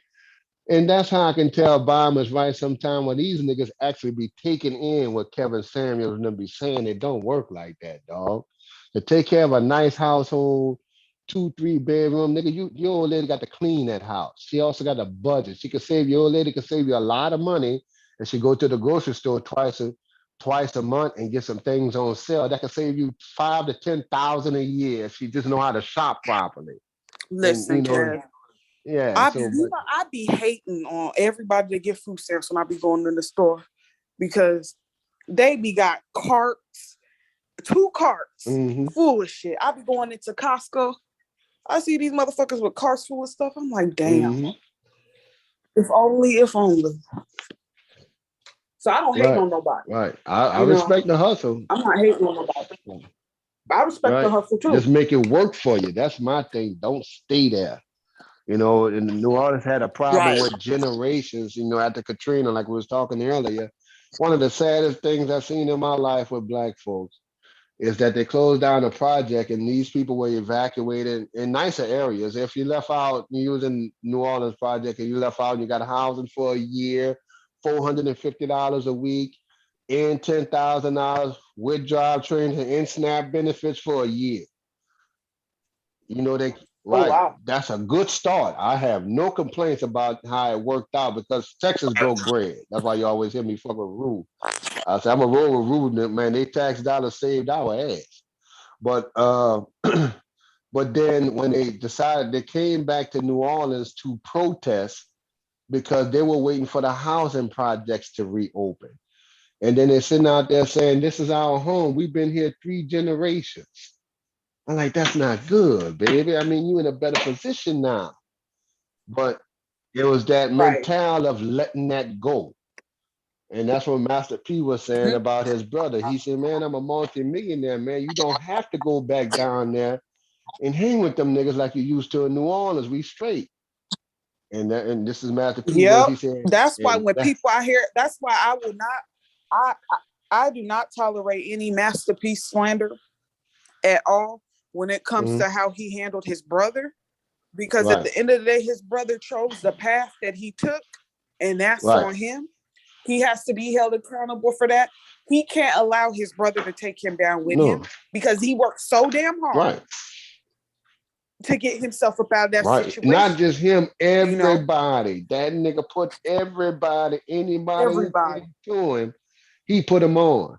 And the thing what happened with him, Bomb, Yep, he did. allegedly, right, allegedly, he got mansions in California and all that, and even in New Orleans, but C like to hang with the he just liked the area. It's not like he was active and With them stuff. hood But buggers. right. But the niggas he hang around still beef. And it was something as simple as one of the little dudes was in the bar and they was had a little rap concert. The dude allegedly try to battle rap, see murder. But when you do that hunt down here, when the little dude you call the dude a bitch or something to his face down here, the other nigga just up so allegedly and hit the nigga. When you call a nigga talking like that, they go kill you.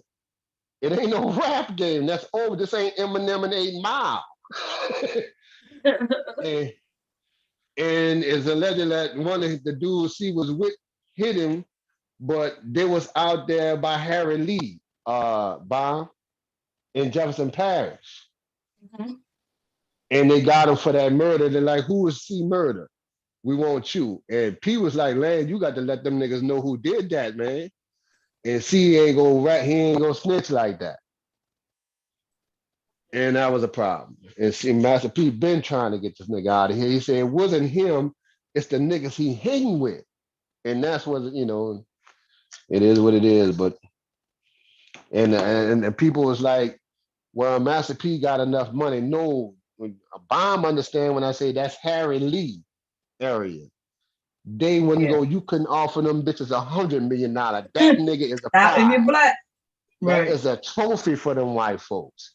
Or you can't even give them enough money to let this nigga go. These motherfuckers go get elected and get 10 times more money, making sure that nigga never get out of jail. And hold up a toast. We got C murder, man. Nigga, how you get they go talk about that.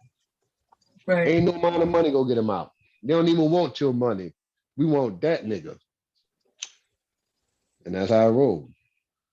There you No, I hear it too, but P put everybody on. Got his little brother, mine, everybody. Then went across the country, showing people how to get a better deal with the record company, like he got the 80/20 deal. You don't need Universal. You can sling them out your trunk, right?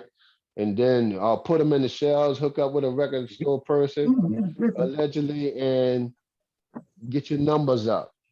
You And really then been that got to game work, came right? along. Taylor went back in the day. They used to have like a dial-in video station. You could call in, pay $1, and they'll play your video.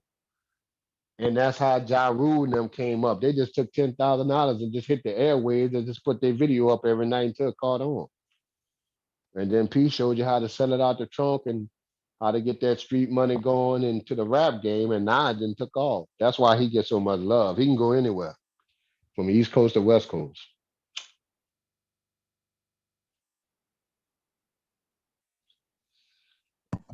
Yeah, no, you hear me? Yeah. Yeah, we can. All right, talking to Mark. Yeah, but you're right though. In that part, in that area, it's all about. It's like with trophies. Black people are Right. trophies, so they don't care. You can have all the monies, and the It's more like when the famous you are, dude the brought me more. in. Go ahead. The cop brought me in for that ticket when I was 19. Arrested me for that speeding ticket, 15 miles over the speed limit. You know what he said when he booked me? Now I'm bigger than this motherfucker. He said I brought him in all by myself. What? The white boy, I'm like, I said, I bet he do feel some kind of special because the arrestment. It ain't like I was gonna fight him over arrest, over speeding, but that was his pride. Look what I brought in. That's that trophy mentality that they have.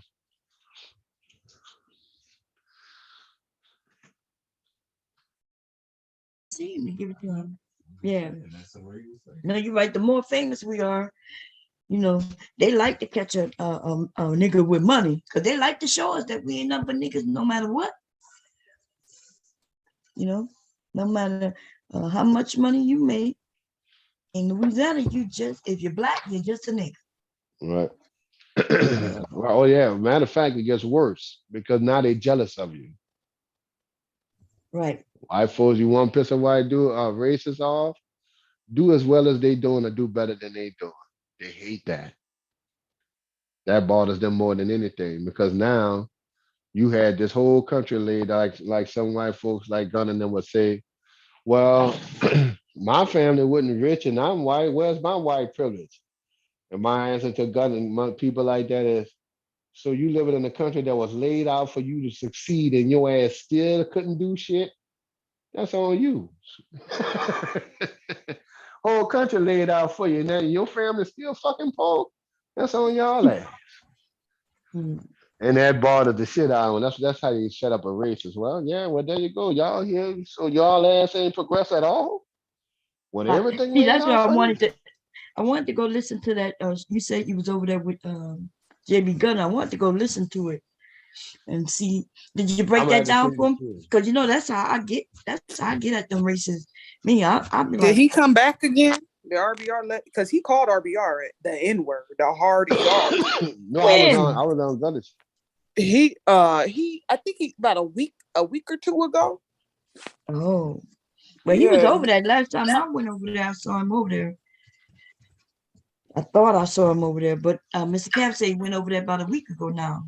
By No, I JB was Gunner. on Gunner. I was on Gunner show. We talking about politics. Yeah, that's what I meant. Yeah, Right. A lot of yeah, people, believe it or not, people actually go on their show. I don't mind go on the show, not doing but other people act. yeah. I told you I didn't know what a wrench was. I just found that out. Oh, okay. You've always Well, had one over here, dude, for the yeah, longest, yeah. but you didn't know what you could I do don't with it, use huh? it. Only time I ever try to use it on your channel. I don't get into all that other shit. I deal with you. All that. Yeah, I don't even post my page on other shit. But it was You about know, politics. So, and Bomb, I'm one of them people. I'll go down there, and and I have these conversations with these white folks and stuff like that. I've been to city hall meetings and I'll call radio shows, but you understand how this area is when they go with that conservative shit. But I make sure that they hit a wait a back minute. for. I'm about to run downstairs, but Mark right here, he can hear you. I'll be right Mm-hmm. back. Just a What you say there, Mr. Mark? What's going on? All right. You know who who JB Gunner is? No. If you don't have an idea, JB Gunner is one of these white dudes, shock jock radio hosts who kind of who racist, right? But we get into these conversations where they just play it off as they conservative, right?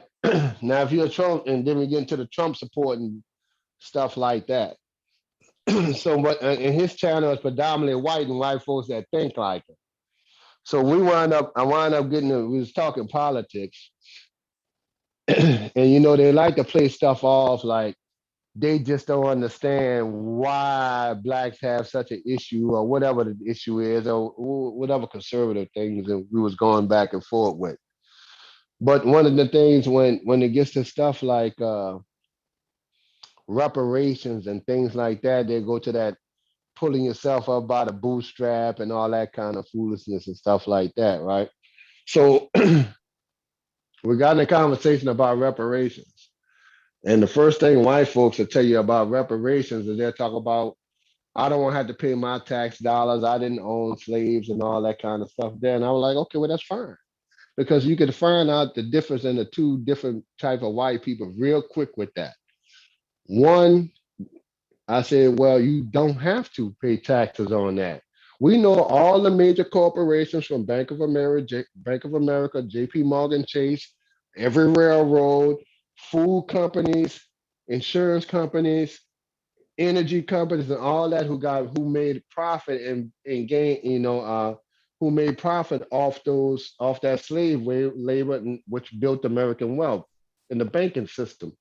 We can get a percentage of the reparations for them and have it put it in a trust or just get dividends from those companies and pay us. Now, one white dude say, well, that's not a problem if it ain't coming out of our pocket. But the other two white dudes like, well, no, that's not fair. I said, see, y'all got a problem when you said it was coming out of your pocket. But even if it's not coming out of your pocket, you still got a problem with it. That just means you don't want niggas to have nothing, in my opinion. It's gonna bother Correct. you. It's gonna bother you. Now the other white dude, well, yeah, I mean, I just don't feel like I should have to pay out of my pocket. And I do believe America did you wrong. But white folks like that, that'll tell you real quick that, nah, bitch, y'all don't want us. You the ones that will have a problem if I pull up on side of you in a nicer car than you. or I'm just on a middle class level, or I bought the next house to you, you have a problem with that. And that's the easiest way to, you could tell them apart like that. They got other ways too, but that was part of the conversation. Hey, Mella. Hey, everybody. It's Hey, good to Mella. hear your voices. Hi, Bob, Uh-huh. sweetheart. Yeah, I like these types of conversations. I was calling up because of the title, right? It had occurred to me that, well, it always occurred to me that if someone went to my mother's funeral just to come find out that they want to talk shit about the occurrence, I don't understand how they could be, how could they not consider themselves to be foul, low down, and dirty for doing some shit? It's like that person is coming off like she's not doing anything wrong, right? And that's kind of disturbing to me. You know, it's like okay, because I can't even wrap my mind around that type of thought process, right? And I'm really imaginative. I'm trying to figure out, okay, what type of mind does it take to think to yourself, I'm not going to take the L for what? What is this imaginary L that she thinks she's taking? You know what I'm saying?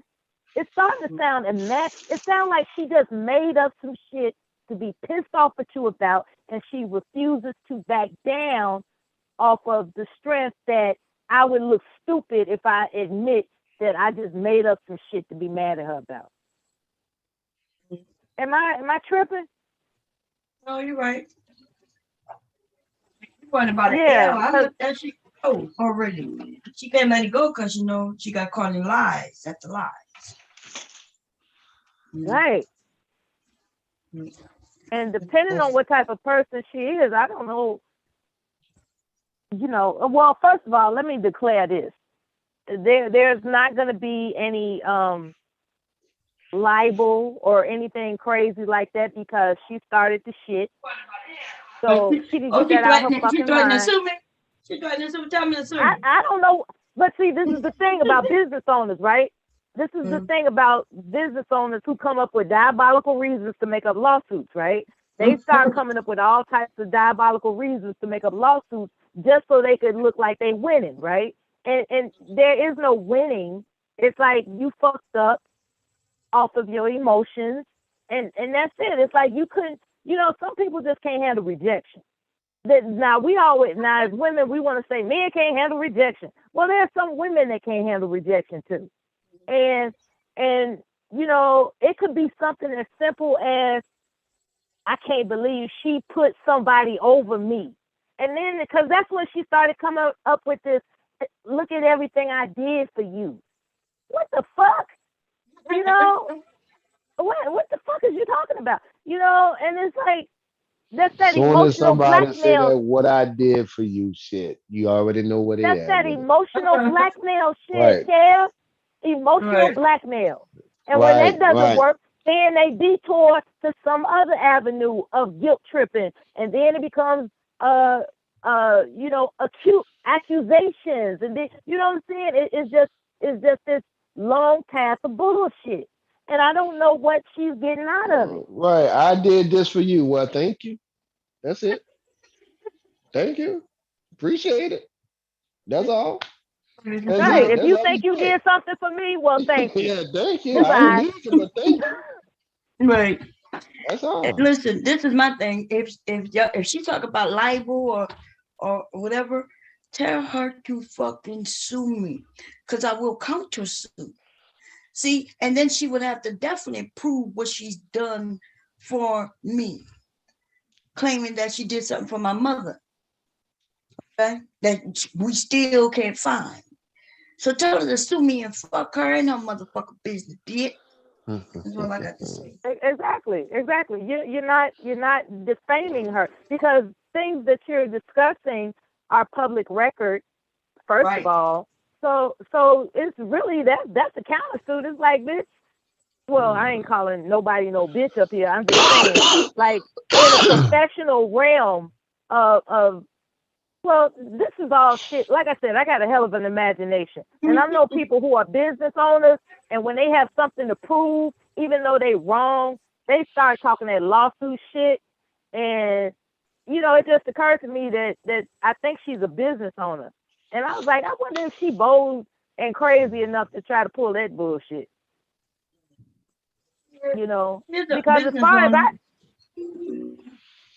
I thought it was gone. I thought the whole situation was flattened out, right? It's like, okay, you can't prove that whatever you claim you did was done, so it's over, okay? And then next thing you know, apparently there's this what, previous address or something. It's like, why are you tripping about a previous address? Right. There you go. Thank you. A previous address that was already put out on her already. If it's previous, what is she talking about? If it's like, previous, if anybody should be concerned, it's the people that's living there now. It's like, what the fuck? So I'm like, is she making up shit to be mad about? Yes, she wants some attention. I wasn't giving her no more attention. She wants attention. She wants your love. She gonna start like Jody Watley over there. She won't, like Jody Watley. Remember, I want you. I'm trying to think of the name. Remember, Jody Watley had a song talking about, I want your love. Oh, I don't know which one that one is. I don't think that was Jody Watley. You don't remember Jody Watley? I remember Jody Watley. I don't remember all her songs. I remember when she was in Shalimar. Shalimar was my shit. Yeah, Shalimar. That's why I'm getting confused at. She had this but one anyway, song. I came up here. Yeah, I didn't want to pretend like the topic, like the title didn't exist. It's like I didn't want to come up here and skirt around like some fucking coward, like, oh, I better not talk about the topic since it's none of my business. Fuck that. Objectively speaking, I know right from wrong. And this shit is just fucking, it's like, it doesn't make sense. So, yeah, I remember the song that used to go, wait, it used to go like this. I'm looking for a new love, baby. Oh, yeah, I remember a new love. You remember that? That was the 80s. I think the late 80s. Yeah. Yeah. And then, yeah, she was hot. Yeah, she was hot. That's when she wore that fluffy black skirt and dancing around. So yeah, she was doing her own thing after Shalimar. Yeah, it was called Real Love. Yeah. I'm looking for. Yeah, and that's what that reminded me of when you said that. But that's what she's looking for. She's looking for me to really love her. She's looking for real love. She ain't finding it in her husband, and she thought she was gonna get it in me, but I'm not gonna give it to her. She ain't get it in her mama. She ain't, her daddy gave her as much as she could give her, and now she thought I was gonna give it to her. All the personals aside, somewhat, when she said something like, "I had your back. You ain't have to worry about nothing." It's like, so if you really cared about me to that extent, why would you invoke my mother's death to hurt me? Why would you do that if you claimed you had my back? You know what I'm saying? It's like a lot of people, they don't understand their emotions, man. Right. Let me say this though. Okay, so I heard what you said. She said she had my back and I had nothing to worry about. Okay. Now, what I want her to do is remember, why are we here? Like, why are we here? Her husband. Remember, her husband came over here trying to take over my shit, tell me what to do in my area. And all I asked him to do to stop. So if she really had my back, right? How is it that we got here over her fucking husband and some YouTube shit? You see what I'm saying? Yeah, because I didn't say nothing negative about her. I ain't say nothing negative about him. They started that shit by making it seem, I'm over there and they're using her and she got bad memory and she getting old, her memory bad. They did all of They was that even they was doing all that, yeah. before I said boo to them. I didn't say nothing negative to them.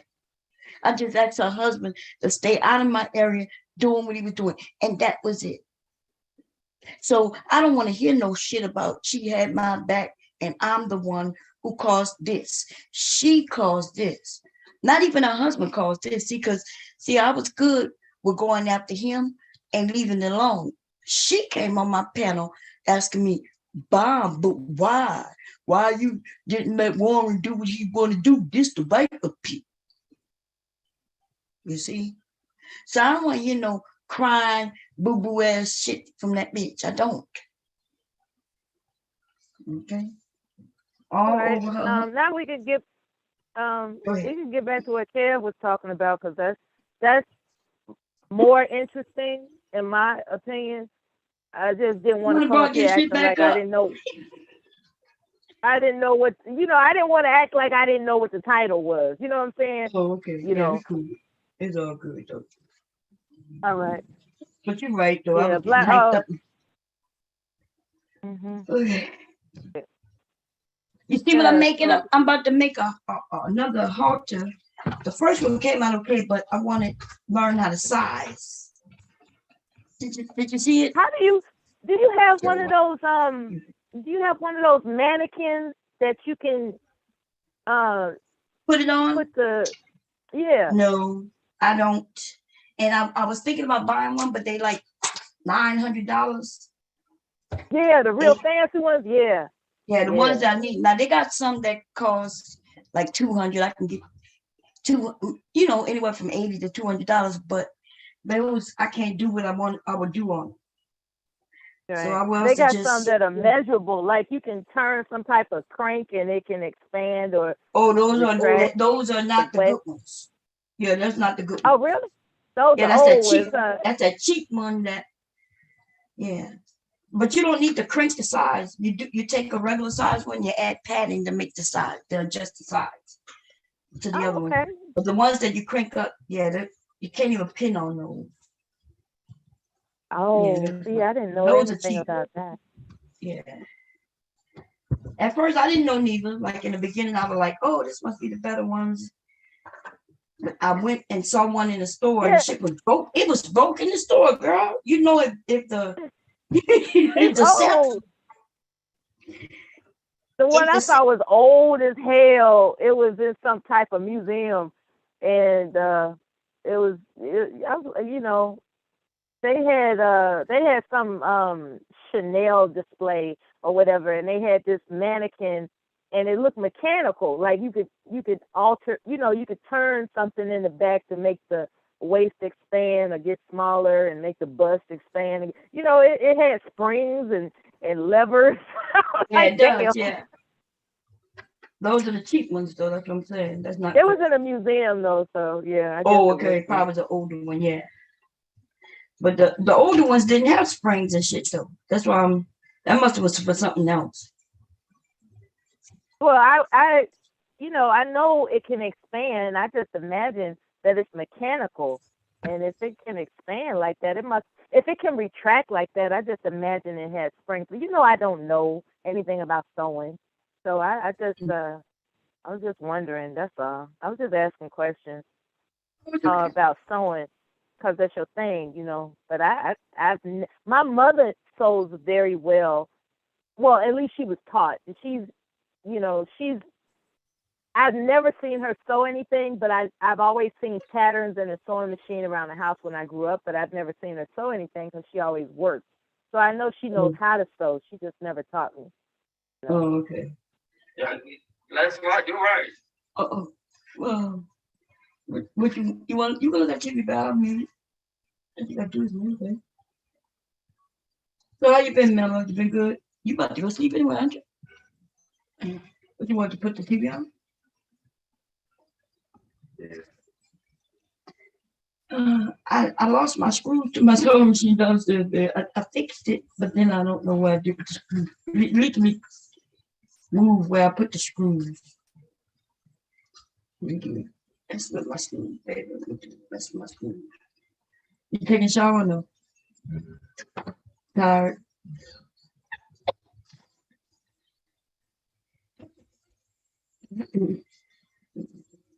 Oh, you forgot to take those clothes. When you gonna take them? I gotta spray them. That's why I You know haven't we can taken. hear you, right, Bob? Yeah, I know. We ain't Oh, talking okay, about nothing. cool. All right.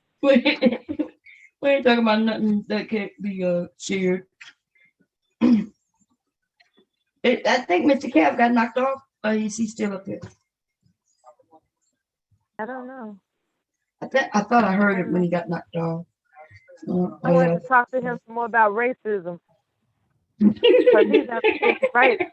No, he's absolutely right. They, them Caucasians don't want to see black folks doing better than them. That would hurt their feelings for real. Okay. Yeah. I like the way you said. You said I would like to talk more about racism. Because it exists. A lot of people want to pretend like it doesn't exist. It exists. There's this state representative that just tried to dog out MLK Day, talking about, well, what about Confederate Day? She's a state Why would they have a representative. Confederate Day when they lost, didn't they, baby?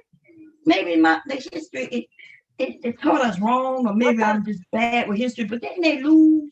Why would they have a Confederate Day? That's like telling.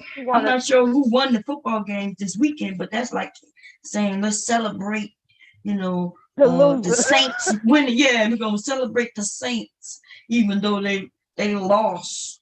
They didn't even go in. We gonna celebrate them. Come on, now. Exactly. Hey, it's just sometimes people just want to just take out a box of Kleenex for no good damn reason. You know what I'm saying? The Confederate does have a date on now, don't they? Isn't it January 5th? When the insurrection? January 6th when they stormed the Capitol. Yeah, January 6th. That's Confederate Day. They tried to make it their day. They lost again.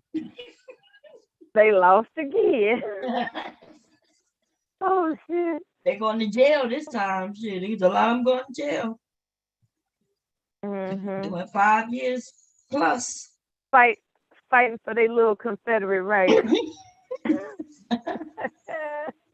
Yeah, I didn't mean to hang on too long. I just wanted to catch up with you. It's been a while since I spoke with you and everything, and I thought I'd catch up with you before I caught myself getting into bed. I see you've been chilling lately. You've been resting, catching some Z's. Yeah. I got to get my sleeping schedule because I like sunshine, right? And it would really piss me off when I find out I'm online all night and I would wake up at 3:00 in the afternoon, and because it's wintertime, it's like you only got like maybe 1 hour of daylight left. If that, that shit was pissing me off. So I'm trying to get my sleeping routine back in order because I do better when I experience exercising in the sunshine, right? Not that we get a lot of sunshine, but I mean, it's when I sleep past a day, I just don't like that. I don't like it. I love these late night live streams. Don't get me wrong. I really enjoy engaging with everybody that does late night live streams, but not at the expense of my what they call it. This is a word for you, Bomb, since I get on your nerves with this shit, right? Circadian rhythm. That's a new word. She busting it down with the words, y'all. How you say it again for me? Circadian rhythm. That's circadian rhythm. Yeah, I don't even know how to spell it. I just heard of it. And I have not looked it up. It just sounded good. I was like, it what? does sound good.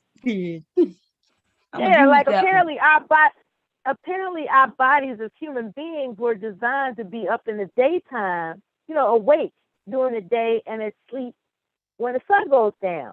And so you feel better when you're exposed to daylight, and daylight has vitamin D in it and and it gives you energy and all this. This is all that. It was some corny ass website I went to that was really interesting about how the ancestral wisdom is being forgotten by modern people. The wisdom of our ancestors. Because think about it, like a lot of them live to be, God knows how, like damn near 100 years old. And you gotta wonder what people during the Depression era. That's what they call it, the Depression era. It's like, how in the hell did they go through all that and still live to be, 80, 70, 80, and we got young people that's like in their 30s, they got testicular cancer. I got a relative, right, who has a friend, a frat brother of his, in their 30s. His frat brother has testicular cancer. That boy is 32 years old. I was like, what the fuck was he eating? And he said mostly pizza and Pepsi. That's all I ever saw him eat was pizza, chicken wings, and Pepsi. And Cancer to your food, is that what you're saying? That's what this what's his name? Dr. I won't call him a quack because he is highly celebrated. But he goes into how dairy products are not good for men. Men aren't designed to consume dairy, right?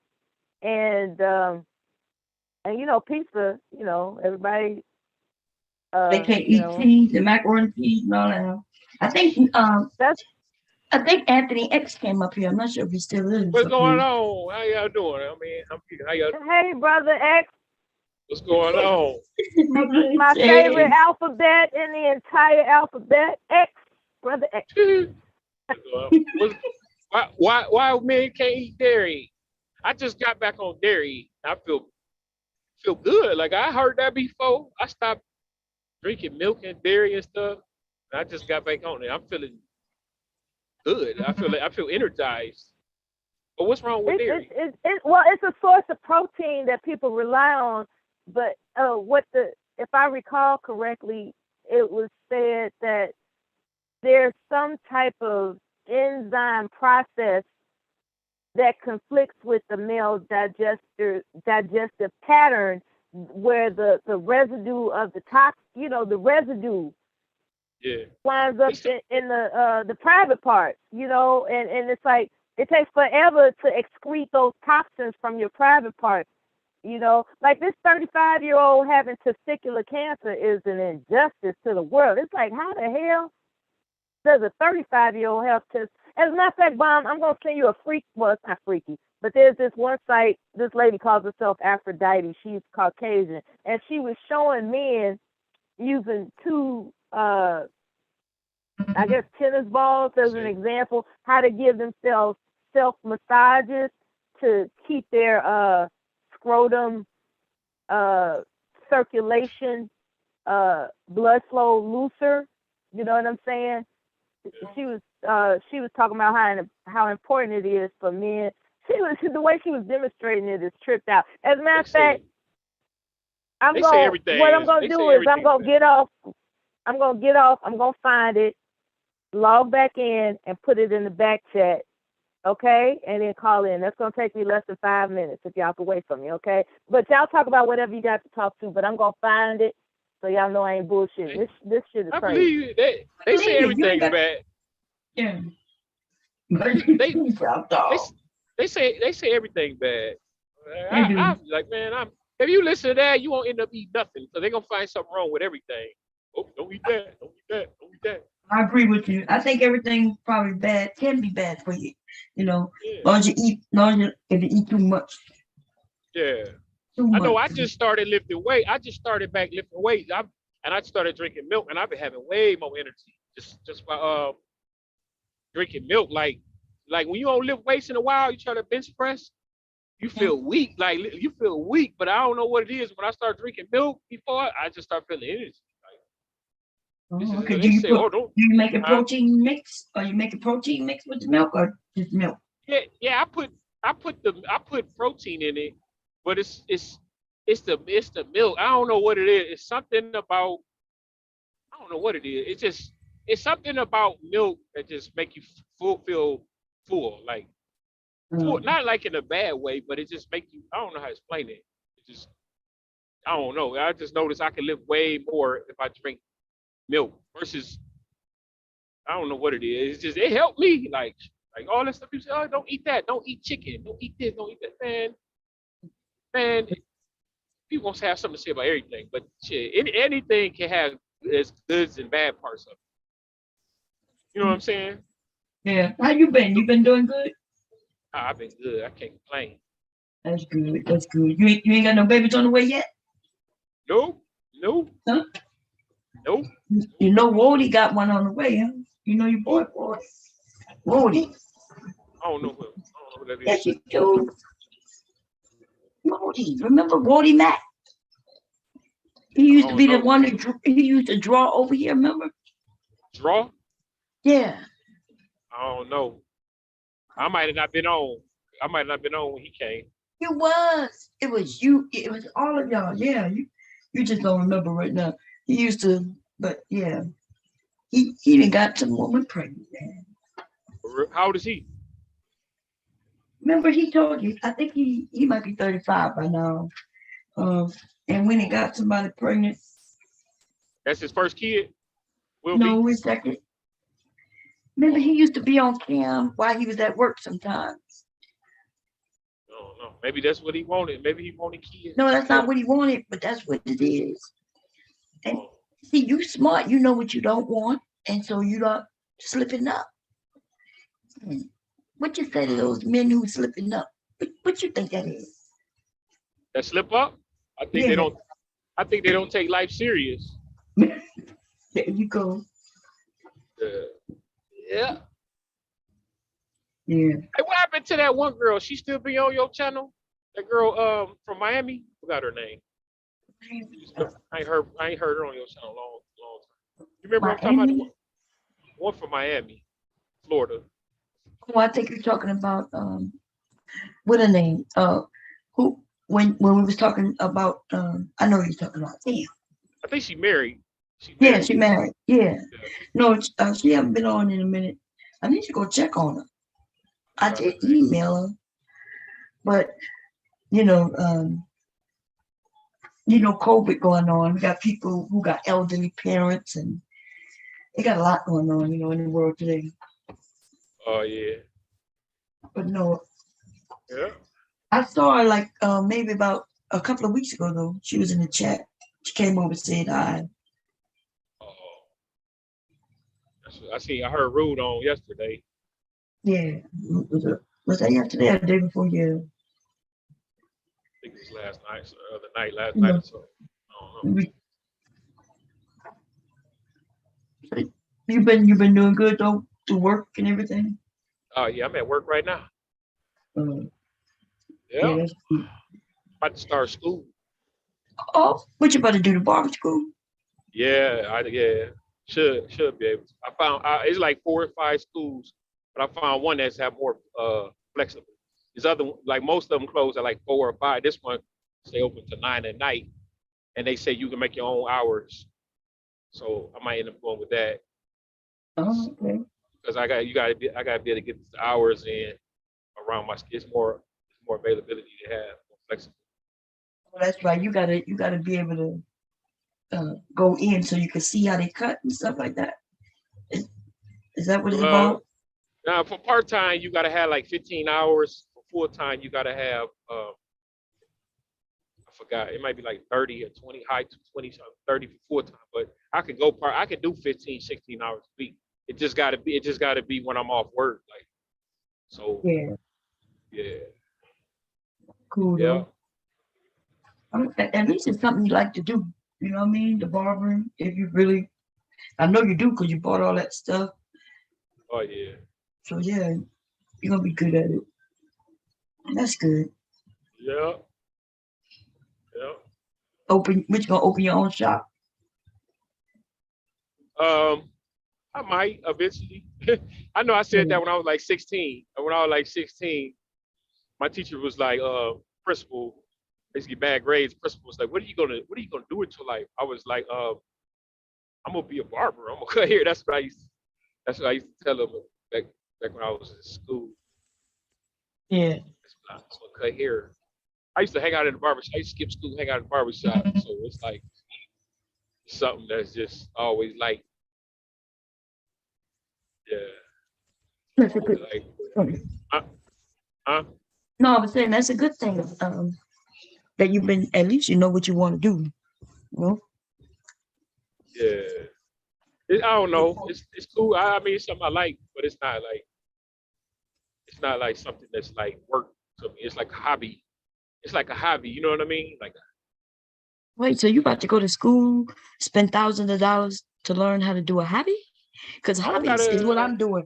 See, what I'm doing right now, this is a hobby because if I was really into it, I would have gone, spent some money to go to designer school and really knew how to, you know what I mean? Yeah. Well, I don't have to pay for it. The GI Bill paying for it. Well, that's true. That's what I'm saying.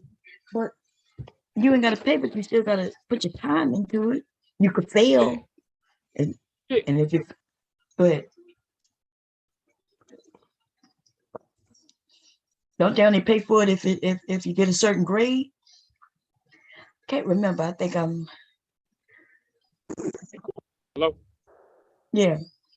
Oh yeah. I feel like I can't fail. It's like if I fail, if I take anything away from it, it's a gain. Like to me, there's no Hell yeah, failing you in it. can fail. You gonna mess If up you don't people get here, but if you gain, I don't know how to explain it. If anything, that any improvements is a win to me. You know what I'm saying? what you mean you might mess up people here? You could get sued by them people too. Shit. I'm saying it's not a barber out there that ain't never messed somebody here up. Every barber at one point in time messed up somebody here, but they just stuck with it. You know what I'm saying? Like no barber was perfect the first time they picked up flippers. They just kept on, you know what I'm saying? They stuck with it. They got better. It's something you don't just get overnight. It's something you develop a skill. You get an eye for it. You get better at Yeah, it. but you do know going to barber school, you're gonna learn about chemicals and stuff. It's not just you cut using them Yeah, clippers on the head. yeah, You're gonna be able to dye hair if you want. You're gonna be yeah, able to shave. You've been to cut somebody's throat by accident. yeah. I know how to do. I know how to use a razor and dye hair now. I've been knew how to dye hair um when I was like 18 and shit. Like back, I don't know if you heard Beijing and stuff like that. Uh-huh. Yeah, I've been knew how Dye to hair do with that. what? When you say dye hair, what you dye hair with? I know how to do. I know how to do enhancement with an airbrush Hydrogen gun. peroxide. What's going on? I know how to do a enhancement gun. It's like an airbrush. I know how to do that. I know how to put Beijing in. So we take the powder and you mix it with water, and then you Uh, like you pay and then rinse it out. I've been knew how to do all that stuff, but I but want to learn. I want to learn more. Like I watch YouTube video. I watch all the channel. I'm subscribed to everybody on Instagram. All the barbers, like a whole bunch of different barbers. I'm subscribed to on Instagram. I watch. So it's like a hobby to me. It's not even. It's not even like I don't even look at it like money. You know what I'm saying? I don't even look at it like money because I already done spent like $2,500 worth of stuff and I ain't made no money yet. But I'm not doing it for money. I'm doing it because I like doing it. It's like when you golf, right? When you golf, it's people who spend thousands of dollars on golf clubs and they ain't making no money. They do it because they like to do it. They like to golf. You know what I'm saying? right. No, I understand. You're like me and sewing, you know. I, exactly. It's Go something ahead, you Mella. do even. Yeah, it's something you do because you love it, and that that's a beautiful thing. You know, Unless you got to Yeah. spend proud of thousands you. of dollars to do it. Now, if you're gonna spend thousands of Yeah, dollars to it's take a not free. I didn't class, say it was free. I no. didn't say it was free. But that's what I'm saying. So he's saying he ain't got to pay, but you do know the American people do pay for your school now. So for you to say you're gonna Hmm. go to school, not really taking it serious for real, because it's just a hobby. I'm taking it serious. I wouldn't go if I would go. I wouldn't waste my time. Like if I would go take it serious. The VA will pay for it. I It plan the sure GI Bill. will. I'm using the GI Bill, but the point of me going is so I can become licensed, so I can get licensed. Like I'm gonna use the GI Bill. Mhm. But if I I wasn't wonder gonna if take it you could serious, I get wouldn't even go. reimbursed. Do you have the receipt for everything you Huh? purchased so you could get reimbursed? Nah, I don't know. I ain't never really thought about it. I ain't sweating that like that. With the I GI doubt it. Bill, I yeah. mean, huh? Yeah, but if you want to give reimbursed for something you bought, yeah, you have to keep the receipts and stuff. Especially if you're using the GI Bill, which it may not cover the whole. Does it cover the whole amount of the school? Yeah, it'd be the GI Bill is like the school ain't even nowhere near the whole GI Bill. Like Oh, okay. not even close. Like school is only like what $6,000, $7,000. The GI Bill is like for I don't know, but it's the GI Bill might be like 25,000, I think. it's good for four. It's good for like 4 or 5 years of college. So barber school ain't even. It's not even. I forgot the amount. It's what's the average year of college? I know it'll cover enough for a bachelor's degree. So barber school ain't nowhere near the same prices of what it would have cost you the bachelor's degree. Bachelor's degree might be 40, 50,000. It sounds like certification as opposed to a degree. Yeah, it's just getting hours because by the state, each state got so many hours you got to have. Yeah, you get So licensed for your Yeah. yeah, you get licensed. You got to get licensed here in Delaware to even braid hair, yo. Damn. I can They imagine. started making you. That's crazy. I was like, damn. When I was in Guam, I had some girl braid my hair, and it didn't occur to me that what if something? What if she did something that was like not necessarily hygienic? It just didn't occur to me. When you're black, you just trust other sisters with your hair, and it just fortunately it worked out. But Not for me one I've heard time. of.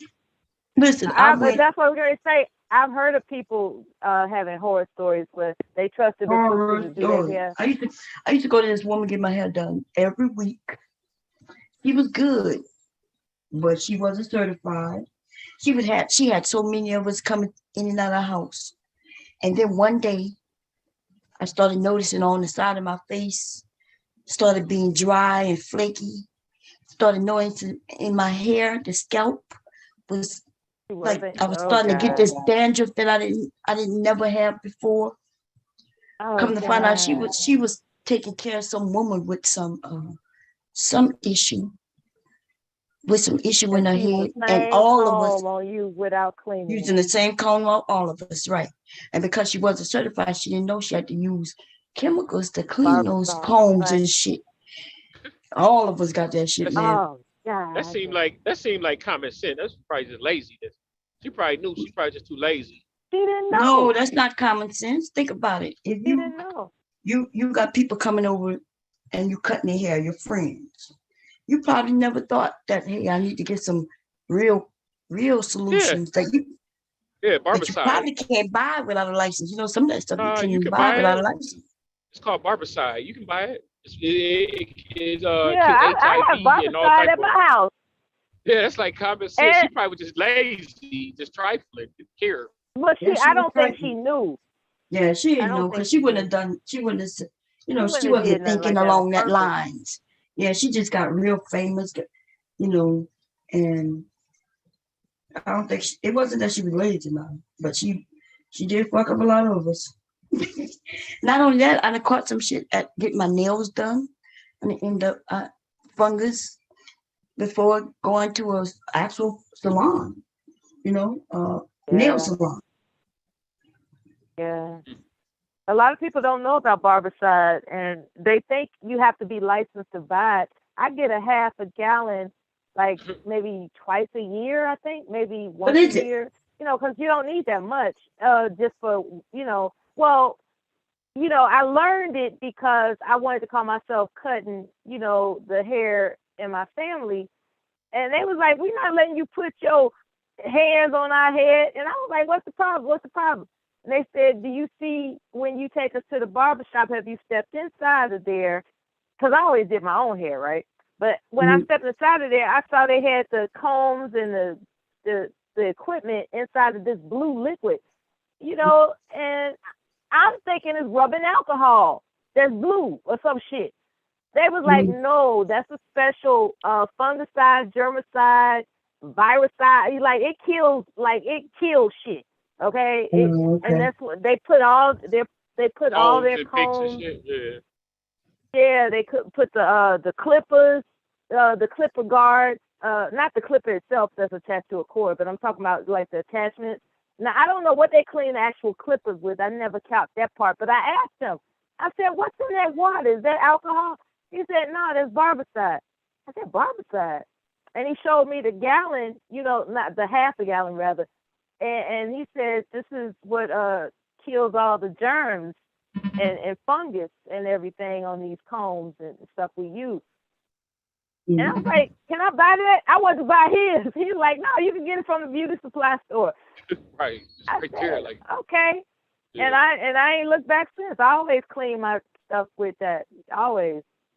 Yeah. Even though it's just me, but I mean, what I'm trying to say, Anthony, is that Mom had an unfortunate occurrence, and I'm sure she's bounced back from it, and she won't never do that shit That no was more. many years ago.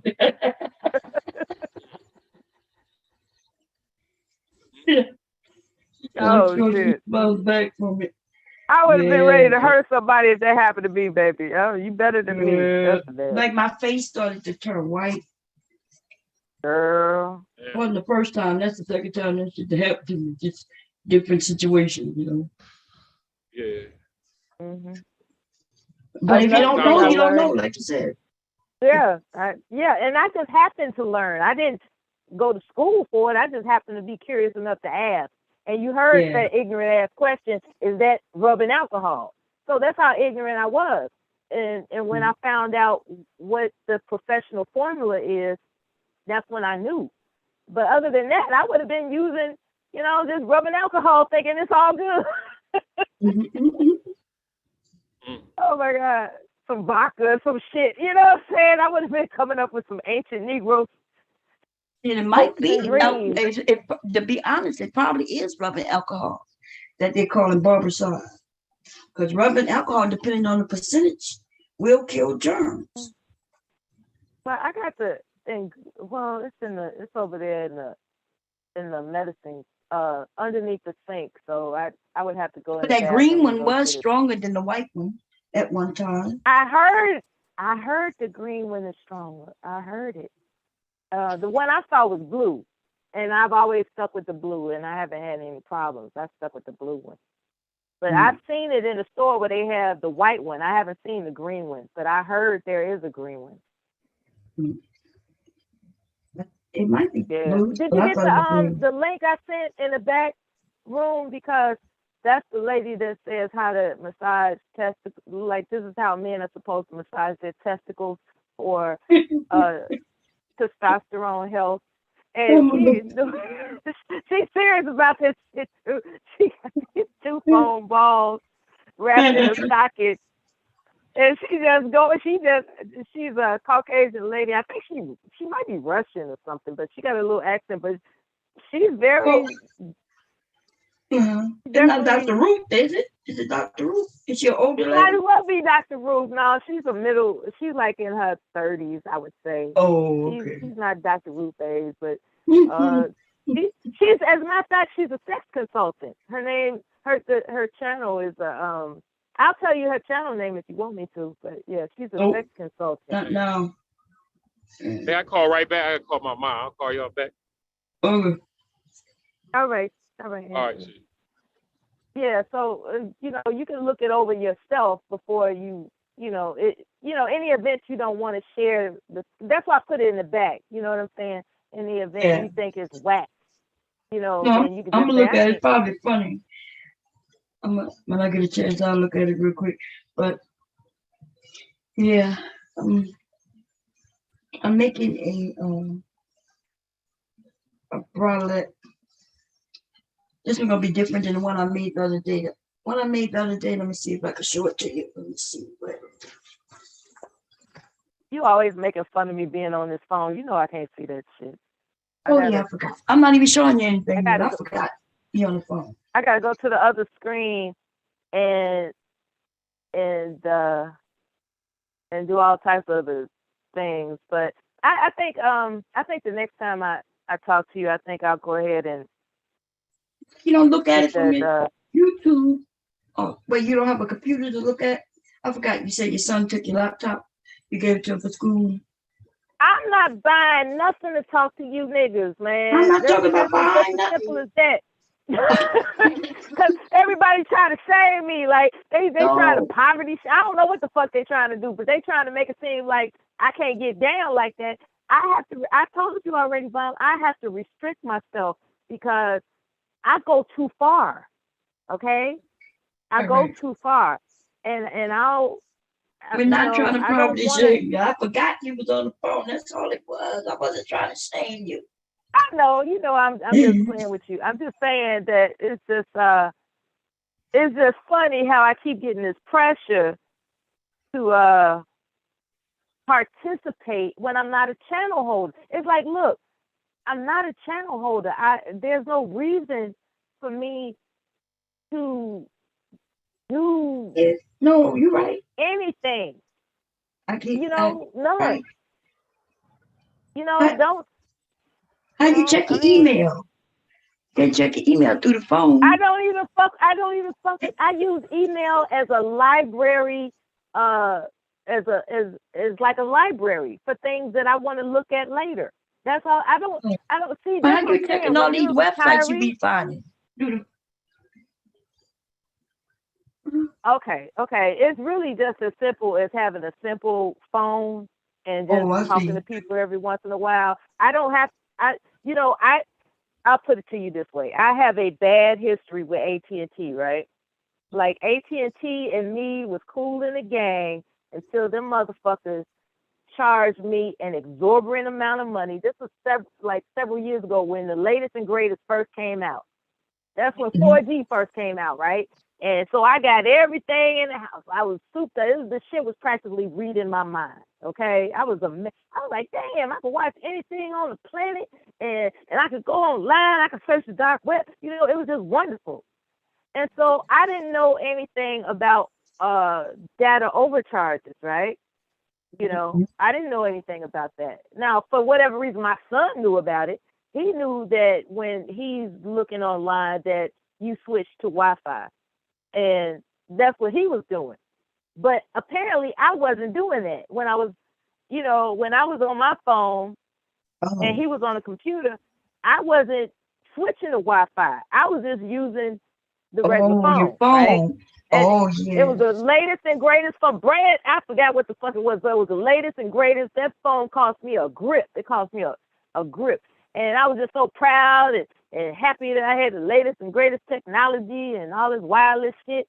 And so I'm doing my thing, all the research that I like to do, but I'm not doing it through Wi-Fi. So I got this router. I got this, gateway and router and the optimal package. Mhm. But I didn't know that when I'm on my phone, because I like, Right. I had a laptop in my room, but I like my phone. And so I'm doing things on the phone.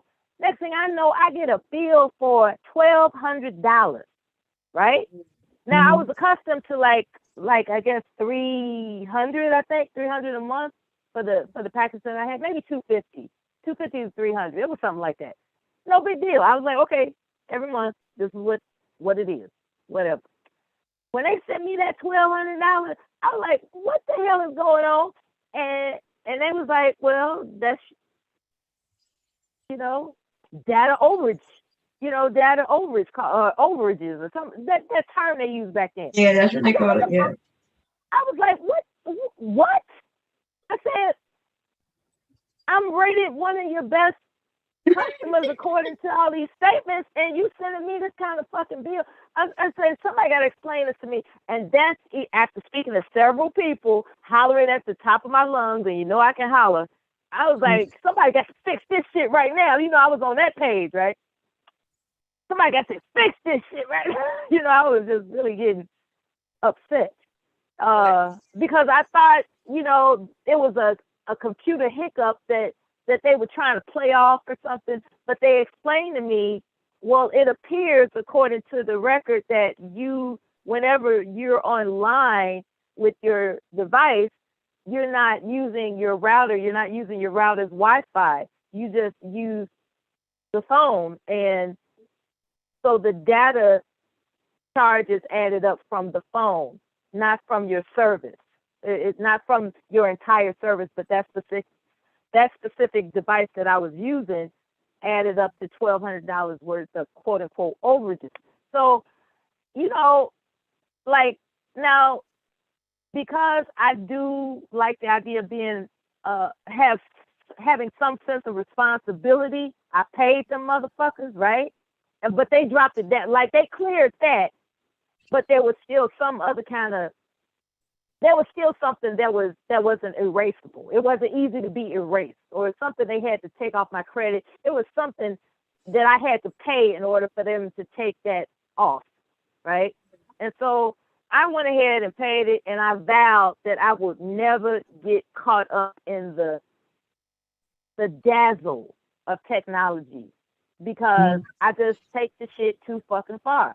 It's like, and so that's pretty much what it is. I'm just stubborn. It ain't got nothing else to do with anything but that. So I allow myself a certain amount of talk time, and that's it. That's all there is to it. And hopefully nobody's gonna talk me out of it, because before you know it, I'll be getting my own channel on YouTube and all that other kind of dumb shit that I don't want to do. I don't want to do all that. Ain't nobody gonna sit up here and do cooking shows on YouTube for these motherfuckers. Well, I'm not, you know. Fuck that. You know, then I gotta keep up with, oh, okay, what are my views and what are my analytics and all that. Fuck all that. No. I've come too far to be worried about having a YouTube channel, and I'm just not gonna do it. You know. Right. No, I do. I'm grateful that you know, I'm grateful that that you allow me to have my humble conversations with you. But I ain't changing, goddammit. I ain't changing. Fuck that. Somebody was telling me that. I said, shit, I'm setting my ways. And, you know, I remember I told somebody that was trying to say something to me, and there was an interruption. Like somebody interrupted the conversation that was on the panel. And I was like, that's the universe telling me to shut up about what I was getting ready to say. Because, you know, I think I got really upset, and I was about to say something that I would have probably regretted later. Like, damn, I ain't really have to take it there, you know, type of thing. And that's the way I just clue in. I just, you know, I'm just glad that I'm not a competitive natured person anymore. You know, right. I haven't had to, you know, I'm not looking for all that,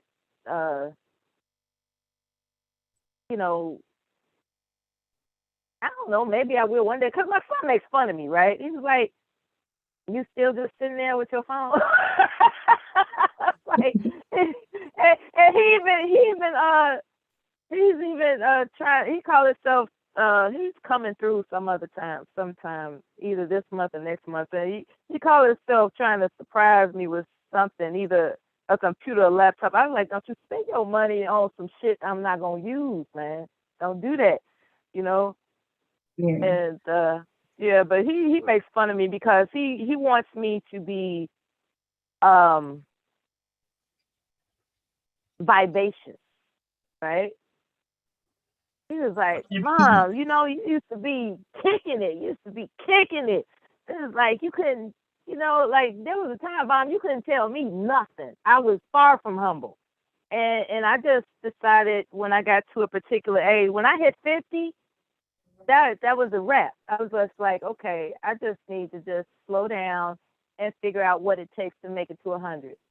And that's all the fuck I care about, you know, and hopefully I'll have some grandchildren in between.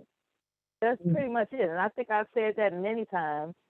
And I just went the long way of explaining it to you because I didn't think you felt like, you know, responding and talking all the time. So, you know, just thought I'd pick up your ear for a little while with some shit that I've already said for the last couple of years, like last 2 or 3 years. Like, oh, I ain't got no need to be worried about anything other than outliving my enemies. That's it. Okay. That's I the got it. best revenge you can get on any. But that's the best fucking revenge. Like when you outlive your fucking enemy, that's a beautiful Oh, that's thing, right. man. I don't know if it's Okay. revenge or not. It's not like they can see it, but I see your point though. You know, I see your point. It's not like they can see that you Yeah. outlived them. You It know what I depends mean? on your. It depends on your. You know. It depends on your beliefs. You know, some people believe in reincarnation and all that crazy shit. I don't believe in that, but I do believe that uh that I believe that we can live to be 100. I do believe that's possible. But what's the So purpose? Like, I would like to, what's the purpose of living to 100? If you're sick, hurting, in pain, how about this? no, a healthy 100, not that bullshit 100 where you on life support and shit. No, a I'm healthy not talking about 100. actual life support, but we got a lot of people who are 100, but they lost all their memories. And No, I'm not talking about that kind of 100. I'm talking about the good kind. but Yeah, I know how there are many people good that kind of 100 you know? Because I've met many there 100. Like if you there go to the are home, you no, know, no. They're very few and far between. And I'm not talking about just all over the world, but there was this one woman's birthday party I went to. She's 98 years old, and she was dancing, and she remembered people's names, and she can talk coherently. Now, I don't know whether she was wearing a diaper or none of that crazy shit. All I know was that, you know, she was functional enough to fuss at her daughters as to how they was fixing the plates for people. Like, get that man some more potato salad. You know what I'm saying? And she's 98 years old. You know, I was like, and they well, could function. They may not remember like they remember certain things. They don't. They just don't be remembering family members, especially after a certain time. Sometimes. And my grandmother, she re- she just remembered her. She remembered herself, but as a little girl, she didn't. She thought my mom was one of her aunts because my mom, I guess, looked like one of my aunts. Um, but she, yeah, it was bad. It was bad for the family. It was more. It was worse for the family than anybody. You know, knowing that your mom don't remember you. And I don't know, but I I've see what you're heard, saying. yeah, Yeah. they call it I don't know. I don't think Alzheimer's, about living to 100. I I think. think I be thinking, hey, if the sooner I go, you know, if I'm real ill and in pain, the better for my family. I don't want them to see me bedridden in pain, them changing my diapers constantly. I don't want that. Mm-mm. Oh no, I'm not into all that suffering and no, it's a wrap. As soon as I'm suffering, it's a wrap. They're gonna be like, "What Mella at?" Like, shit, it's a wrap. You know, because I'm not going through that because I have I'm kind of queasy when it comes to uh elderly people suffering. You know, because I watched my father die horribly from cancer because he smoked cigarettes, you know, all his life practically, and throat cancer finally caught up with him. God rest his soul, and it was devastating for him, and so I can't say that I suffered more than him, but that shit hurt. That shit hurt. It was like, wow, you know, this big strong man in my life has whittled down to this defenseless creature, and there's nothing I can do about it, and there's nothing he can do about it. And it was just, you know, they can't, they, you know, when you have cancer, well, when a person has cancer, I should say, not you. When a person has cancer, apparently they give them morphine for the pain, and And this particular type of cancer he had, he just couldn't stand himself because, he couldn't talk. So, you could tell, when a father and a daughter has a bond, you can read their eyes, and he's just like, I just don't want to be here no more, and to just go day to day, month to month. I think he held on 2 years after he was diagnosed, and then went through all the surgeries and all this other kind of stuff. Eventually, the the inevitable happened, and you could just see it every day in his eyes that he just didn't want to be here anymore because he wasn't the man he knew himself to be. So I understand when you put it that way, like what's the point of living that long if you're sick, right?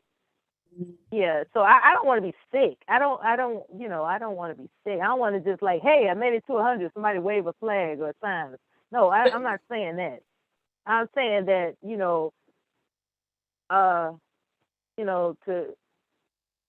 to stay strong as long as possible is a good focus.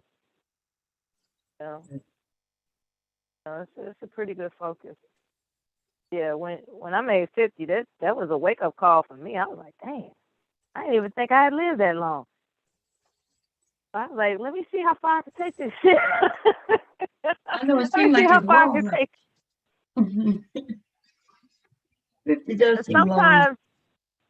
Sometimes I remember being 3 years old, and I'm thinking like, wow, that was damn near 50 years ago. That shit is incredible. Wait, when will I be 53? I'll be 53 sooner than later. And, so 50 years ago, being 3 years old, and I can still remember that shit is a trip. Like, wow. Trip. Yeah, I remember, I don't remember as much as I would like to remember all the time. If you give me a minute, I'll get there. Yeah. Yeah. But it was good speaking with you again. Thank you for being nice to me tonight. I appreciate it. Always nice to you. When I'm not trolling you, I'm still nice to you, even when I'm trolling you. Love you so much. And Anyway, keep it, just keep, well, I can't tell you what to do. However, when it comes to people that provoke you, you're handling yourself better than ever. It's like you just cuss them out, get it over with, and move on, as opposed to spending days and weeks and months on it. Yeah. She wanted my attention. I decided to give her a little attention, I guess, while she over there just trying to plead her case of lying. Just admit that she lied and let that shit die. It would have died down by now. If it wasn't for her husband, it would have been over. People know she's lying. To mention their name, I think. I don't know. I could be wrong. It's just, I had this discussion with RBR once. He was like, "Why did they do it, Nella?" That was back when me and him were cool. And I said, "Well, if I didn't know any better." They get so evil with him in the chat room, and he always responds to the chat room. What I like about you is that you check the chat room periodically, but this guy, he's constantly watching the chat room, and he constantly has something to say about people antagonizing him in the chat room. And I'm on the panel with him, and he's like, "Why did they say that, Miller?" Well, he asking me what somebody said in the chat room, like I give a fuck.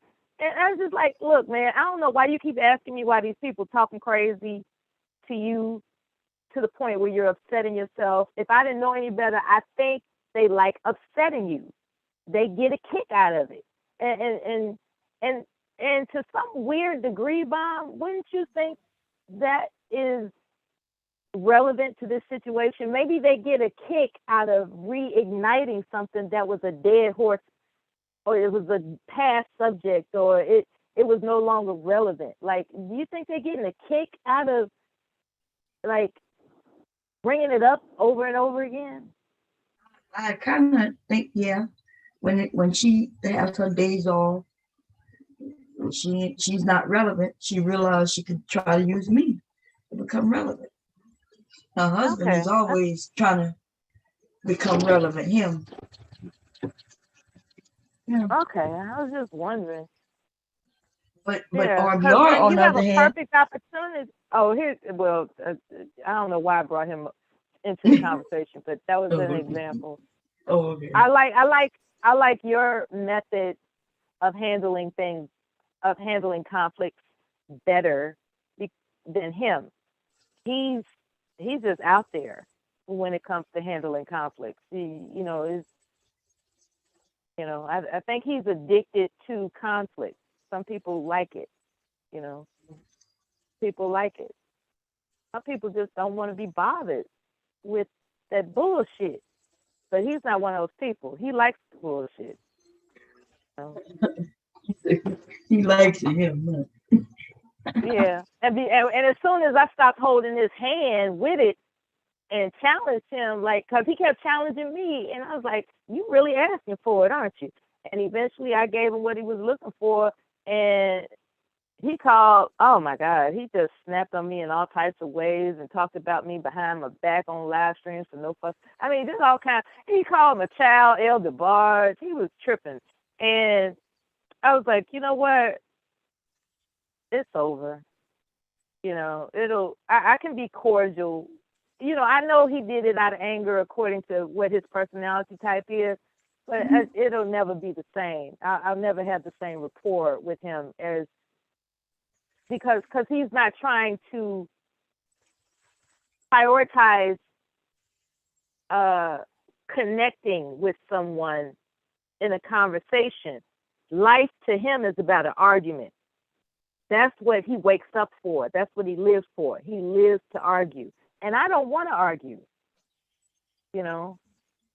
And when I give you what you look like, if you not you, Bob, but when a person wakes up looking for an argument, and they keep doing it and keep doing it, you never know. You just might get what you're looking for.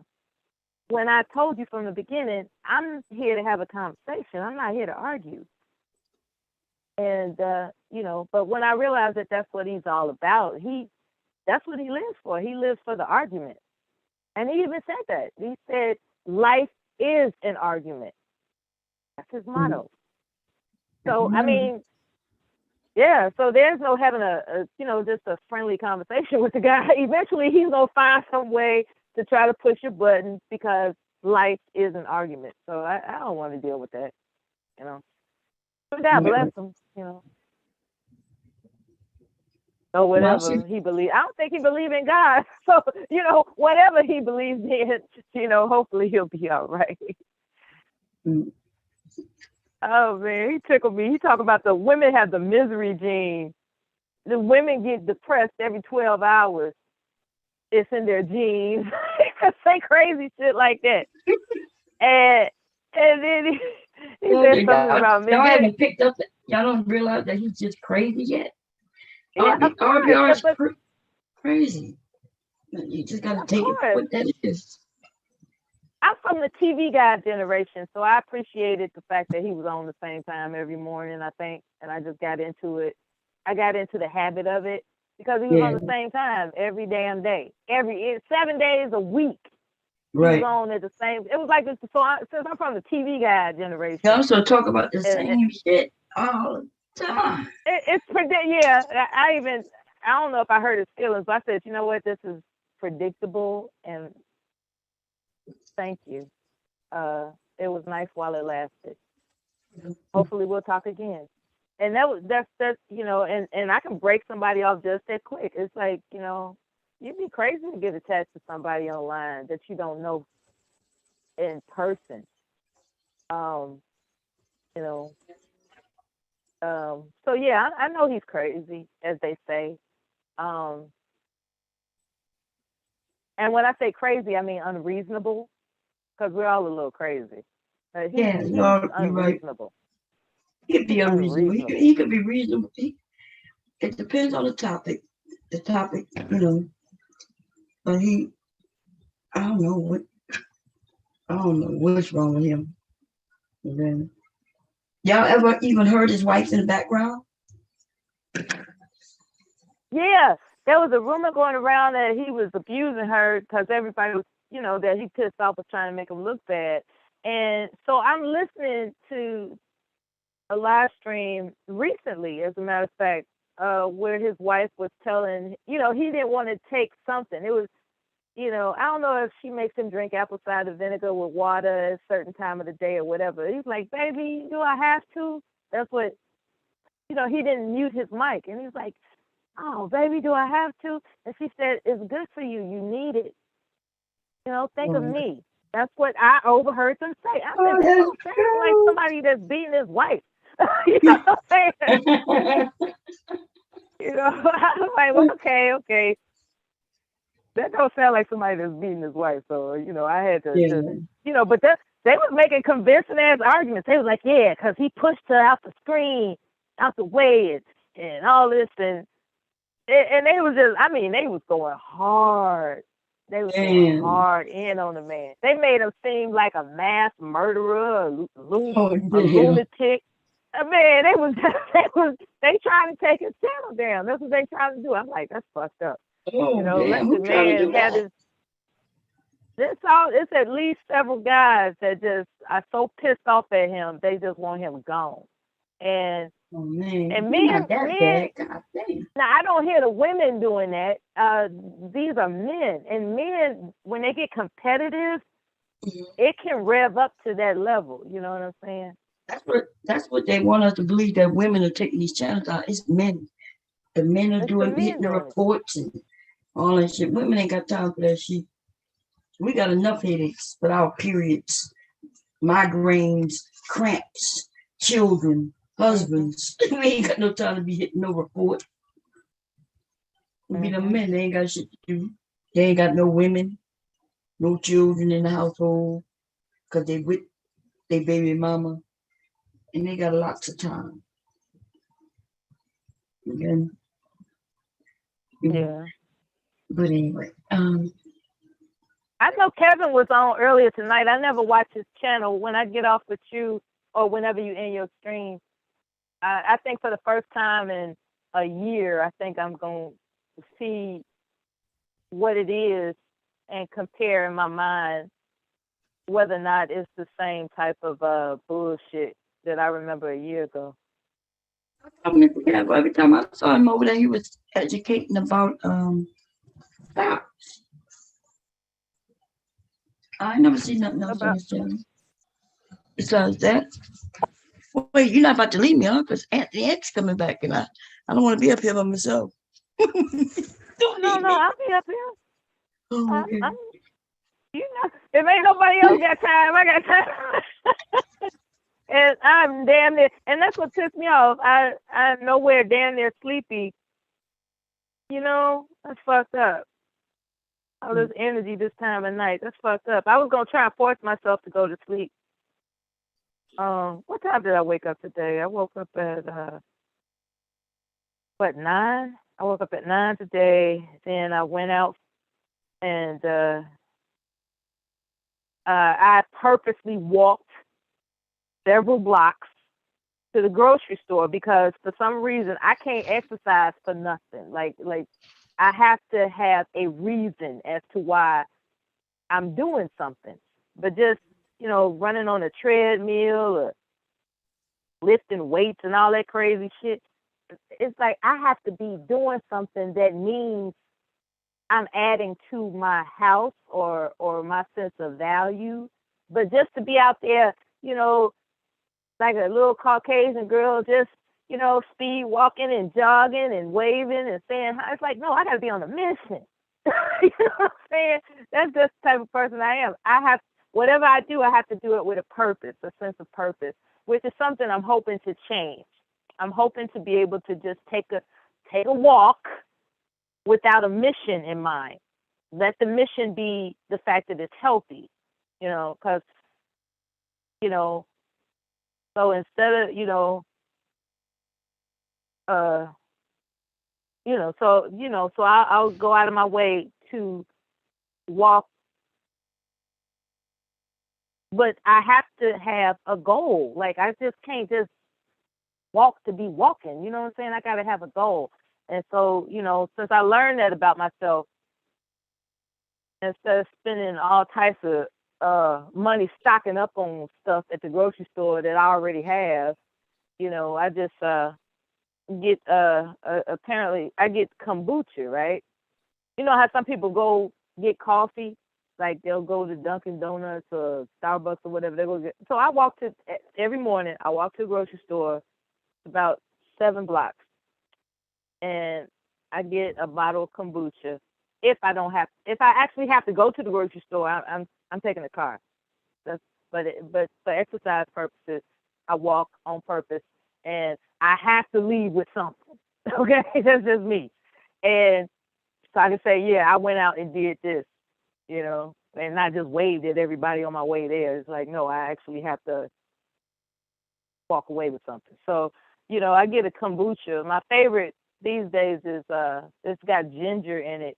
And what I just found out about kombucha is that it's got black tea in it, bomb. So it has a caffeine level in it that makes me more alert than what I would like to be this time of night, considering that I want to wake up earlier in the daytime. So I'm going to have to just cut it down to like maybe 1/3, because it comes in a 16-ounce bottle. So I'm going to have to just cut it down to 1/3 of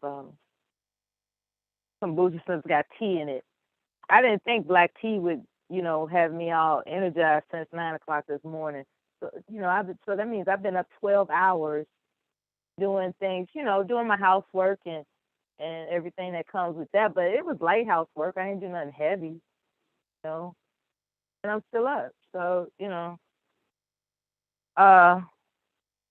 I guess after my bath, I'm sure I'll go to sleep then. And that's what I was planning to do. If you had a panel full of people, I was just going to bid y'all good night, take my bath, and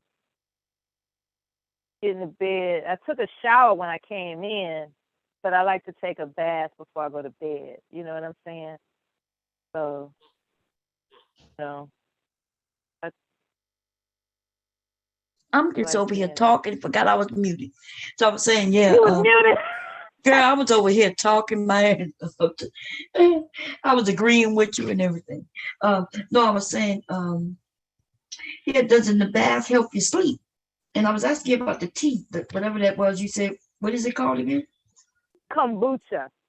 Kombucha. They got different brands out there. Yeah, kombucha is a fermented.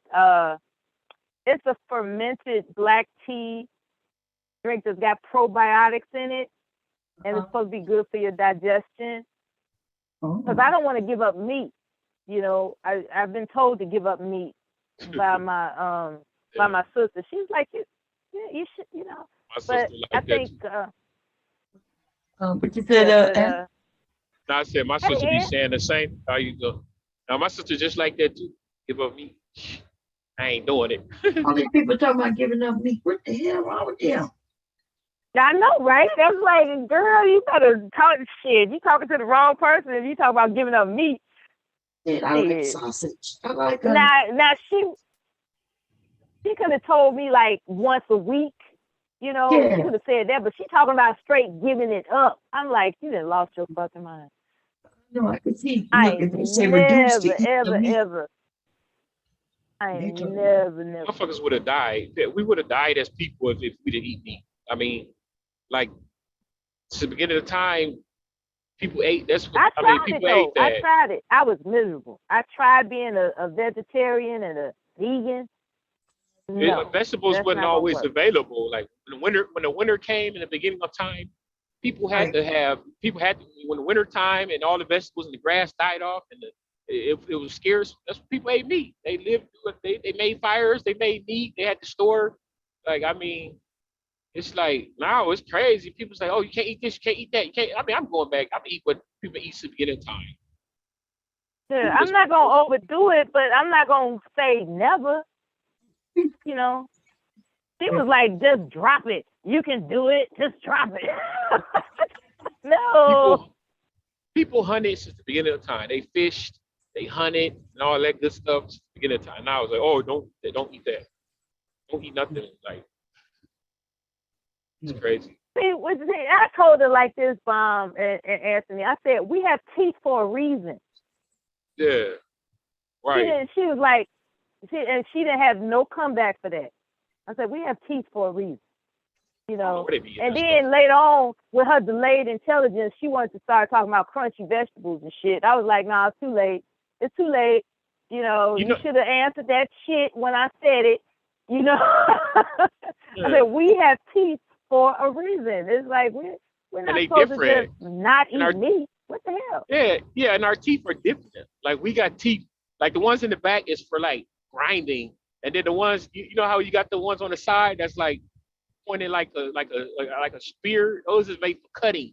Like I don't know if you know what I'm talking about. What you call them?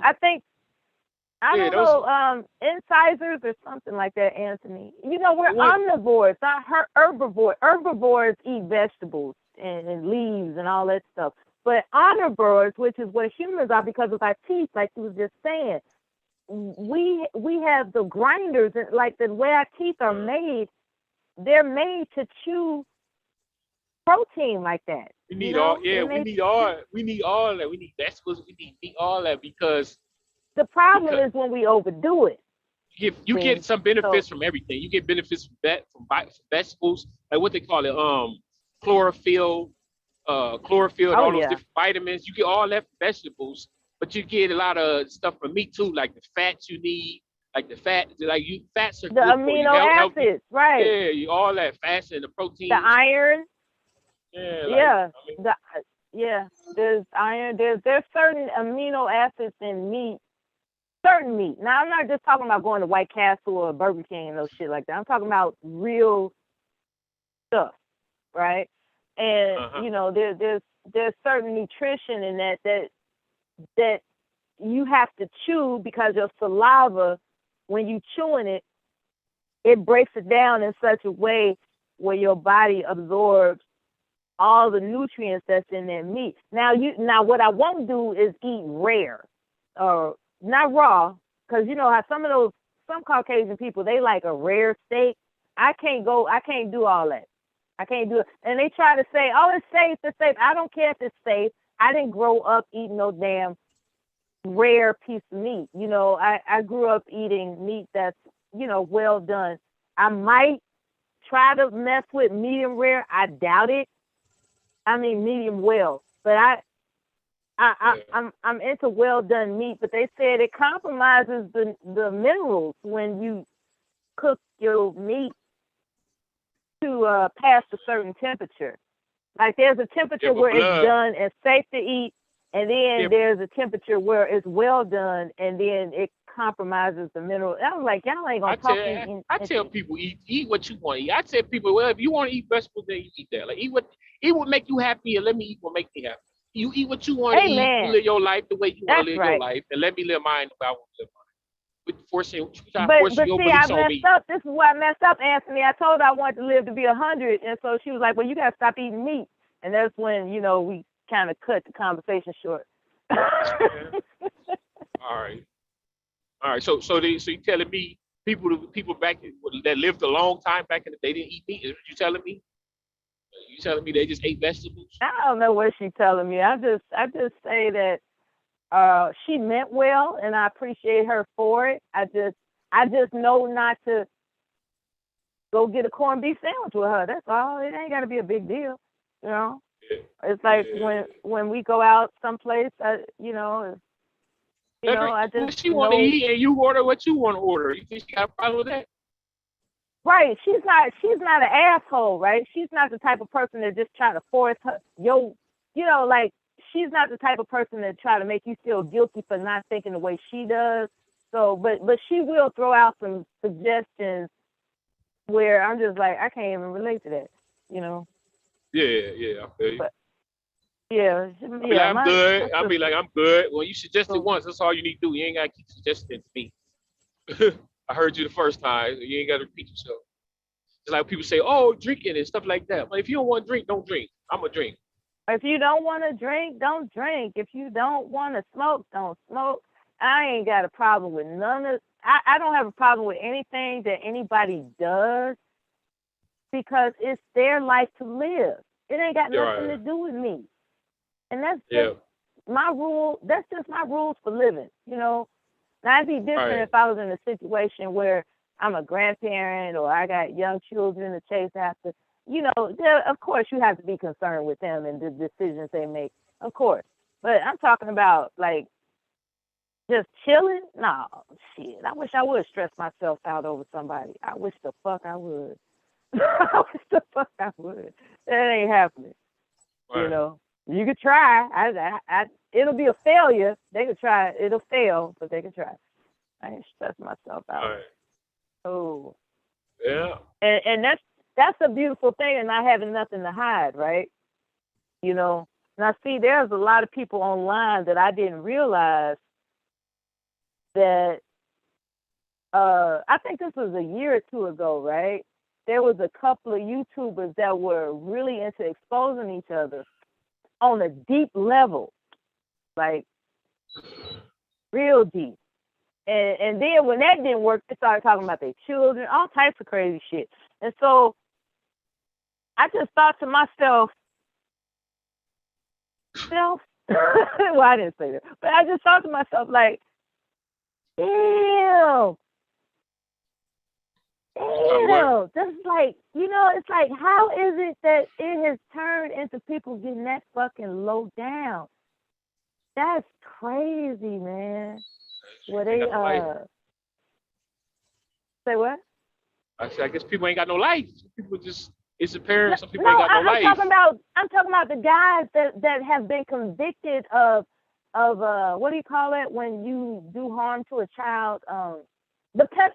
Media that have pedophile. Don't use that word. What are you doing? I'm sorry. They I didn't use mean the to use B that word. word. They have can't say that? questionable arrest records. Right. Right. I know what you're talking about, but you can't say that word on here. It gets you No, like. I thought we couldn't say the F word. We can't say the F word Yeah. either. We can't say the P word. So what about them? What you say about them?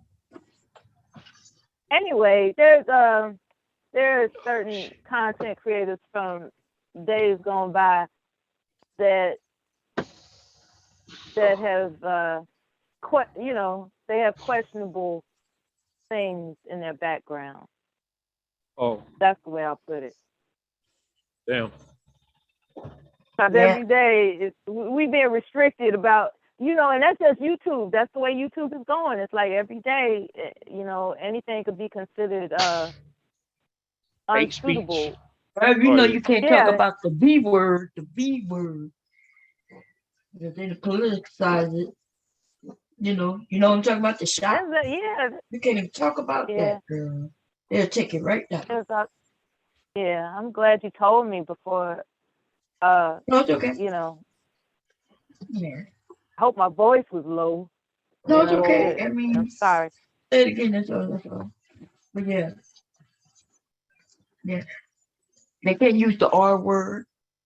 What is the R word? Yeah, I heard about that from last year. I didn't, R word. There was somebody on the panel. Yeah. Oh. I know you. R-A. Yeah, that's rhymes with 8. Yeah. And then, it's when they really, start doing that. When they start doing that. I think last year. I think. But some of the words, they're getting stricter now because the computer is picking up the words and knocking people out. I got cut off Instagram because I told what did I say? I think I said the B word. Well, don't say it here. I said the B word, but I said it in a complimenting way. I said the B word in a complimenting way, and I got cut off. Because the computer can't determine whether you were saying it like I'm a bad B, or that's what I said. I said, damn, that's a bad. I told you, I said, you the bad I ever seen in my life. And then they cut me off. I was like, man, what the fuck they cut me off? I mean, what they cut me off for? It was like I said a bad word or something like that, but I was saying it in a good way. Yeah. See, now because of COVID, they got computers making decisions, and computers can't pick up tone and the way you're saying it. They don't know. So exactly. Yeah, exactly. So you get knocked off. Don't know what you get Yeah, knocked I off was of like, these man, days. I was like, man, like social media, you can't say nothing. It's ridiculous. Isn't it weird? Social media. We in the United States of America, where we can We're say, gonna have to start talking like robots. Yep. And you can't say nothing that's you can't say nothing that's offensive to what's the people called? The people that think yeah, they the you know what opposite. you're talking about. Yeah, Kingston. Right now, Those people, right? they about to have something on Dr. Phil. I think it's tomorrow, Wednesday, where they're gonna break it down, y'all. They're calling it the gender war. It's the war on gender, and they're gonna be talking about how when babies are born now, they're not even assigning a gender to them anymore. Oh yeah, that was on my application. I went to the doctor. That was on the application. It said I was like, I was confused because they was asking me. It was like, are you a male, female, and then it was another, and then it was something else on. I forgot what it said. But I was like, what? It's only two genders. You know what I'm saying? Like it's only two. You know what I mean? Like Ain't that I just something? Yeah, they got serious now. So they calling it the war on gender.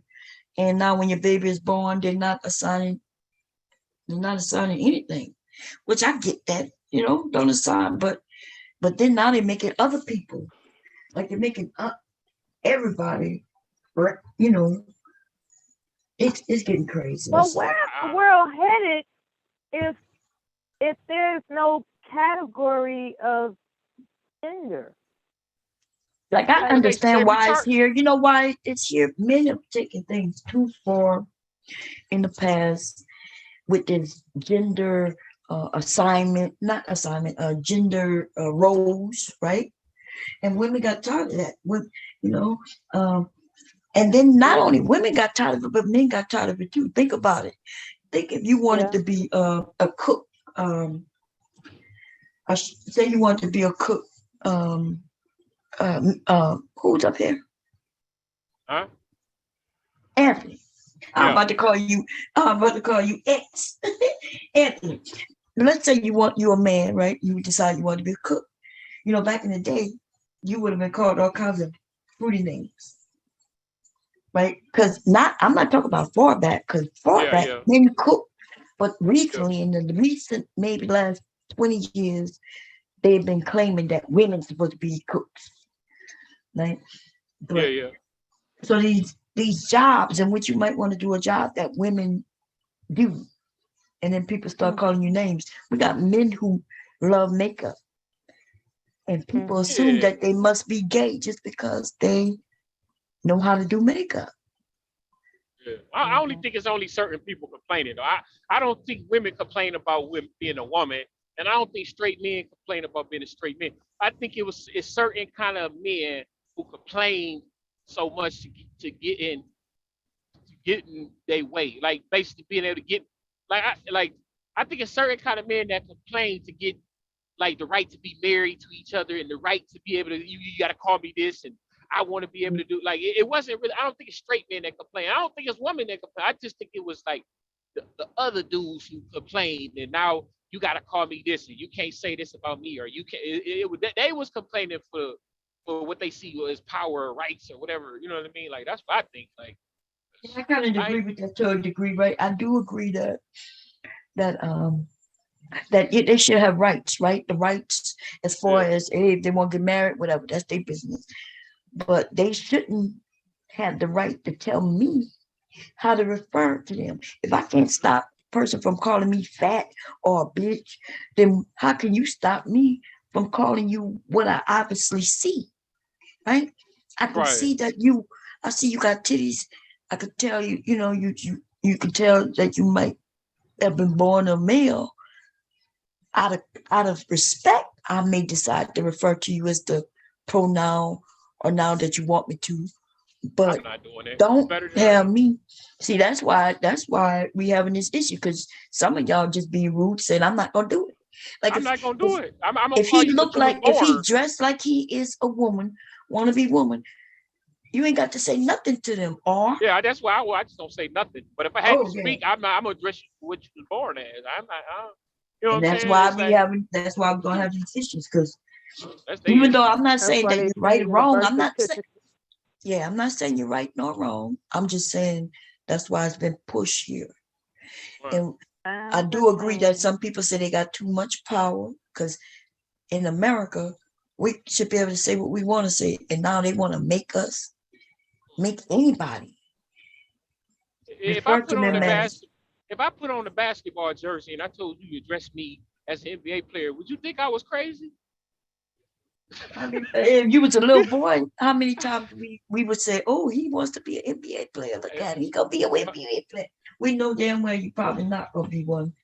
But I'm saying if I'm clearly not an NBA player, if I'm clearly a truck driver and I wear a jersey every day and I tell people address me as an NBA player, or if I tell people address me as a lawyer and I'm not a lawyer, you think I was crazy? Well, you'd be like, yeah, you out of his and damn mind. we would think you were crazy, but a lot of people would at least respect you, and do what you say. Yeah, they might Yeah, pretend with you for a while yeah, they'll pretend with you for a minute, Now, until it go too far. until they get tired of it. Yep, until they get tired of you, right? Uh, and so I You do know, agree with it. RBR addresses himself as a professor, right? Or Hmm. talking about shit. it's time to teach the class at RBR University type of persona that he got going on over Yeah. there, and that Why would you want some to be people play something that along you're with it. not? But Some people it's don't. almost like us being online, right? Y'all call me Bomb Cherry. Y'all know damn well my real name ain't Bomb Cherry, right? That's true. So it's almost like kind of like that. Out of respect, y'all call me Bomb just because I actually do, just like Anthony X. We refer to you as Anthony X.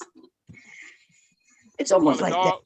Would you call a dog a cat or a cat a dog? I mean, not if a cat not gonna bite me. A dog might bite me. If you tell me your pet bull is a kitty cat, I'm gonna look at you like you stupid. I don't run from Wow. cats. I will I'm, do run from pet bulls. I'm saying you got names, you got names to identify a difference. Like what's it called? Chromosomes? Like what is it called? Chromosomes? Like men have Yeah, certain chromosome, chromosomes. yeah, Yeah, X and men Y, has yeah.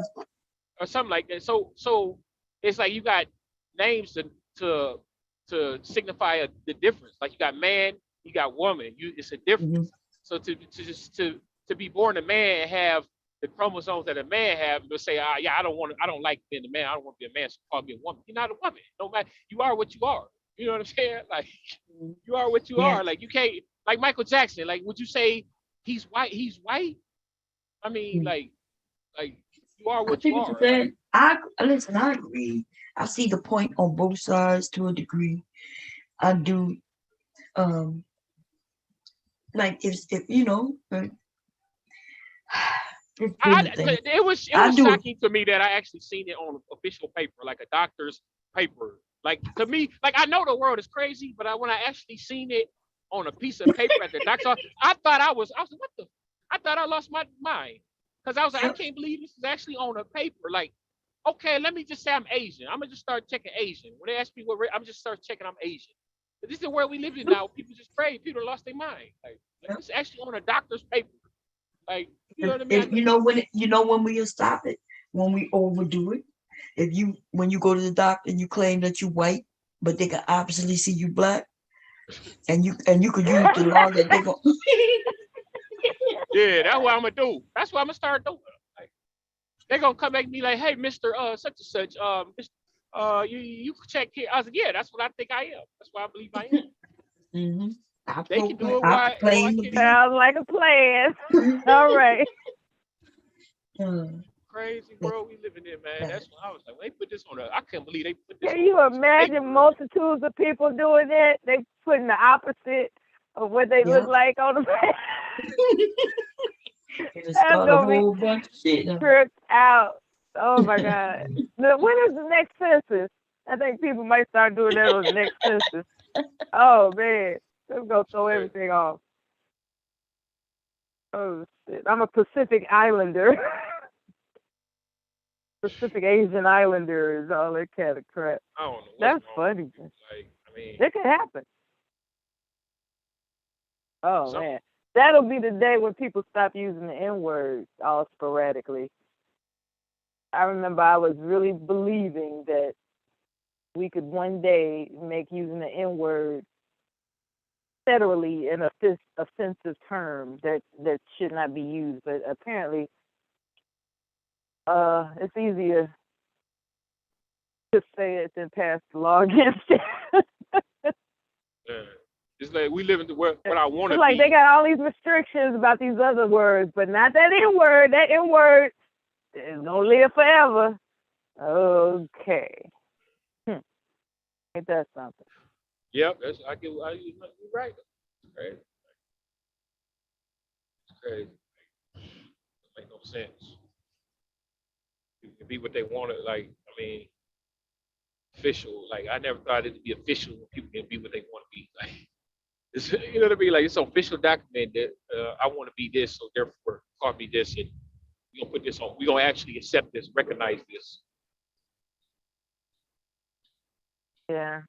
It's just like, it's crazy. It ain't gonna work I though. haven't. It's not gonna work. I It's gonna don't know. backfire. There's a lot of celebrities that are doing that with their children, from what I read in some of these personality articles. Like more and more, it used to just be a handful of them, but more and more are just letting their sons and daughters just be who, quote unquote, be who they think they are. Yeah, it's gonna backfire on them. It's gonna end up backfiring on them because anytime you try to do some crazy feeling over reality, over facts, it's gonna end up backfiring. I just know it. I just know it. I don't know how, but I just know. Like when you try to make something that is not, you might get away with it for a little while, but eventually it's gonna backfire and smack them in the face. Like, no, this is what you made it. Because for every action, it's a reaction. You're trying to force people to make you think this and this and that, and it's gonna backfire. I just know. I just know. Time you try to make something that's not natural happen, it's gonna backfire. Just like how they said, you know what we're gonna do? We're gonna make all this fruit, and we're gonna just GMO it, and it's not gonna have seeds, and you know, or whatever they did, or chickens, we gonna hormone these chickens so they can grow fat. Okay, it sounds good, but when you do something that's not natural, it's gonna end up backfire. And then what start happening? People start getting sick, or they start developing, they start growing boobs off. I don't know if I can say Because that, it's but not natural. You it's got not a point, natural. yeah.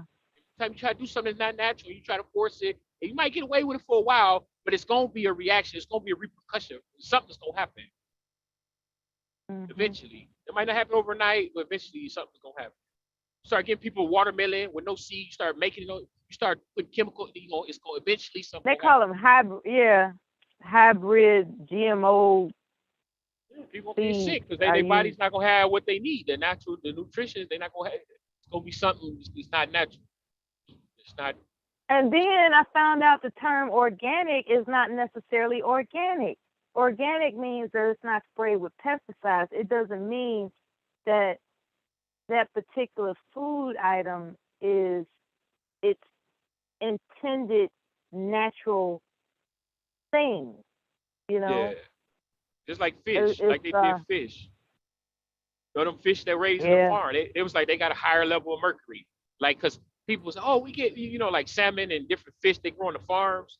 Like they saying, okay, the fish is bigger and you can get it for cheaper because they grew it in the farm, but they said they got a higher level of mercury because they in the little small tank where they all use the bathroom and they're not like wild salmon, like where they out there in the ocean where the ocean can purify itself and they like on a fish farm or whatever. It's like, okay, like they start getting sick. They know why. Yeah. What they feed them in fish farms like corn and the corn that floats. That's what they mainly eat. Like a little pellets. And the corn is genetically modified, so you're eating what they ate. So, and then so that's how what. You doing, Big J? I recognize your voice. How you doing? I'm doing fine. That's good. You sound very comfortable and relaxed. I'm glad to hear it. I don't mean that sarcastically. I don't mean that sarcastically. I'm seriously glad that you find us nice to keep company with. Everything they just leave it. There was a time, Big J, I thought you didn't like me, man. I was like, oh shit, what did I do? But you don't have to like me, but at least you're not mad at me. Yeah. No. There is a gopher face that needs to be plucked out of his hole. I want to be with you. Anyway. Yeah, Hey, yeah. Is they doing something now to make like an artificial wound? I heard something about this, but I don't even know. I don't know the details about it. Is that even Yeah. possible? Yeah, Nah, it's human already engineering. there. What is that? The artificial wound already exists. What is that? It looks like a trash bag. That's what it looks like. So what is that for? Like a dude can get that and have a baby or something? No. I actually witnessed a calf being born out of it. It looks like a fucking They playing God, y'all. They playing God. I saw a video. Yeah, it looked like a big old trash bag, and like you can see through it, right? You can see all the liquid and the embryo forming into Like the a clone. finishing. It's a clone type of Yeah. No. They just grow a baby in there. That can be used for Yeah. The baby's incubated in there, all of that, and then one day they had to pop that they popped that bag open. Yeah. And I saw a video on it about 4 or 5 years ago. So how do they get the YouTube. egg? How do they get the egg? Oh, but easy. They go ahead and just grab the well, since that was a cow, they the veterinarians know how to grab to So they attain just the take egg. an egg and a sperm and then grow it inside a bag. Yeah. They fill it with some antibiotic fluid and let it sit there for that time when it's ready to be born. What is the purpose of doing It's that? baking biscuits. Well, I mean, let's say though there was a massive hit that take out one of the genders out. If one gender is gone, you might have to do something like that to repopulate the world. Interesting. Yeah. Let's hope it doesn't come to that. That's Right. possible, but let's hope it doesn't come to that. I think it's called CRISPR, that human engineering project that they're doing. CRISPR, I think. No. I don't know about that one, Mella, but they are doing a somewhat of a Captain America type thing where like you take a sperm. And no, you take an egg out of one woman and take another egg out of another woman. You fuse that together. Then though you take a sperm and create a baby that is impervious to most disease. Oh. Yeah. So like you because like 2 eggs will have an extra in the chromosome. Extra Y chromosome. Yeah, with extra Y chromosome, that that child wouldn't get the cold, the flu. He would be impervious to certain diseases. Like let's say though, if you take an egg out of an Asian woman and you take another egg out of a white woman and you take a black sperm, because Asians get what's that disease on the bones, bone cancer. Black people will get heart disease and diabetes. White people, they get their own little issues. I forgot what their own host of issues. If you create a baby like that, right? That child, he or her will be pervious to most diseases because it balances it out. Let me see. Yeah. Wow. They're probably doing that in a lab somewhere. They're actually debating right now. They're actually debating to bring back the woolly mammoth back. Because no, I'm not lying on this. I'm not lying on this. I know. Here's- I believe you, but this is crazy, man. Like it's crazy. Yeah, because they already find, they already found fresh woolly mammoths DNA, right? So they're actually debating whether to find a female elephant to give birth to this woolly mammoth. Oh man, they trying to Jurassic Park it up around here. Yeah. Oh man, The Jurassic Park, Captain America. I mean. So Yeah, why they don't that's find, what why they they trying to don't do. cure AIDS? They got they do all this other shit. Stuff. Why do they cure AIDS? because it's profitable. Yeah, it's profitable. They It's- that's a waste of time. There's a cure for just about everything. They just won't let regular folks know about it. So you're trying to bring something that died a long, long time ago. Why don't they just do something that's beneficial like AIDS, cure AIDS, something like that? You know what I mean? Make something that can do us some good It's today. for the same reason why they won't let everybody have a livable income. Just period. It's something intimidating to think about. I think it was in the 90s, the population was about 5 billion people, right? I think it was 87, maybe 87. You're talking about 2000. Yeah, about 5 Yeah, billion. 1980. It was like in the 1980s, it was about 5 billion people. So here it is, 2022. About seven. We're approaching. It's about 7 We're now. approaching. We're approaching almost 8 billion people, and it's growing.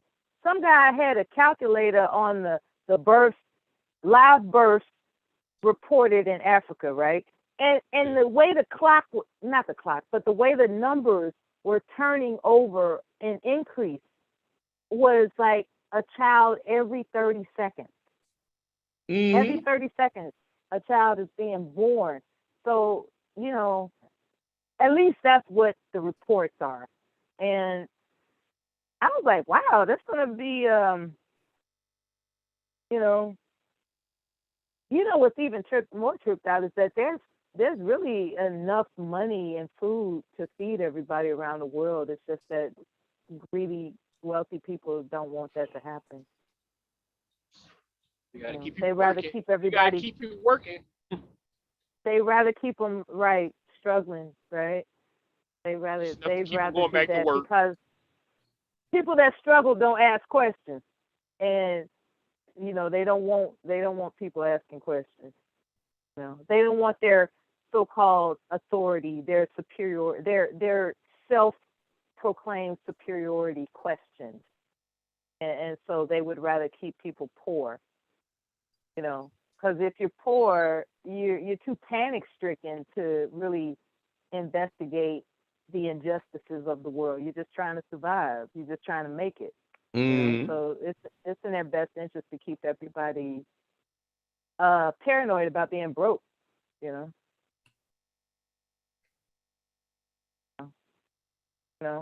if you don't have enough time to cultivate ideas of how to prolong your longevity, then there'll come these diseases and ailments and all types of stuff that could shorten a person's life, and it's just one less poor person to worry about. You know what I mean? There's some greedy people out there. They don't give a damn about humanity at all. The only thing they care about is how can it serve them, and that's all they care about. Not to say I'm related to anybody like that. I'm just saying that's all they care about, how people can serve them. So it's a hell of a mindset. Yeah, serve. That's all. Yeah, certain people with a certain amount of wealth only care about how. That's how they got wealthy, pretty much. You got to be a certain type of person to just not give a damn about humanity. The only thing you care about is how somebody can serve you. Why you think they feel that way? Why do you think they feel that way? Like, I don't understand. It threatens their ego. You know, if everybody's equal, then what does that make me? You know what I'm saying? It's like somebody's got to be on top. God damn it, it should be me. Somebody's got to be on the bottom. It should be you. That type of thing. The ego. Why is that a bad thing? I don't understand. Like if you saying they got wealthy because people serving them and they serving other people, they making money. Like why? Like how is that a bad thing? Like I don't understand. It's a bad. I guess because I'm It's a not. It's woman. not enough. It's not. Like they're trying to preserve the resources. Trying to preserve the resources. Yeah. I mean, I'm saying they trying to keep their money. That's what they did. What they did. They offered what they offered to make the money. They didn't just get all their money for doing nothing. They offer something to the world, which got them in return a lot of money. Well, you mean like stealing, robbing, killing, murdering? So, yeah, that's what they've done. I'm saying for the most part. Well, I don't believe that. I mean, I know people like that, dude. I know people like that. Wait a minute. Let's back up. So the most richest people today, how long have they been wealthy? Because it's not old money, you know. Yeah, some of the wealthiest people today. I know it's people like that. Do you agree that they got wealthy through the war for the most part? Yeah, I know. Yeah, it's people like in that the last got rich. 20 years, right? Yeah. It's people like okay. So I wouldn't say that most people got rich from robbing and stealing. I wouldn't say most. There are people, but I wouldn't say lying, dude. Do you not? So the war that you and I decided to sign up to go to. Do you believe that we went over there to find? No, I don't. So you know that they lied to us, right? They lied to us, right? They lied. I'm talking about entrepreneurs. I'm talking about entrepreneurs, business owners. I'm not talking about the top. You know what I mean? That percentage of people. I'm saying that. But I'm saying the average person. The average person that's rich. I don't believe they got rich from stealing and robbing people.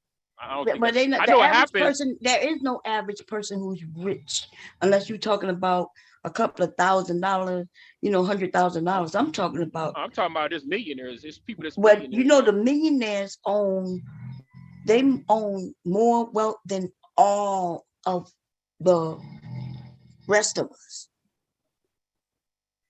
right? They have massive amount of money. And they but the guy who owned Amazon, this dude make more money than most of us make in a year. Oh my God. He makes just in interest per day on his money. I'm just saying regular millionaires, like regular, like I ain't talking about the richest people in the world. I'm saying just like people who might own franchise, or they might own a bunch of apartment complexes, or they might own a few hotels. I'm just talking about you're talking about those, okay. Like just regular rich people. I ain't talking about the elite people, or you know what I mean, the people that run the government. I'm just talking about regular self-made millionaires. I'm not saying that money is a bad thing. What I'm saying is being greedy is a bad thing. Right, being greedy. There's a difference between being greedy and being well off. And we're not talking about, I'm not even talking about the people you talking about, Anthony. Those people probably worked their way to get to what they got.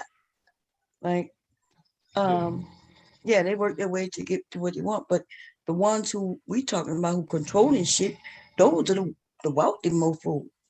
Want to control the laws, they come in. The ones that's controlling stuff. Yeah.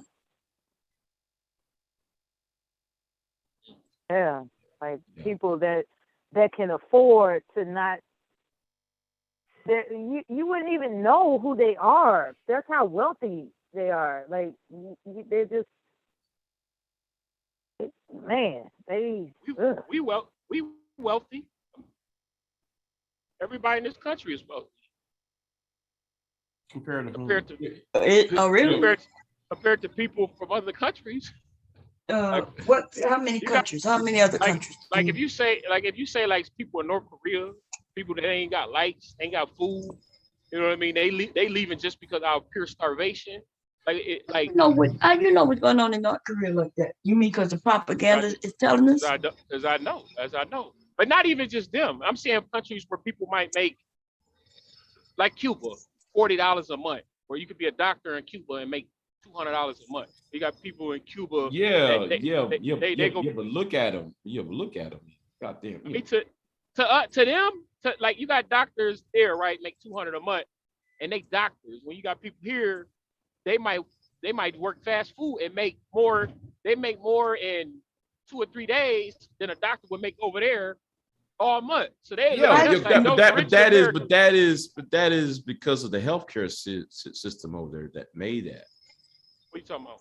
The healthcare system made doctors get paid that low. In money. It's from their healthcare system. I'm just saying, in general, all the jobs is low paying over here. But okay, you mentioned Cuba, which is funny because why is Cuba in the situation they in? Why could it be America? Could it be because of America? Shit, I don't know. I don't know the history of what happened to Cuba. Man, I know it's 200. That's 200 years. No, Cuba has 600 years of oppression.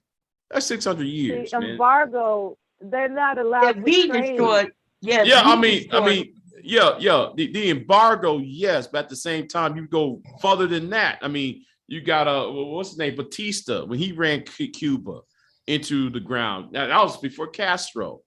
And before Batista, you had the Spanish ruling class, and they, and they were forcing them into slavery. So I mean, that's we had slavery over here too. So that I'm not talking about that. We're talking about the America when we blocked them from trading with shit. Then the people over there suffering. Yeah. That was like 1969. No, not 1959, 58, something like that. When that started. So I mean, I'm just saying, that America didn't want, America's a bully. It's that simple. It's that simple. America's a bully. Seems that way, doesn't it? Yeah. I mean, we got slavery going on in our country. How the hell we gonna go to other people's shit and tell them what to do? Right. But I don't mind going to Cuba though. I wouldn't stay there. Say what? You want to go to Cuba to stay there?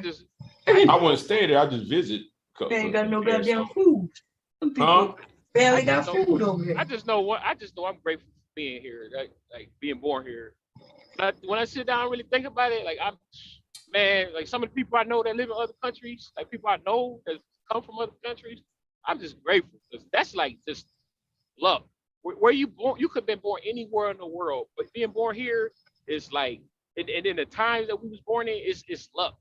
Because we could have been born in the slavery time, or we could have been in the third world cup, but we was born here, and that's like, people will fight to die, like get a whole life savings to get here. Like I got friends that said they jumped the border, they jumped the fence to get here. Like you believe in luck, huh?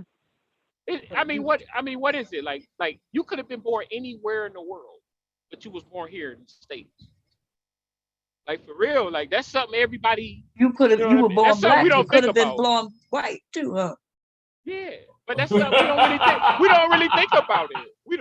We don't really like. I was watching this show called The Worst on YouTube, top worst prisons in the world, and I seen Russia. The one I seen that stuck with me was what's that little place off of Africa?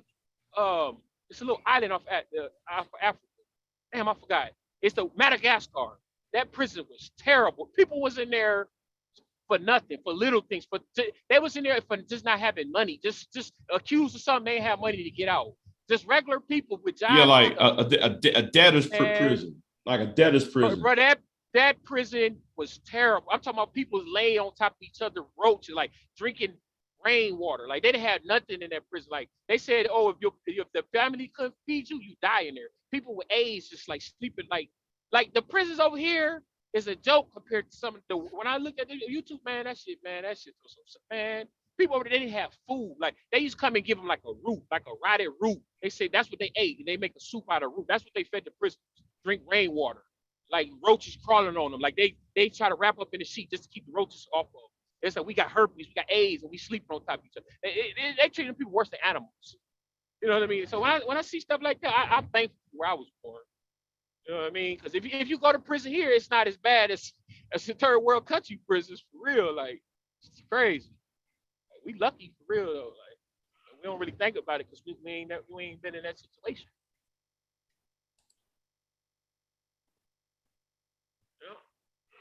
Yeah, they yeah, they got terrible conditions in other parts of the world. Yeah, I guess it's a matter of perspective. When you get used to a certain lifestyle, you can't imagine anything else. So Right. you got a point. You got a point. It there are things to be grateful for being an American citizen compared to other places. So you got a point. Yeah. But anyway, y'all, I'm gonna get off of here. All right, then. Yeah. All right, they said. Yeah, Easy. yeah. I'm tired of these. I'm tired of these idiots, man. Tired of them. Want to talk about what you want to talk about? Who you tired of him? No, the same people you have a problem with, Oh, apparently. okay. Yeah. Yeah. Well, what they did you something? Say something? You No, know they stupid. you making videos about you and me. Um, Yeah. but they mad because they're not part of the squad no more. Yeah. That old shit. So, Man, don't let them get on you. Don't let them get to you, baby. They ain't shit. all right. Anyway, I appreciate that bomb. So anyway, I'll see you next time I'm out. Okay. Have a good one. Bye bye. Yeah, good one. Yeah, you too, Anthony. All right.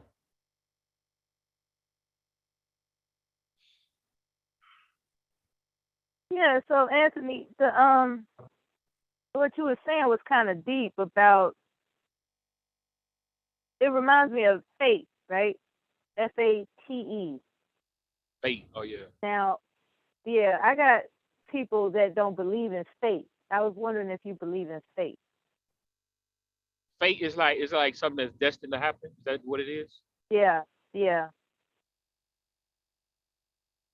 As I you mean, exist now, yeah, was it your fate to exist now? And all the things that you've ever been through. yeah. See, this is why I rub people the wrong way when it comes to that conversation, because there are people that have experienced things, unspeakable things, and they refuse to accept that it was their fate to have gone through that. So I can't talk to just anybody about the I believe conversation of in. fate, because I'm not having a debate about it. I just want to have a Believe. conversation about it. But a lot of I, people, they don't want to talk about it. I believe in fate, but I believe in people have control of their life too. Like I believe in some things is just gonna happen. You know what I mean? And, but I believe people got control of of their life. You know what I mean? People had choices that can change the direction of their life. Mhm. Okay. Some So things just gonna so happen. I You get think what cancer, I'm trying to you say gonna is die. You gonna die. predestined. Like Mm-hmm. are things predestined? You know, Predestined. like yeah. What you Like for mean? instance, when I went for a walk about 10 o'clock at night, like I guess it had to been 10 years ago, and I thought it was safe enough, not neighborhood, to do that. Yeah. Apparently I was wrong, because as I was 2 blocks up, crossing the alley. Some guy jumped out of nowhere, grabbed me from behind, put a hard object to the side of my head, which I suspect was a gun. And he was talking about, you know what this is, you know what this is. And he was trying to drag me into the alley. It just so happened that a police car, and police cars are known to patrol that area. That's why I thought it was safe. A police car, rather, drove up, and then they flashed the light on um, when they saw what was happening, and you know, and he ran, right, and then uh, so was I destined to not have been in a situation where that could have been taken to the extreme? Or see, some people call it being lucky, right? And Yeah. then some people call it being stupid. It's like, what the fuck was you doing walking around to the stove at 10 o'clock at night to go get a gallon of milk? You know what I'm saying? Just because you forgot the milk. It's like, damn, I can go ahead and take a walk and go ahead and get this milk. Yeah. And Yeah. I get what you're saying. people tell it. Let my people tell it. It could have been some umpteen number hour in the morning, but it wasn't. It was basically after the news went off. And I was just like, damn, I forgot the milk. Let me go ahead and go on to the store real quick. I'll walk. It's just 2 blocks. I'll walk. No, I was in a metropolitan city, right? Hello, you here? And say what? Huh? Oh yeah, I'm here. Just making sure. Okay. Go ahead, Camilla. Hey. Going on. What's up, Taylor? How you doing, Taylor? I had mentioned this before, where I was interested in knowing if anybody believes in predestiny, and a lot of people don't want to discuss it because some things are difficult to conceive that it was their destiny to have experienced it. So I think we should change the subject because it might be a sore topic for some people. But that because Anthony brought up about being blessed to be in this country, to have been born in this country at the time that he's existing, he considers himself blessed, until the disaster hits, of course. Then he'd be like, damn. And that's what I was trying to get to. It's like, yeah, you say you blessed to be born in this country, but that's because you haven't had a hardship yet. And that's all I was really trying to get to. When you experience a hardship, are you going to continue to say, I feel blessed to have been born in this country? Like, is it situational? Or do you actually believe in this idea of being blessed because, you're destined to be here at this time in history? Yeah, I mean, when you look at, if you looking at or comparing yourself to what other people going through in the world, that's the way I see it. Like when I look and compare what other people going through or what people went through during slavery times or even segregation times, I don't have to worry about most of that stuff. So I feel blessed, you know what I mean, for being here at this time. If I would have been born maybe 200 years ago, it would have been terrible. So that's why I say in this country at this time, you know what I mean? Because I never had to really experience none of the stuff that people in other countries go through or stuff like people went through 200 years ago, get hung from a tree, fingers cut off and all that crazy. I don't have to, you know what I'm saying? That's why I feel blessed. If I would have been born 200 years prior, I you know what I mean? Life probably be a lot different for me. Well, yeah, it's important to count the blessings. I'm not going to say anything negative about what you think at all. I'm glad you're here. So, yeah, count the blessings. Keep it pushing. Yep. Yeah. Yeah. See, Taylor, sometimes I have a reputation of being pessimistic, but I can be a gentle soul. Absolutely. You are a gentle soul. You as well. Thank you. How was your day? Did you like your day today? It was decent. Today's like my Monday because I was off. I was off yesterday because of MLK Day. So it was decent. Yeah. How was your day? Cool. It was terrific. It was terrific. I didn't do anything extra special. It was just terrific to be at peace. And then, talk to some relatives that they're wondering why I won't see them. And, I don't have the heart to tell them I don't want to be bothered. So I just, try to convey that I'm working on something, but they haven't caught the hint. Like, wait a minute, aren't you retired? What the fuck is you working on? They haven't made the correlation yet. So right. I just don't want to be aggravated. I understand that. Yeah, so we have special occasions that I'm obligated to attend, and I just stick to that, as opposed to like, let's get together just because. It's like I've learned during the pandemic, like there was this break during the pandemic where people had to social distance, and Hmm. now it let up a little bit. And but during that period of time when everybody wasn't able to get together like they used to, I experienced a lot of tranquility. I noticed that I was just extra peaceful for some reason. And I was just like, I felt guilty.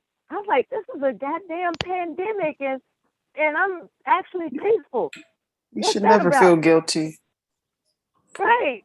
And so I just determined that it's because I'm not aggravated from the obligations that my family would place on me to appear before them at command just because I'm so called retired. Right. They're like, you ain't doing nothing. You ain't doing nothing. How come you can't come over and do this? How come we can't come over and do that? Blah, blah, blah. Then the pandemic hit, right? Because I was always accommodating them. Then the pandemic hit. And so there was this social distancing thing going on. And, everybody seemed disappointed that we had to adhere to those cautions.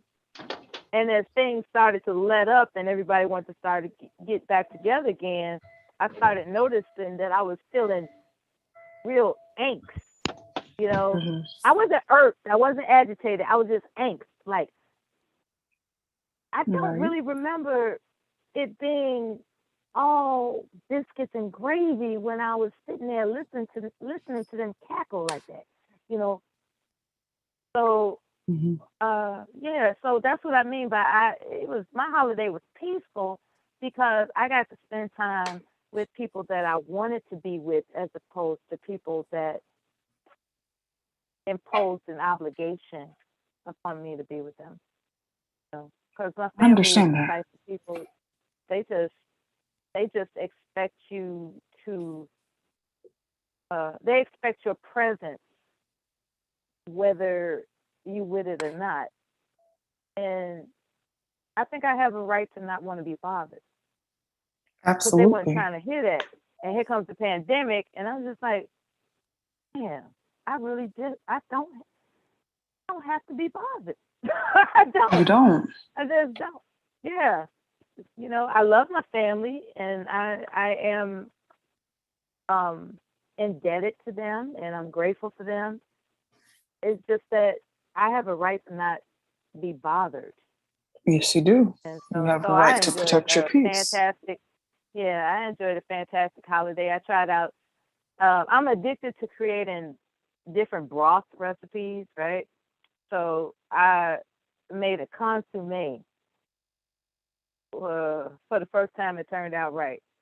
Consomme is when you take bone broth that you already made and it's all cloudy looking and questionable. It's like, what is this? Even after you strain it, you can still see the spices and herbs in it. But the clarification process, where it looks like glass, it takes something called an egg graft.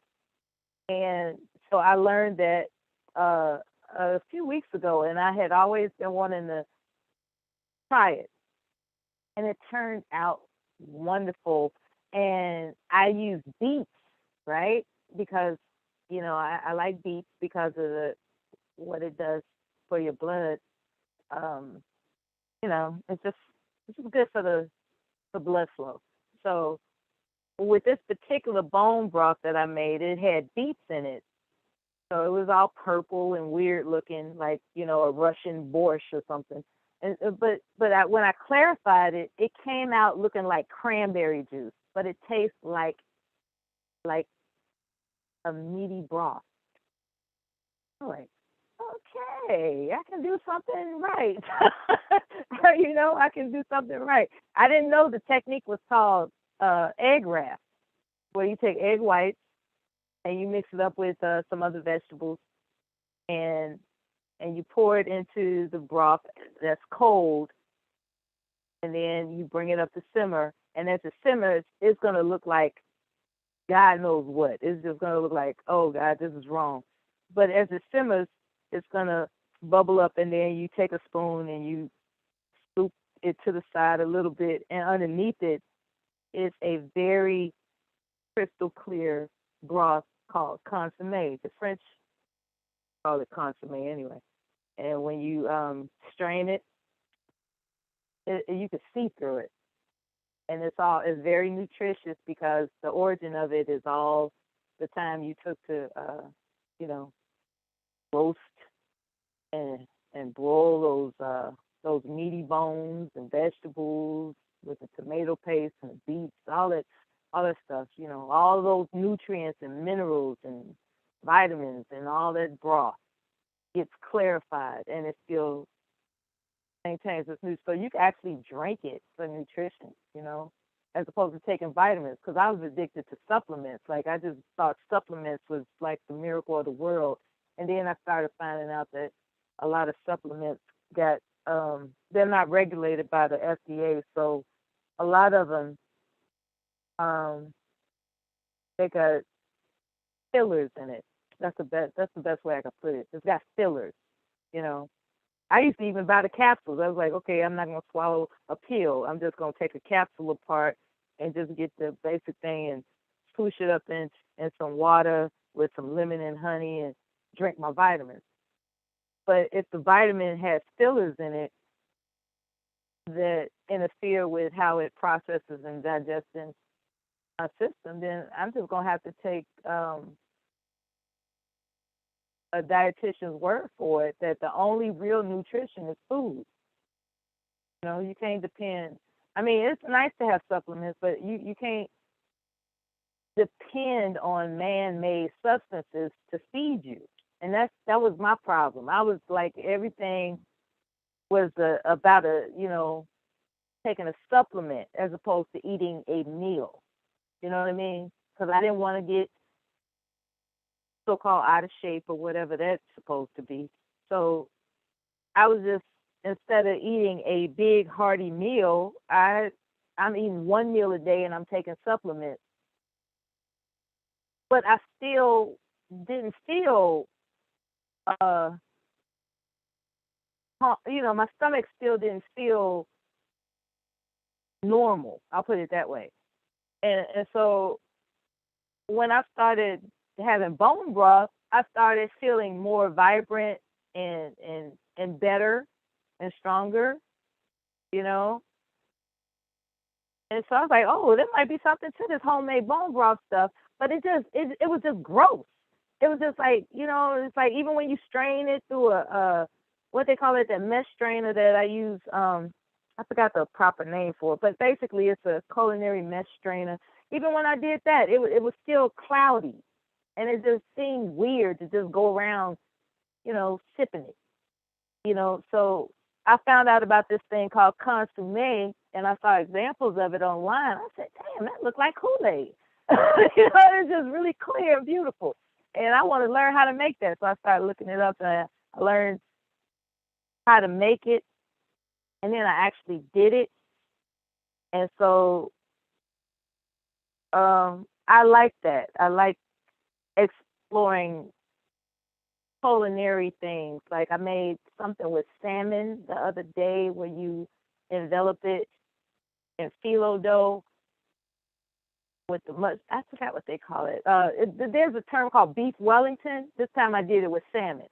And so with that and the consommé, it was a really interesting experiment to accomplish something culinary that I always wanted to do. And I would not have been able to do that if I was distracted by my family just, being around me all damn day. So I know that sounds like a simple life, but that's my life. I'm boring. That's my life. I have a boring retirement going on here. And I try not to get I try to not make trouble for myself. So yeah, I had a good day. I didn't get in no trouble. I didn't do nothing wrong or bad to nobody, and nobody did anything wrong or bad to me. It was a good day. Make a long Okay. story short. That's interesting. Well, I'm glad you had a good day, Mello. Yeah, I'm glad you allowed me to tell that long ass story that nobody asked for. Thank you. You're welcome. You're very welcome.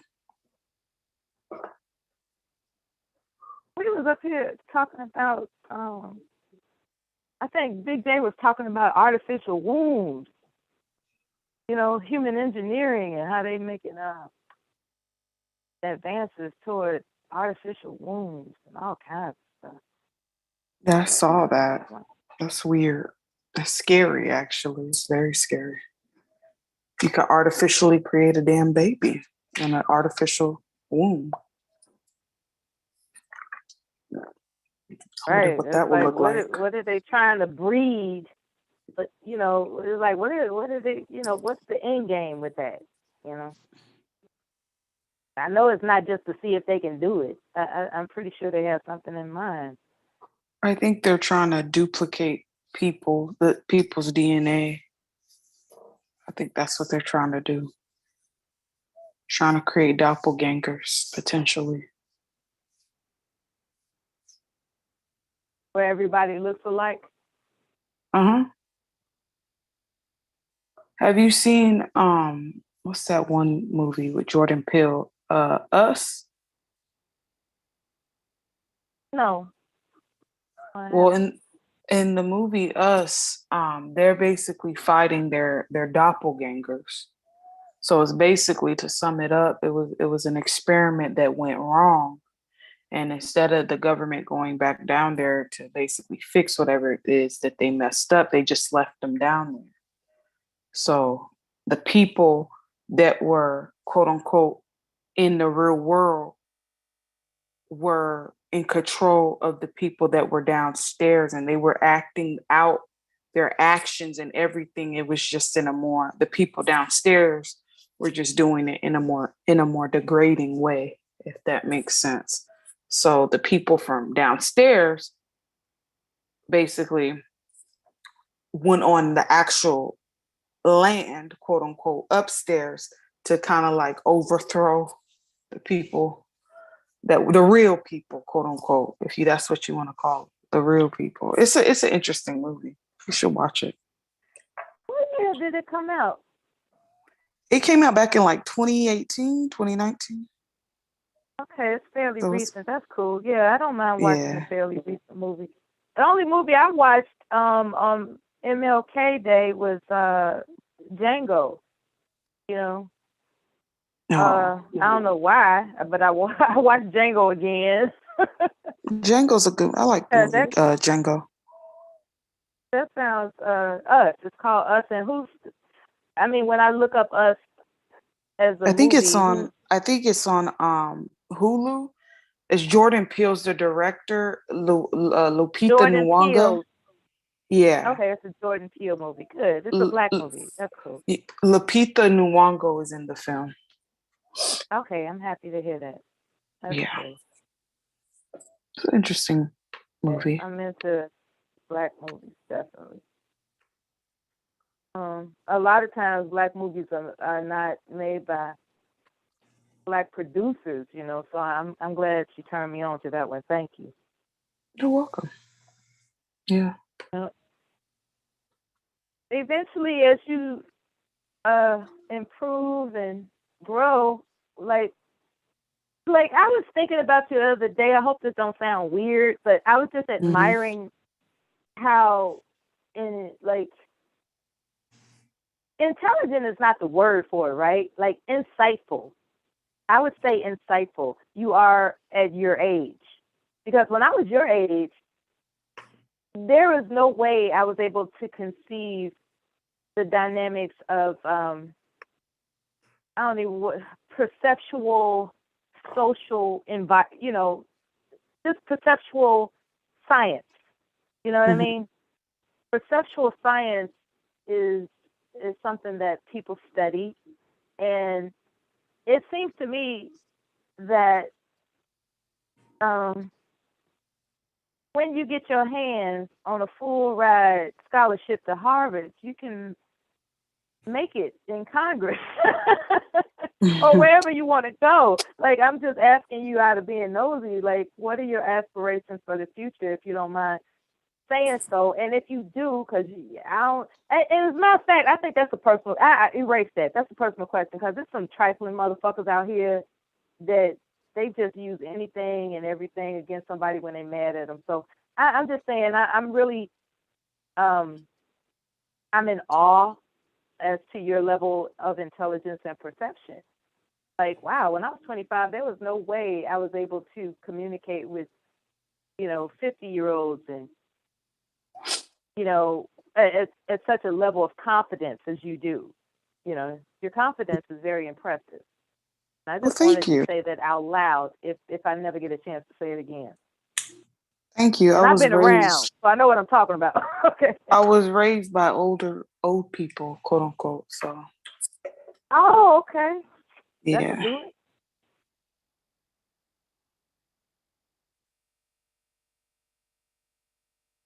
That'll definitely do it. Indeed, indeed. Yeah. So yeah, my aunts were around my age, so yeah, I wasn't raised around like elders. I was raised around aunts and uncles that just were young and wanted to have fun, and they had a lot of energy to keep up with us. So that's that was important too. But they definitely weren't elders. They had all the flaws of a young adult. They definitely did. They like to I remember they took us to go see they took us to see rated R movies sometimes, knowing damn well we underage. What movie did they took us to see Saturday Night Fever. So that wasn't bad. But one time somebody took us to see Alien, some crazy shit. No, Big Bad Mama. Or some shit. Some crazy shit. And it was a nude scene, and all three of us, we sitting there like, we're not supposed to be looking at this. They the baby, what can you do? They're in charge, But it was an action movie. It just happened to have a love scene in it. I'm trying to remember what that movie was. It was some blaxploitation movie, I'm sure. So, but anyway, yeah. So if I was around elders, they definitely Dolomite. How old? It had to be. It had to be something crazy like that. It was a lot of fighting, black folks fighting, a lot of black folks dying. And they had a sex scene. Was he with a white woman? Was he a black man with a white woman? Yeah. Yeah. That's Dolomite. My dad loved Dolomite, boy. Anyway, I was listening. Yeah. You know what? When I have 2-hour increments that's set for this dial-in, I'm going to have to call back because it's been 2 hours. And it'll take less than 3 minutes if that's okay. It'll take less than that. But,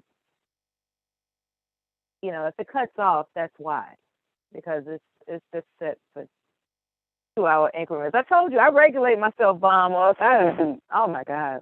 I talked to one woman online for hours. And she was a good listener. She was a damn good listener.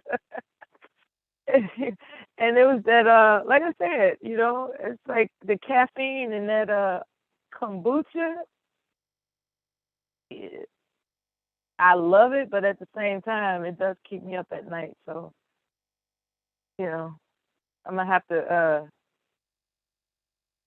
have like 1/3 the amount that I'm accustomed to as opposed to what it takes to keep me up this night. So anyway, when this call cuts off, I'll call right back in again. Anything else on your mind, Bomb? No, I'm just listening to you.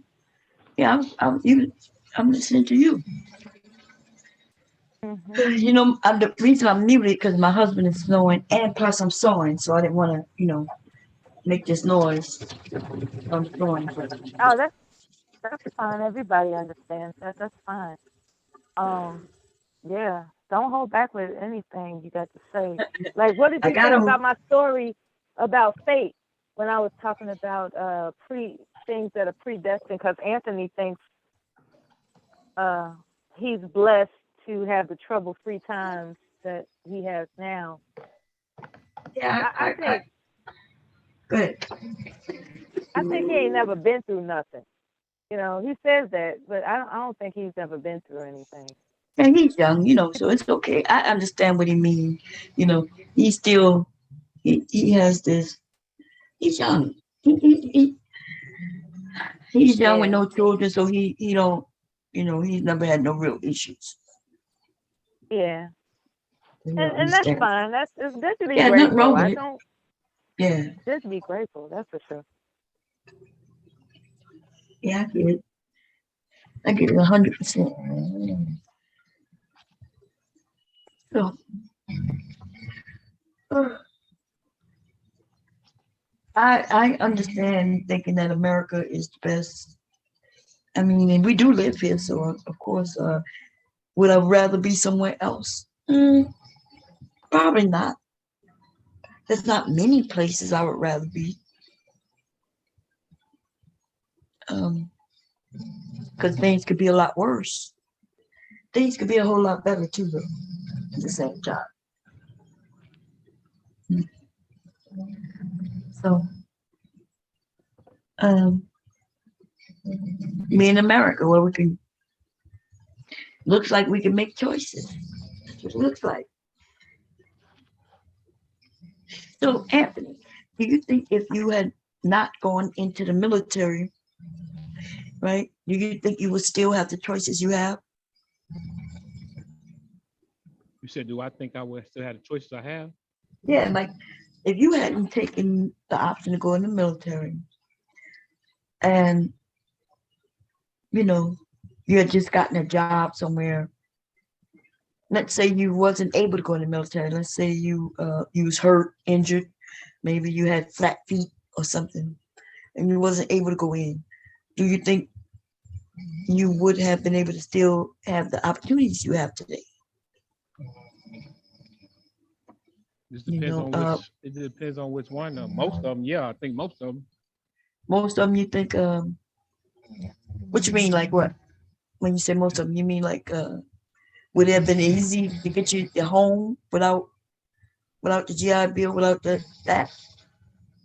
Nah, it wouldn't have been. It wouldn't have. It would have been. It wouldn't have been easier. Right. But Um, the outcome would have been the same. you think the outcome would have been the same? So the military guarantees your loan. That will make it easier. Then they also make sure that you don't overpay for the home. So they inspect the home and tell you what it's worth. And they also gonna make sure that your interest rate, they're gonna make sure you don't get ripped off. That's the security that you have just by being a veteran.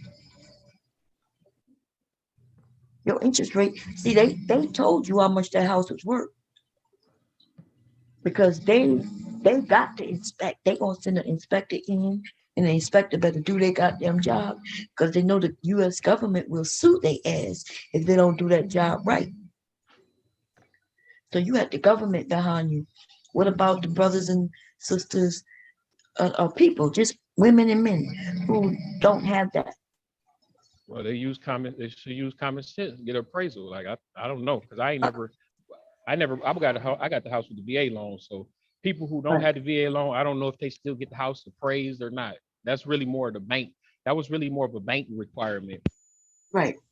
That you're right. They do get appraised, but with the military, there's a realtor who worked for the seller, and then there could be a realtor who works for the buyer. So it don't matter which your realtor was for because you're not gonna get ripped off because you went in there with that guaranteed voucher.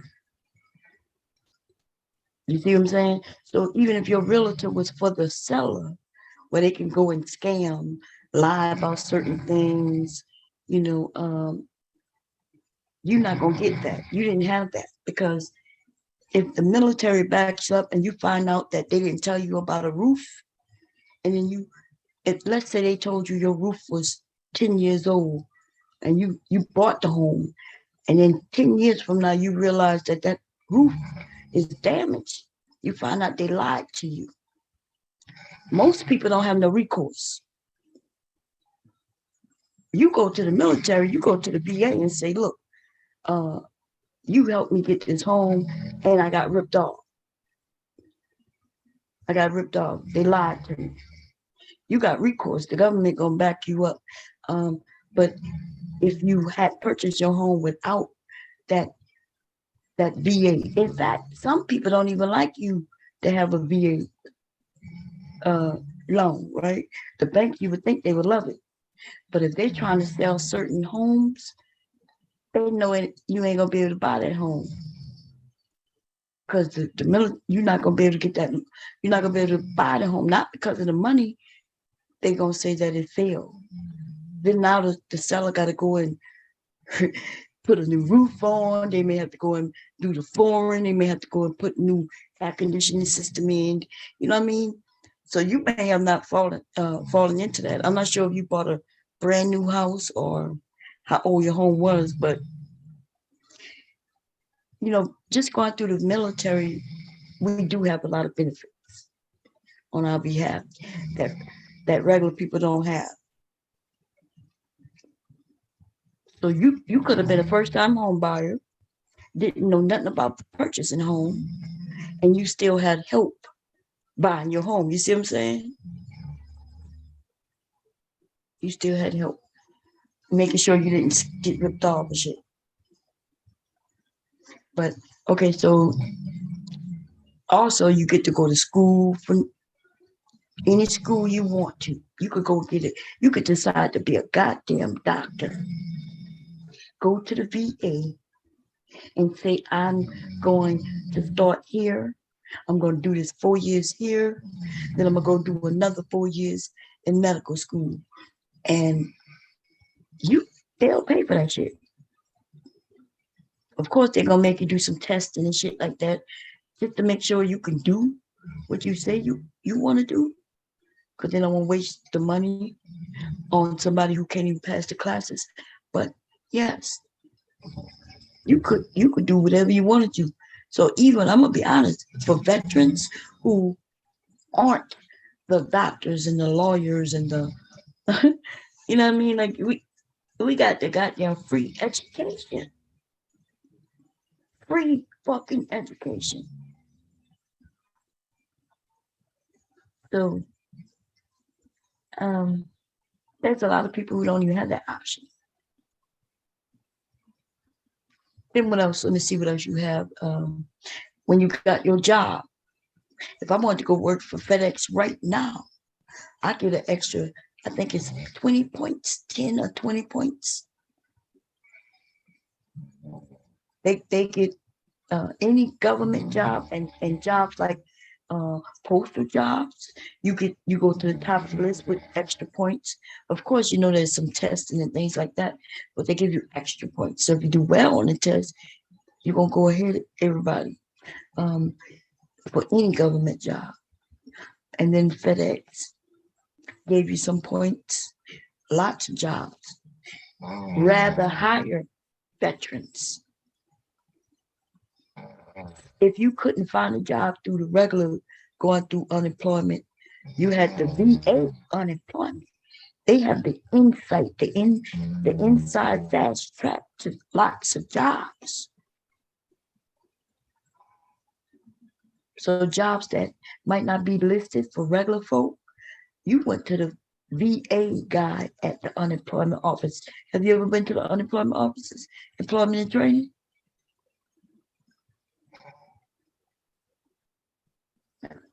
Well, if you had, you would have said, I'm a veteran, and you would have saw somebody else that nobody else get to see except veterans. Which means, what does that mean? They have listings for jobs. They know the inside track. They know the people who looking for veterans. They'd rather hire veterans.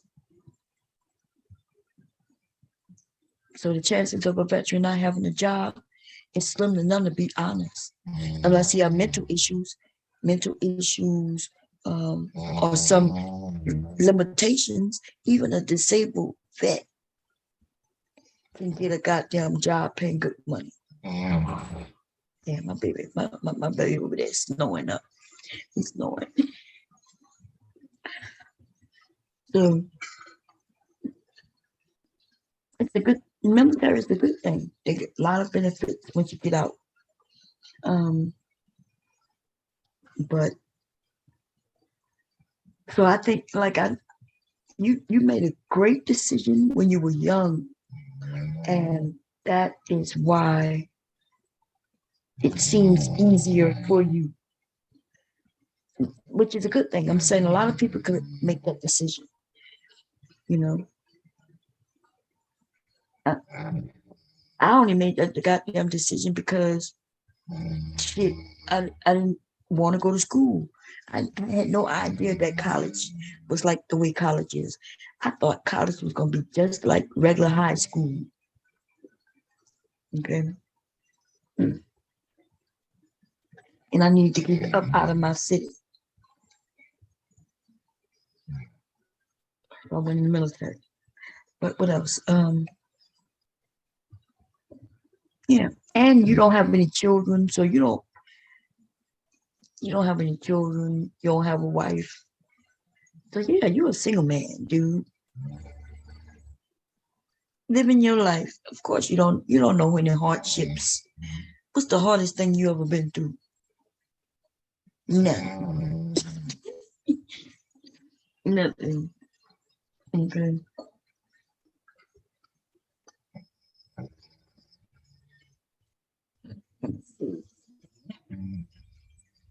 Oh, I would trim that down, I guess. Maybe not. Let's see. Sure. Pull it through, I think. There's a couple of ways to do this. Let me put them out.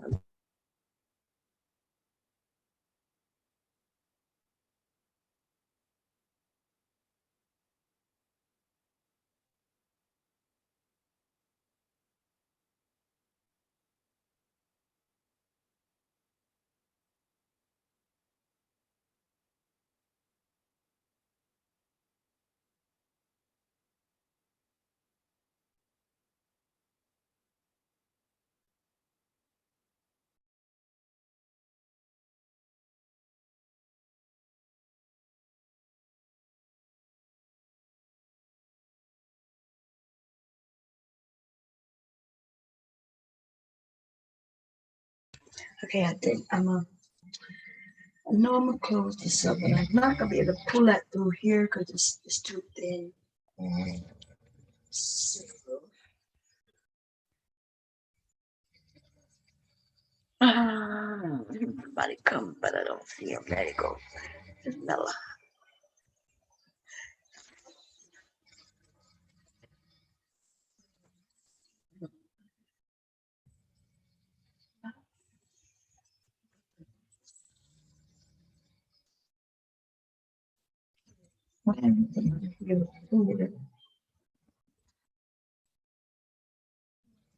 Welcome back, Mella.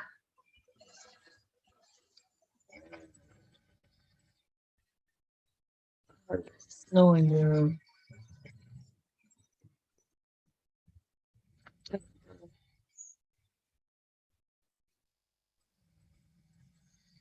But make sure you can.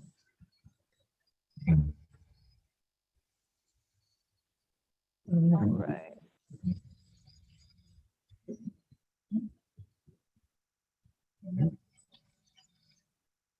On mute. Oh, there. Okay. Baby there. Yeah. Welcome back. So before I came up, I heard you talking about the military. So that's as far as. Yeah, let me ask you maybe, do you think, because Anthony's young, he don't have any kids, no wife, he's not that young, but he's in his 30s, early 30s, right? I think he said think he might be mid-30s by now. But I asked him, do he think he have you know, lots of benefits by being a veteran? What do you think? I think it's the way to go. It's and I really hate to say that. It's only because there are people that have bachelor's degrees and master's degrees that aren't earning the income they expected. And when you're granted a claim, because every veteran is supposed to be granted their claim because of their service. It's just that they make you, they put people through a lot of rigmarole to do it. In the event that you are granted a claim of service connection, you're basically just getting paid to breathe, you know. It's unless you've been in a war where you got jacked up and all kinds of, you know, awful things happen to you. If you're smart, I don't know what his job was in the military, but if he was, you know, he could probably be granted some type of claim and just get, you know, just get some money. I think it's and what it. Good. Sorry, what? I was saying, even without the claim, he's young. He can get. They help get jobs. You know. What else they help with? Yeah. They help with the housing. Get the home. Like since it's just you, if you want to go and buy a new home, you know, if you want to go and buy your 2-bedroom home just for you, right? Yeah. Yeah, the VA housing loan is guaranteed, and you don't experience the hassles of a commercial industry when you're a veteran. Like a lot of times you get, like, say for instance, somebody applies for state employment, whatever state they're living in, they get points for being a veteran that guarantee them a seat in that job position that they're applying for. All they have to do is just not be dumb. You know what I'm saying? It's not about whether or not you got this education. It's about the fact that because you're a veteran, you've already demonstrated that you have the discipline, self-control, and just the wherewithal and perseverance, and you know how to take, you know how to follow instructions, and you know, just all those things that prove that you're a reliable employee will get, you know, it's already stated on that DD 214 with an honorable discharge. That honorable discharge indicates a lot of attributes that make you attractive to an employer, where you're less likely to be a hassle than somebody walking off the street, even with a degree. It's like, okay, just because you got a degree, that doesn't mean that you're not going to be a hassle. But a person that has an honorable discharge, they're already assumed to not be the type of person that's going to be a hassle. You know, that, you know, it's an assumption though. That doesn't, you know, just because a person's been honorably discharged, that don't mean ain't something wrong with them. I'm just saying. Right. So you the deck is stacked in your favor when you apply for, like, when I got out the military bomb, to be honest with you, I had an opportunity to be a stockbroker, right? They was just going to let me in there. And I turned it down for, you know, it was just seemed like an unfamiliar environment among other things. And then I got this opportunity to test for employment to go work for the state as a state employee in an administrative position, not executive, you know, I'm just talking about just basic office coordinator, you know, just data entry stuff, right? And that's not the type of job that you can just get your foot in the door coming off the street. And so when they interviewed me and eventually I got the job, I'm like, what made you all hire me? They said, well, first of all, you get points above others because you have honorable military service. Second of all, you know the King's English. This was a brother, and he was just, he was just telling me to spill, like, you got in here because you're a veteran. That's what he told me. It had, I said, because I can't even type, I don't know if I told you, Bon, when I was in high school, I was assigned to drafting as opposed to typing, so I literally don't know how to type, which was kind of embarrassing. I had to, they got those typing programs, you teach yourself how to type. But anyway, whatever. What I'm saying is, when you apply for an administrative position and you don't know how to type and you still get the job, that's the power of being a veteran. That's all I'm saying. I didn't even know how to type, and they still gave me an administrative position with state government. Where they do that at? You know what I'm saying? And the fact that I knew how to apply in the first place was because there was this program, not program, but it was some type of lead where they gave me this damn telephone book thick book of guaranteed employment opportunities for newly honorably discharged veterans. So, everything that was in that book, you was guaranteed to get a job. So that was back in 92, I would say, maybe the early 90s. And so applying for a job was different back then than it is now. I don't know how it is to apply for a job now. I don't know what carries weight as far as being a veteran now. Do you think it's the same? Would you say it still carries the same weight, better than a person that has a bachelor or master's degree?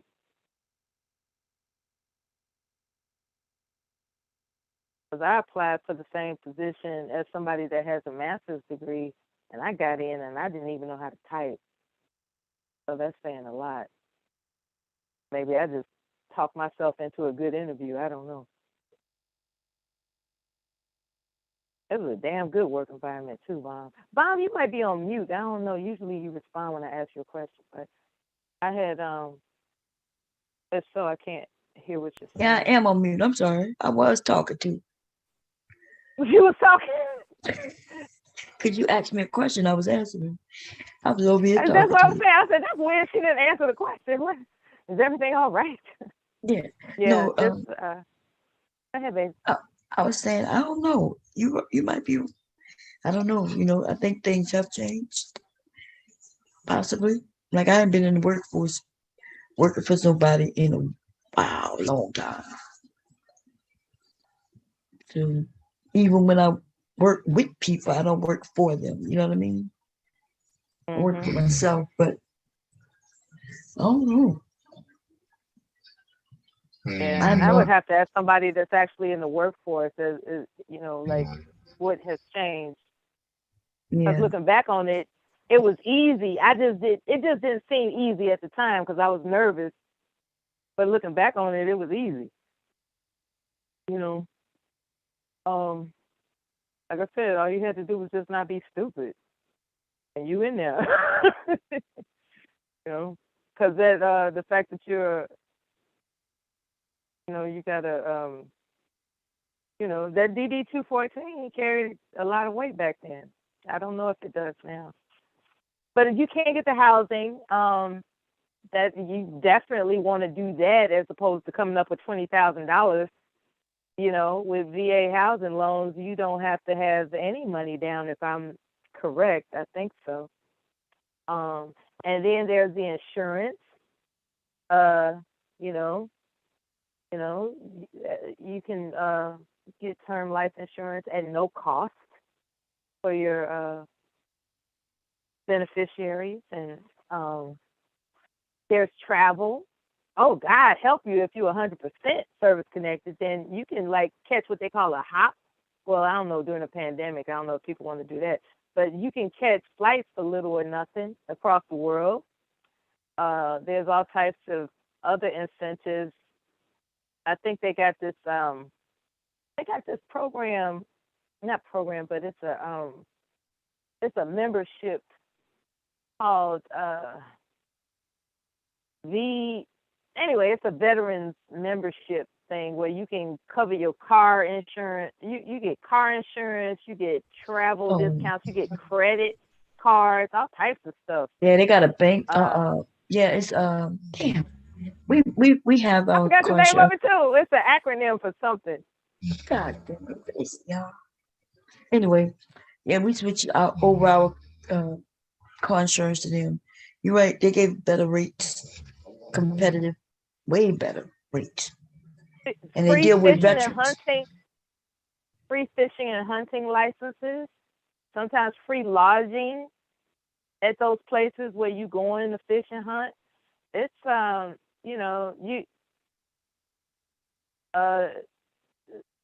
they hopefully they never take away those things. So far they haven't messed with that budget yet, but yeah, it's a lot of stuff out there for veterans. A lot. So But the reason why they don't take away things like that is because it's federally funded most of the places. So it's through the federal government. The V and the military is through the federal government, so they're able to give us discounts. So yeah. yeah, absolutely. That free travel is a turn on for me. I was like, wait a minute, I don't have to pay for this flight. That was kind of cool. I don't know about renting a car. I didn't have to rent a car when I got there, so I don't know about that. But yeah, They give you discounts, military discounts. Just like regular stores yeah. and things like that, renting cars. Yeah, you get a military discount. You might get a day free or an upgrade free, and there's all kinds of things that I think veterans get. that's what it is, an upgrade. Yeah. I Yeah. did that at a hotel, exclusive hotel. They gave me a upgrade. I liked it. I appreciated that because I was trying to get like one of the more modest price rooms, and it just so happened the VAID, came. They saw the VAID. They said, "Oh, okay, you're a veteran. Okay, well, let me upgrade you." They told the Beyonce, "Oh, let me upgrade you." And I walked in there, and there was a view that was damn near to die for. I said, "Wow, you ever looked outside of a window and it looks like a picture frame? Like it was just picturesque. It was really, compared to me facing a brick wall, it was a much better deal." It was really, so it's little things like that that's encouraging. I took my son someplace when he was little to some kind of water park, and we got discounts and stuff. So you can do stuff with your family on your behalf, So there's all types of benefits. You said Anthony didn't have children as of yet. His children will be covered in more ways than one in the event he Yeah, he said decides he to don't want to have have a children, family. so he good. Oh, I see. Yeah, well, he might. Yeah, he says that now. Yeah. I wonder what age he'll be when he'll start thinking to himself, "Man, I need a legacy." Because he seemed like the type. He seemed like the type that eventually will just be like, "I need a legacy." Oh man, Anthony's so cute. He just seemed like the type that'll change his mind sometime in the future.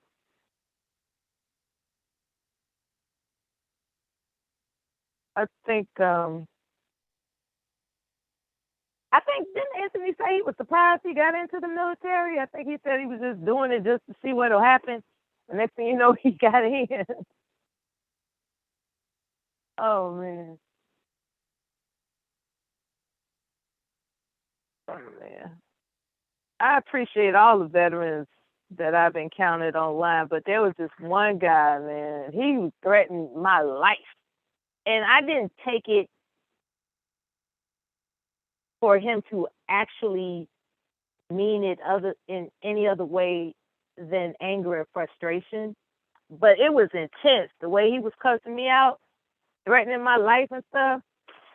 I was like, wow, if I didn't know any better, I really wouldn't think he meant this shit. You know? It was a trip. You know how you beating somebody in an argument and then they just resort to threatening your life? I'll kill you, man. He was on that shit. Man. Mom, are you there? Okay, so I don't know. Maybe you're on mute again. But anyway, Hey, can you hear I me? think you know who he. No, there you Hello? are. Yeah, I think you. I don't know. Hello? So my Yeah, we can hear you, Oh, I thought that Anthony. was Mom. Hey, Anthony. Yeah, I'm here. You know, Can you hear me? I'm sawing. Yeah, go ahead, Anthony. Okay, babe. Hey, Anthony, did you hear what I was saying about maybe someday you'll want a legacy? I'll wait for you to connect when you're ready, baby. I mean, your Wi-Fi, not to me, for a legacy.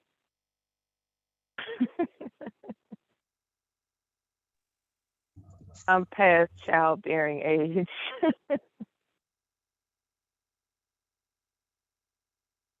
Oh, Hope you don't man. wait too late. You wait too late and it's over. You know, you be ended up with some kids that, you know, might need Old man different. sperm, right?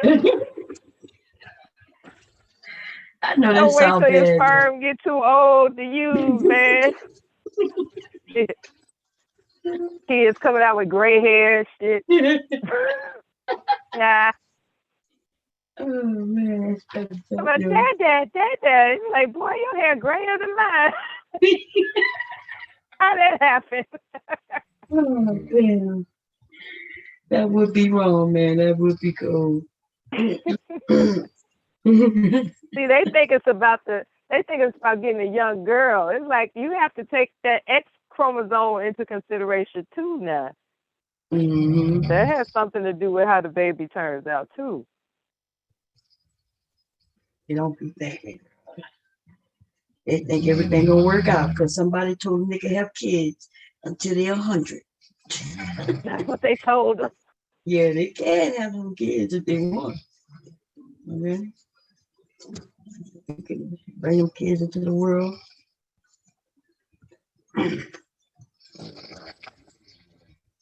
Oh man, geriatric children. Only if they're ready to take care of them all their life. Nothing wrong with it. Mom, you know Stevie Wonder had a child at 70 something. I was like, geez, man. I'm trying to figure out how old the mother was. I think the mother was in her 30s. Mm. I was like, these men crack me up. They're still diving deep, baby. They still diving deep.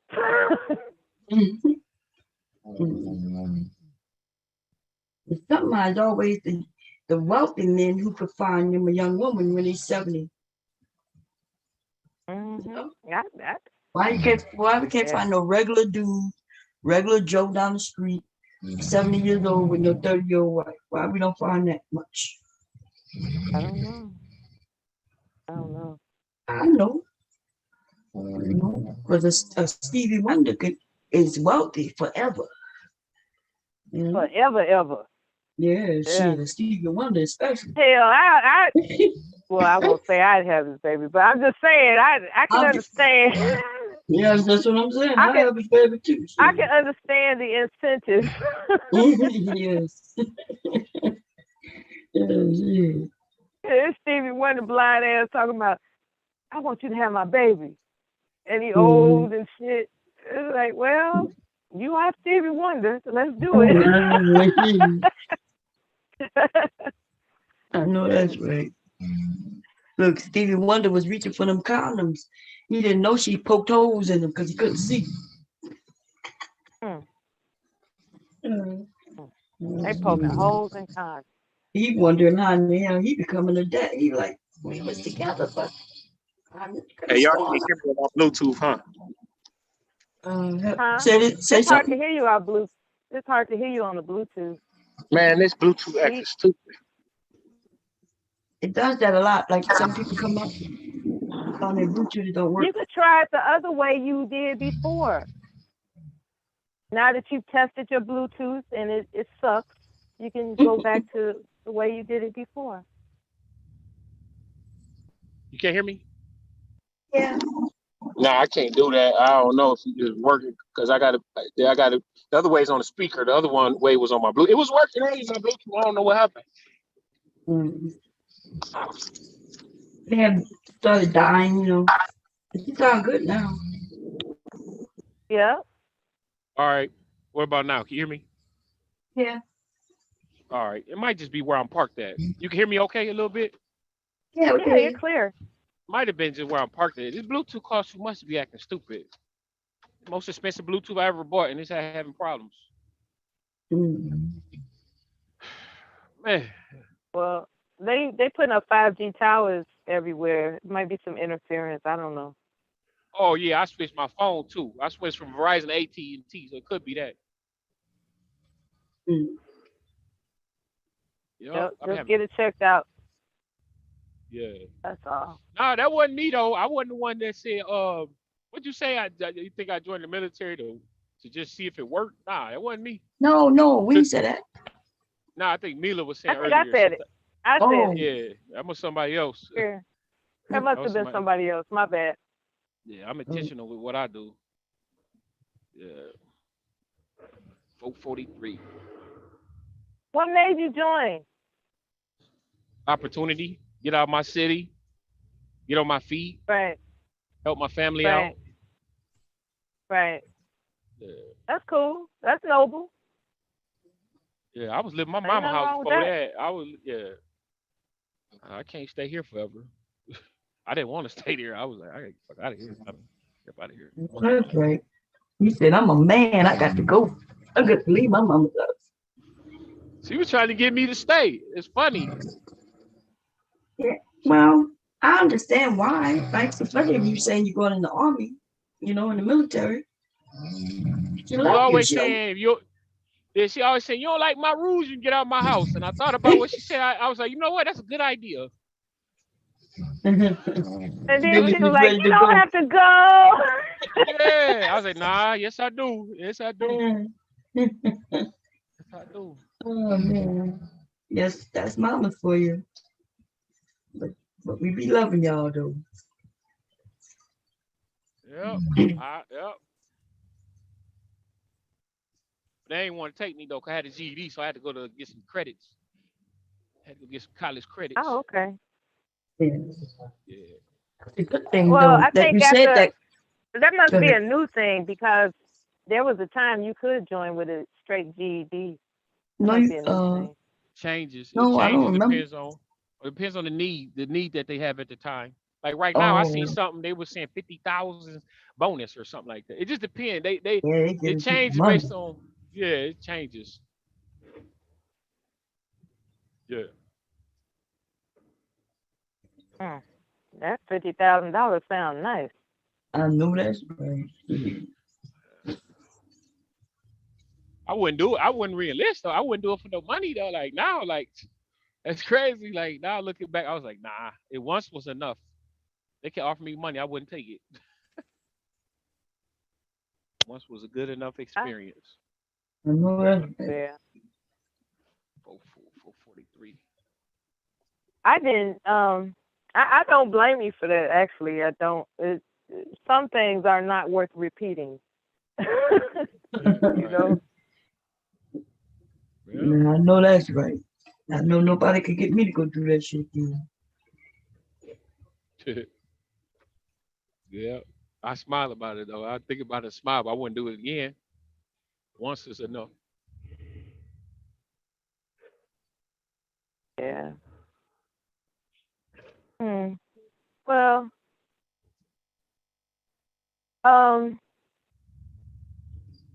no, man. Like $50,000. That's a lot of money, though. It's the same.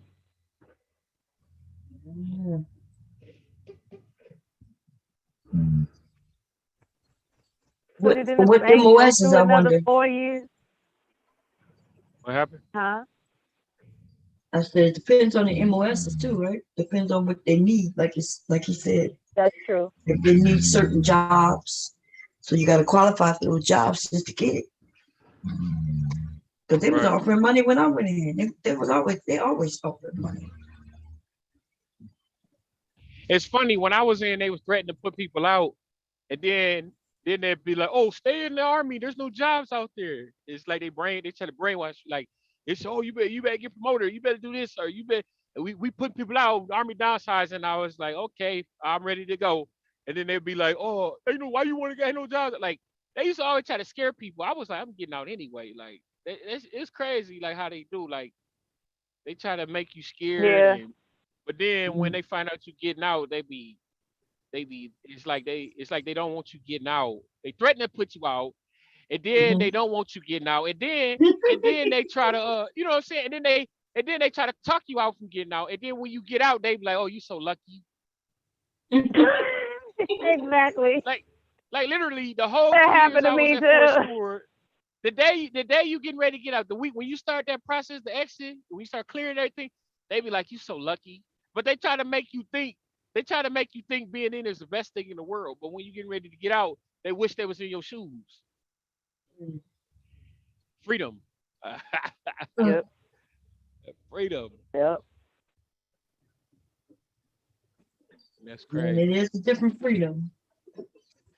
Mhm. I got out, started driving Did you trucks. Best time of my did life. you when you That's a got good out, did job. you get a thick old telephone book of Yeah. references for employers? No, I didn't need that. Look, they didn't want to let me out because we had to fill out like an essay, like a whole page of what we gonna our plan when we get out. I just wrote, I'm gonna drive a truck, and it was, oh, this ain't good enough. So what more do I need to put? I put down one sentence. I'm gonna drive a truck. I'm gonna be a truck driver. It was one sentence long. They didn't want to let they didn't want to let me get out. They wanted me to give Right. a whole detailed plan of everything, like first step. Man, get it, man. I'm gonna drive it. That's literally what I did when I got out. Started driving. They Was you a wanted to truck use you driver for their in? research purposes. Huh? Was you a truck driver while you was in? Nope. I was a mechanic, diesel mechanic. Oh, did you drive any trucks though? Yeah, You learned yeah. how to drive after you got out or while you was in? I went to. I drove military trucks when I was in, but I went to truck driving school when I was in. Like I told him, I was Oh, stationed in Korea. I said, as soon as I get back to the States, I told him, as soon as I go back to the States, I'm going to truck driving school. He's like, why you want to do that? That's backwards. You would change your mind when you get back to the States. As soon as I got back to the States from Korea, I had my homeboy. I said he took me up to the college, and then I signed up for school. They had like welding, electrician. They had a bunch of little short term things, and I seen truck driver. I signed up for that, and I went through that. I ain't never missed a day at school. I went through that for like 3 months. I just went on the weekends. And the day I got finished, I went down Savannah. I went to Savannah and got my little diploma, my little certificate. And I was like, shoot, I'm out this. But once I went back and they seen I had that, they was mad. Like they was like, ain't no point even saying nothing because I got my CDL. Like there was no point even saying that to me because it was like they fuck with you in the military so much until they They figure out you didn't. got options. I know they at least congratulated you, Oh, there was right? some haters. There was some haters. Like Oh, goddamn. I'm trying to tell you that. Goddamn. Listen, let me tell you what happened. I had a squad leader. She was a hater. Like I had some haters. I was an E4 at the time. She was an E5, and she used to be like, "Oh, I'm gonna do this and do that, and then you ain't gonna be able to get out." Blah blah blah. She talk all her crap, right? So, look, I was like, I don't even care. I was like, I don't want nothing. I just want to do my time to get out. And then once it was time for me to leave, she didn't give me an Arkham because I was supposed to get like this Arkham medal or whatever. It's like a medal, and I didn't get one. So I went to up to I had to go clear at S1. I had to go clear at S1 at the battalion. So it was what was he, E7 or E8? He was like E8. He was like, why you ain't got a he was like, he looked through my ward. He seen I ain't never been in trouble or nothing. I never got rolled up or nothing. He was like, where's your he's like, why you ain't got a ward? Why you ain't got an Arkham? Why you ain't got awards? I was like, I don't know. They didn't give me one, but I don't care. I just want to get out. I just want to do to be done and get out. And he was like, nah, I care. He got mad. He's like, who's your squad leader? I was like, Sergeant, I forgot her name. I forgot the cross-eyed lady name. Sergeant something, I forgot. and then he got her ass. He was like, you better have this. He was like, you better have his awards. I didn't get the outcome, but she hurried up and printed up me award. Because if you get out and you ain't had like no negative, you're supposed to get certain things like you're supposed to get a the certificates. She gave me like a COA, certificate of achievement. But I had never been in trouble the whole time I was in the military. And then the EA that worked. She was trying to teach. She was trying to cheat you out of your medals and stuff. Yeah, but I didn't care. I never got the Arkham. I got the. She had to give me a COA, certificate of achievement, because he told her you better have it, or you know what I'm saying. He got on her. I told him, listen, I don't care. It's no big deal. I just want to get out. He was like, well, it mattered. It didn't matter to me, but it mattered to that EA. It was an EA that S1. He got mad. He got pissed off. He was like, who your squad leader? I said, oh, Sergeant Lane. I think that was her name, Sergeant Lane. Or so I don't remember what the fuck her name was, but I mean, excuse my language, but yeah, he got on her. I didn't even care because once I got that truck driver certificate from Savannah, Georgia. Man, I was so damn happy. I was like the biggest smile. Like, I'm telling you, I can't tell you how happy I was. I started driving trucks 2 weeks after I got out. I didn't want to waste no time. That's as soon as they get me in the truck. I started driving. You drive big trucks, or you just drive the UPS, that brown truck? You drive the big UPS. No, I went to school to drive semi trucks. I went to school to drive semi trucks. Oh, so you be driving big ass trucks. I be seeing them going. Oh yeah, I drove. Oh, so you don't do delivery. You drive from state to state with the delivery. Oh, okay, that's cool. Yeah, I started doing that. I was going all over the country with my first job. I was going everywhere, and then I was going to the ocean. I was going swimming. I was going to Niagara Falls. Oh, that's cool. I went to Denver, Colorado. I went to Houston, Texas. I was going to strip club. I was going to casino. I was all over the country. I'm telling you, to go from the military to just being able to go eat all over the country, I feel so free. I can't even tell you how free I felt. But how is it driving in the snow? Like, did you see what happened in Maryland like a week ago? The pileup. Yeah. Have you ever been in any? I'm from Ohio. Yeah, I've been in a truck wreck before, but it wasn't because of snow. I've been frozen in the snow, I've been frozen up in Pennsylvania. I'm from Ohio, so I grew up driving in the snow, but you have to just drive with caution. Like you gotta look at the temperature and see if it's like frozen rain. And you gotta be able to feel it. You gotta see if your tires just attract. You just gotta reduce speed and see if you start sliding. If you start feel like you're sliding, come off the gas and just try to steer straight. But usually if it's plowed, it's not bad. It's not really that bad if it's plowed. Yeah. It is ice. That's the ice a good is question, really the Bob. thing. Yeah, because them people were stuck out there for over 24 hours right there in Maryland. I don't even know how they survived that shit. That just happened last week. Wow. I don't even know what happened, but there's a pileup. People was out there for over 24 hours, just stuck in traffic at a standstill. Yeah, I love that. And then when their fuel runs out, they're gonna be cold. Yeah, that's what I'm saying. They can't. Yeah. Oh, that's messed up. Running out of gas, they had kids and parents and all kinds of people out there, but mostly truck drivers. Because see, even if you lived there, and you was going from work, and you got stuck, your ass was just stuck. But then some of the people, I guess, rode the shoulders until they got to their exit.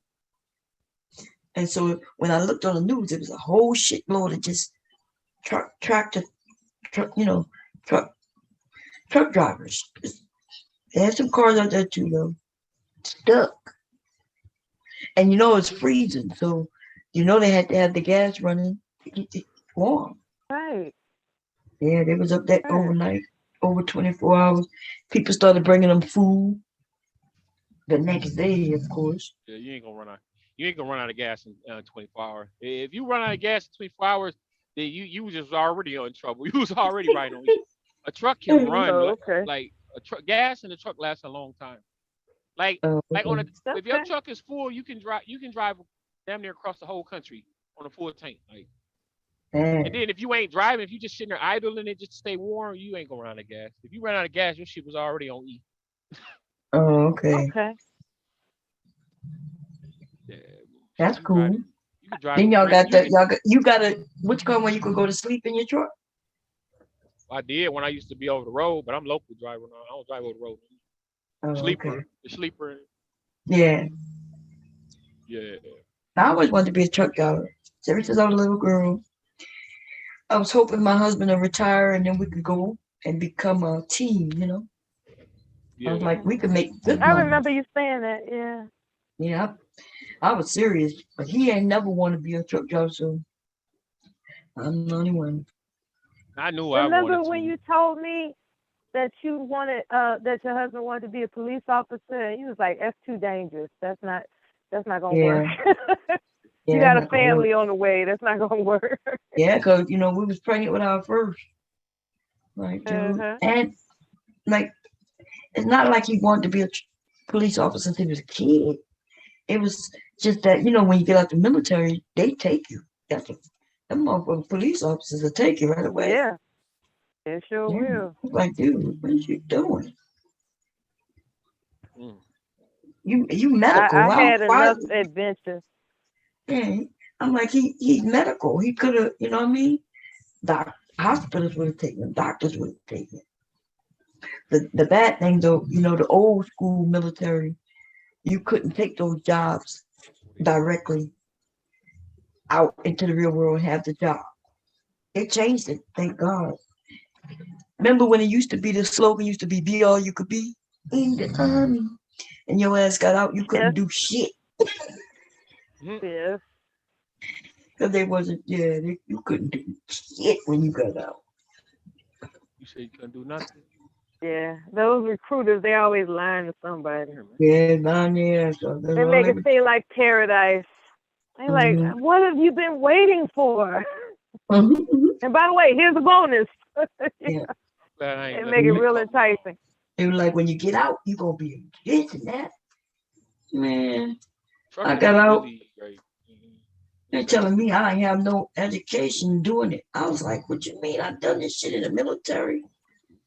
Yeah, but you need degrees to do this. I was like, God damn. Oh, that's what they told you? Yeah, that's what they told me. For what kind of work? I was a medic, but I also switched over to be a food inspector, which is also a part of medic. So I was the person who inspected food. Okay. Yeah. So. Yeah. Well, I know. So that's working for the FDA. When I applied for the state. Okay, so a federal agency gave you the flux. Huh? A federal agency didn't hire you out of the military. Yeah. Oh man. We gotta have these education. I'm like, I went through all this shit. I did this education. You know what I mean? In the military, they were like, "Oh, that's different." Like, God. Now the state, I got hired by the state, but when I applied for federal, it was like I forgot what it was, but it was something frustrating. I just remember it being frustrating. I don't, and the state was a lot easier. But yeah, federal. I remember being a regular medic, which was my original MOS. Yeah, I could have gotten a job doing that, but I ain't like that's not. I don't even know why I took that shit when I went in the military. I'm not into helping people like that. I'm not into no blood. Oh, I don't want to do that type of shit. The recruiter talked me into my job. Me too. Because I wanted to get in as soon as possible, and I wanted to be a dental assistant, but that would have taken 2 years, 18 months or something. And I was like, I'm not trying to wait 18 months. I might change my mind by then, And he was like, well, here are your other options. Yeah, and then he tried to make it seem like better than heaven and shit. And I was just like, okay. Next thing I know, that because it was a war position. It was a wartime position. Since there wasn't a war, I was like, okay. Next thing you know, Bush, man, he bamboozled all of our asses. Man, we was in the military the military was like a party, y'all. It was no wars. It was easy breezy. You just go to work and then you go party. Everything we heard Bush is talking about Desert Shield, Desert Storm. What the hell going on here right now? Yeah. Bush, Daddy Bush. He tricked us all, man. Threw a monkey wrench all the way in the game. All the way in the game, baby. Shit. I tell you what, if it was wartime, I would have never saw the military. Shit. Ain't no way. They were talking about it's war. I would have been, oh, I'm going to serve my country before I got out of here. That would have been on my mind. I probably would have waited for that dental assistant position. Because I really wanted to join because I thought it would make my granddaddy proud. But then there was other factors involved too, But if it was a war, I probably would have signed up for like a safe position. Like, What is a safe position? Because we all are. What are we first? All three. Well, I'm not sure about the Air Force, but the Army, you are a motherfucker soldier first and foremost. I was trying to be a dental assistant. I was like, they can't hurt you being a dental assistant. Yeah, your ass could be right over there. Yes. Well, that's what I thought at the time. My friend got blown up. She was like a what you call them 92 alphas, people that work in the office. Yep.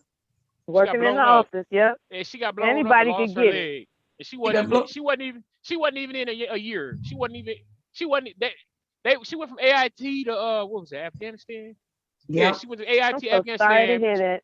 Yeah. You could end up in because the Army is, we foot soldiers and shit. We soldiers first. You could have an office job and still end up in the war because depends on who you're attached to.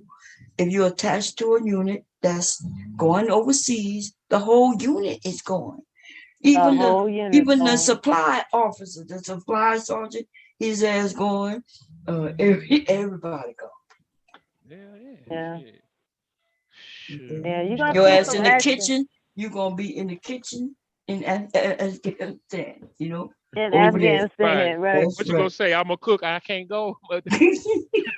Cook. I can't go. You going to tell you? I know the first thing they tell you. I can't go. Fuck that. I'm a medic. Like, if you don't get your ass on the plane. Yeah. The city threw the fire department threw a parade for her. I'm from Ohio, and the city I'm from in Ohio, they threw a parade for her because she was in the Wounded Warrior. She lost her leg, and I feel bad for her. We went to community college together. Matter of fact, that's where I met her at. Yeah. So she lost her leg. Wasn't even there. Everybody died except for her. That's what they say. Oh. Everybody died. That's what I was told. They said they got hit by. It was in a cowboy going to the base, and they got hit with rockets. They say everybody died except for her. She lost her leg. That's what they say. But that shit crazy. These men on YouTube when they were talking about women don't go to the front line. I'm like, what is the front line, dude? You don't go over there and they ain't got no line. Yeah, they don't know what the hell they talking about. Your ass watching movies. Yeah, you get in, but I'm like that frontline shit ended long time ago. Like with World War, what war was that? World War One? When they were talking about forward and shit. World War One. Yeah. World War One. That frontline shit ended long time ago. Now your ass is going. That's when the planes started taking over. So there wasn't really as many front lines as there were during World War One, right? That's right. And then people think about Vietnam and all that kind of, but it's not like that anymore. They ain't have none of that shit back then in Vietnam. Your ass was over there. The motherfuckers just blow your ass up. They ain't got no line where you get into the line to fight. That's some shit I saw on what's the name of that movie? I like it. It's when we was fighting the French war, the French American war here on our soil. What is his name? Gibson. Mel Gibson is in it. What's the name of that movie? Oh, I don't. Patriot or something. Patriot. Yeah. See, Patriot had a front line. I didn't even see it, but I know the name of it. I don't know why. That's a good movie. Patriot had a front line where they would meet up in certain areas, and one side would be, and the other side. That's that shit. That ain't how war is no more. And if I would have went to drive truck straight from the jump if I could have. My license was fucked up. I had all the tickets and shit. At least you was able to get it straightened out, dude. Kind of tickets you was getting. I had about 3 speeding tickets, a reckless op. Yeah, damn. Yeah, so I was like 21. I couldn't drive trucks at the time, but I was shit. I was just like, it's gonna take time because if I was 21, I would have just drove trucks, man. Wait, man, I make way more money driving trucks than the military. I don't even know what I don't even think a sergeant major make what I make. Truck driver do make Well, good what's the money. fastest? I'm sorry. I was just Huh? gonna ask, what's the fastest you've ever accelerated on your truck? Any given truck that you I love truck driven. drivers. When I'm Probably traveling, man, I get between y'all asses. like I could 80. y'all warn people when the police is on the side of the road with the blinks. I'll be like, y'all be saving my ass all the time. Shit, most of the time the trucks got it like they set where you can only go a certain speed. But at one time I had a truck that it wasn't set, and then I was like, shit, I want to run that shit. I got up like 80 something, but I didn't want to get no ticket though. It would have went faster than that, but I didn't want to get no ticket. You Y'all just don't had to use run it, didn't CBs? Y'all don't have CBs where y'all talking to each other no more? I mean, if you can put one in if you want, but I ain't put one in. Man, me and my husband, we had a Mustang. And every time we would go to Louisiana, I would go often. We lived in Missouri then. And we would, we had a CB radio in that mofo talking to all the truck drivers. They would warn us where Smokey was parked. break a 1-9. You know, all kind of shit. We used to have fun. This was before we had children, y'all. We had fun. Yeah. Had children, and we got rid of that Mustang. I was looking at his ass. I was like, we got to we're gonna trade this in for a Jeep. Shit, we be on the phone now. I got this one. I be talking about 5 or 6 truckers, but we do it on cell phone conference call. I usually talk to them every night and shit. I was like, I need a break. I needed a break. How y'all tell each other when y'all if a Smokey is up ahead? How y'all want each other? That the cops I mean, you can be on a CB, but I mean, most of the time you ain't got nothing to worry about because most of these trucks are set where they only run a certain limit. Yeah, but y'all supposed to be helping me, the driver, the regular driver. Y'all flash me, let me know. Y'all be warning people. You don't help other people out. You're not one of them truck drivers. Shit, I don't got no CB of mine. I'm not about to green CB. They put me in a different truck every day. They put me in a different truck every day. I ain't about to keep switching now. Yeah. If you write the cell phone with Waze, I'll tell you where the cops are these days. Yeah, they can't fuck with me though because my truck won't go over the limit. My truck only do like 73 and the speed limit be like 70, 75. So ain't shit they can do with me. I want to get where you gotta go. I couldn't do it. And then when y'all going up the hill, y'all ass to be going like 20 miles an hour. Be like, God damn. Oh, yeah, all that weight. All that weight. 80,000. Trying to pull 80,000 pounds. That shit is the work on the engine. I always said I wanted to be a truck driver, but then when I saw y'all going up them hills, I was like, I can't. When I was on my way to California, we was driving, and you know they got mountains in California and shit. Oh yeah. Arizona and shit. And I was like, these dudes is going 5 miles an hour just to get up this goddamn. Right. Nah, but I knew that shit. I knew I fell in love with that shit. I ain't gonna lie, I was scared driving trucks for the first 3 or 4 months. I was scared, but I did that shit anyway. Yeah. That shit but it worked out for you. Now it's easy to you, huh? That's how all things are. That's how most things are when it's brand new to you. Hell it's yeah, scary. You gotta think. Hell yeah, you gotta think like, how the fuck I'm gonna get it? I'm up in Jersey, up in the fucking ice in Green Bay and Milwaukee and Pennsylvania and curvy ass mountains and shit and high ass bridges, and I'm trying to figure out how I'm gonna get in here without hitting nobody. I was scared as fuck for 3 or 4 months, and then you just get better. You just get good at that shit. You know what I'm saying? Every time you hit the fucking road, or when there wasn't enough room on the road, when you like in a construction zone and you only really in a half a lane and you got a car right on, you be scared. In the beginning, you be scared, but after a while, you just get used to that shit. And can you see this shirt that I made? It came out really nice. Oh yeah. So it ties on the neck and it ties behind the back. And that's the Yeah, booby that's nice. area. Let me show y'all what it looks like. Okay, I'm not done with it yet. I'm gonna top stitch it. I'll give it a good press tomorrow downstairs on my iron board, but you see how it goes. I used to work at Lowe's and shit. Lowe's was like, how much money you want to make? I was like, I'm quitting. Mm. One of my sons used to work at Lowe's for a short period of time. Huh? I said one of my sons used to work at Lowe's. He was thinking about being a truck driver. I don't know why he don't do it. He Yeah. got kids. Like they treat you different when you got a CDL. When you got a CDL, they be like, how much money?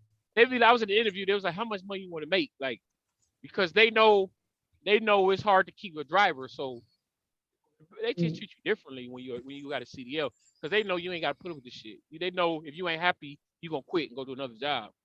So they just treat you different. Even the bus driver, the city bus, get paid good money here. They get like $30-something an hour easy. I mean, yeah, I'll be like, it be, man, I don't understand like what some of these drivers out here do. I don't know what they be doing.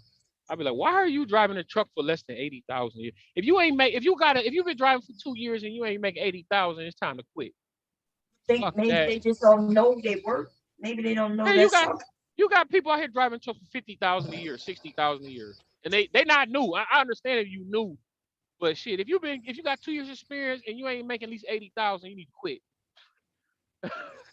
That's why I be thinking like shit. You can't. You know how you go to an interview and they ask you how much you're looking to make, and if you don't know, then you give them a number, and then so some people be making more than you. I remember that time I found out I was making less than most of the people because of my, because I went there and I told them I wanted to make 30,000 a year. I remember that. This was many years ago. Yeah.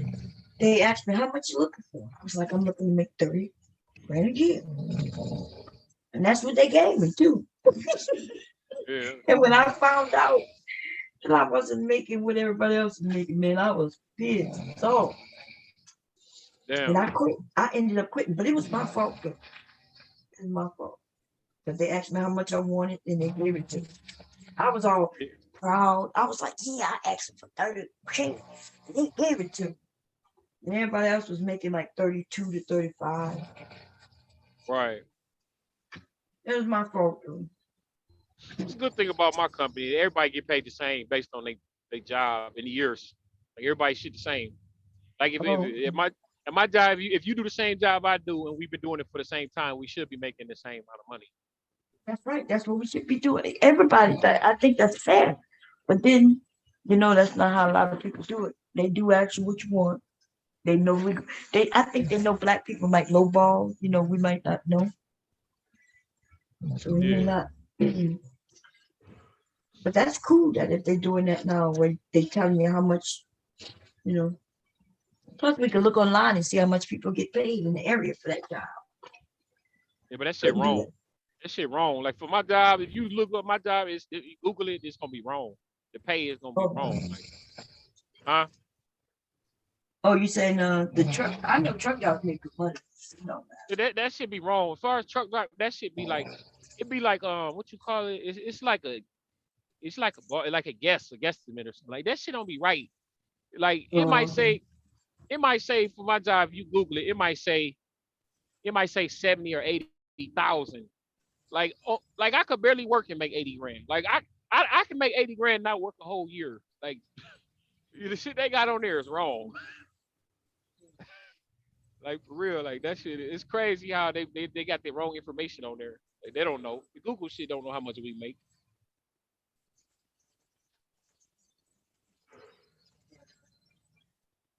I don't know where to get that number. It's like an average. It's like a low average. Mm-hmm. The entry level, I guess, is what it is. They got the entry level. I don't know where to get their numbers from. That should be wrong.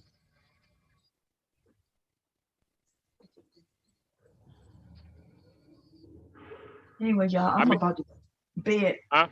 I go to bed. I'm going to bed soon. Unless you want to stay up here and talk. It's up to y'all. Ain't nobody on here, ain't it? Is it? Oh yeah. Mella must have got knocked out. Oh yeah. Well, I get off. You have a good night. Okay, you're always welcome to come back. You know that. Huh? Oh, I said you're always welcome to come back. You know that already. All right. All right. You have a good one. Okay, you too. All right. Bye, everybody. I gotta go because I want to eat my food. I want to warm it up because it got cold.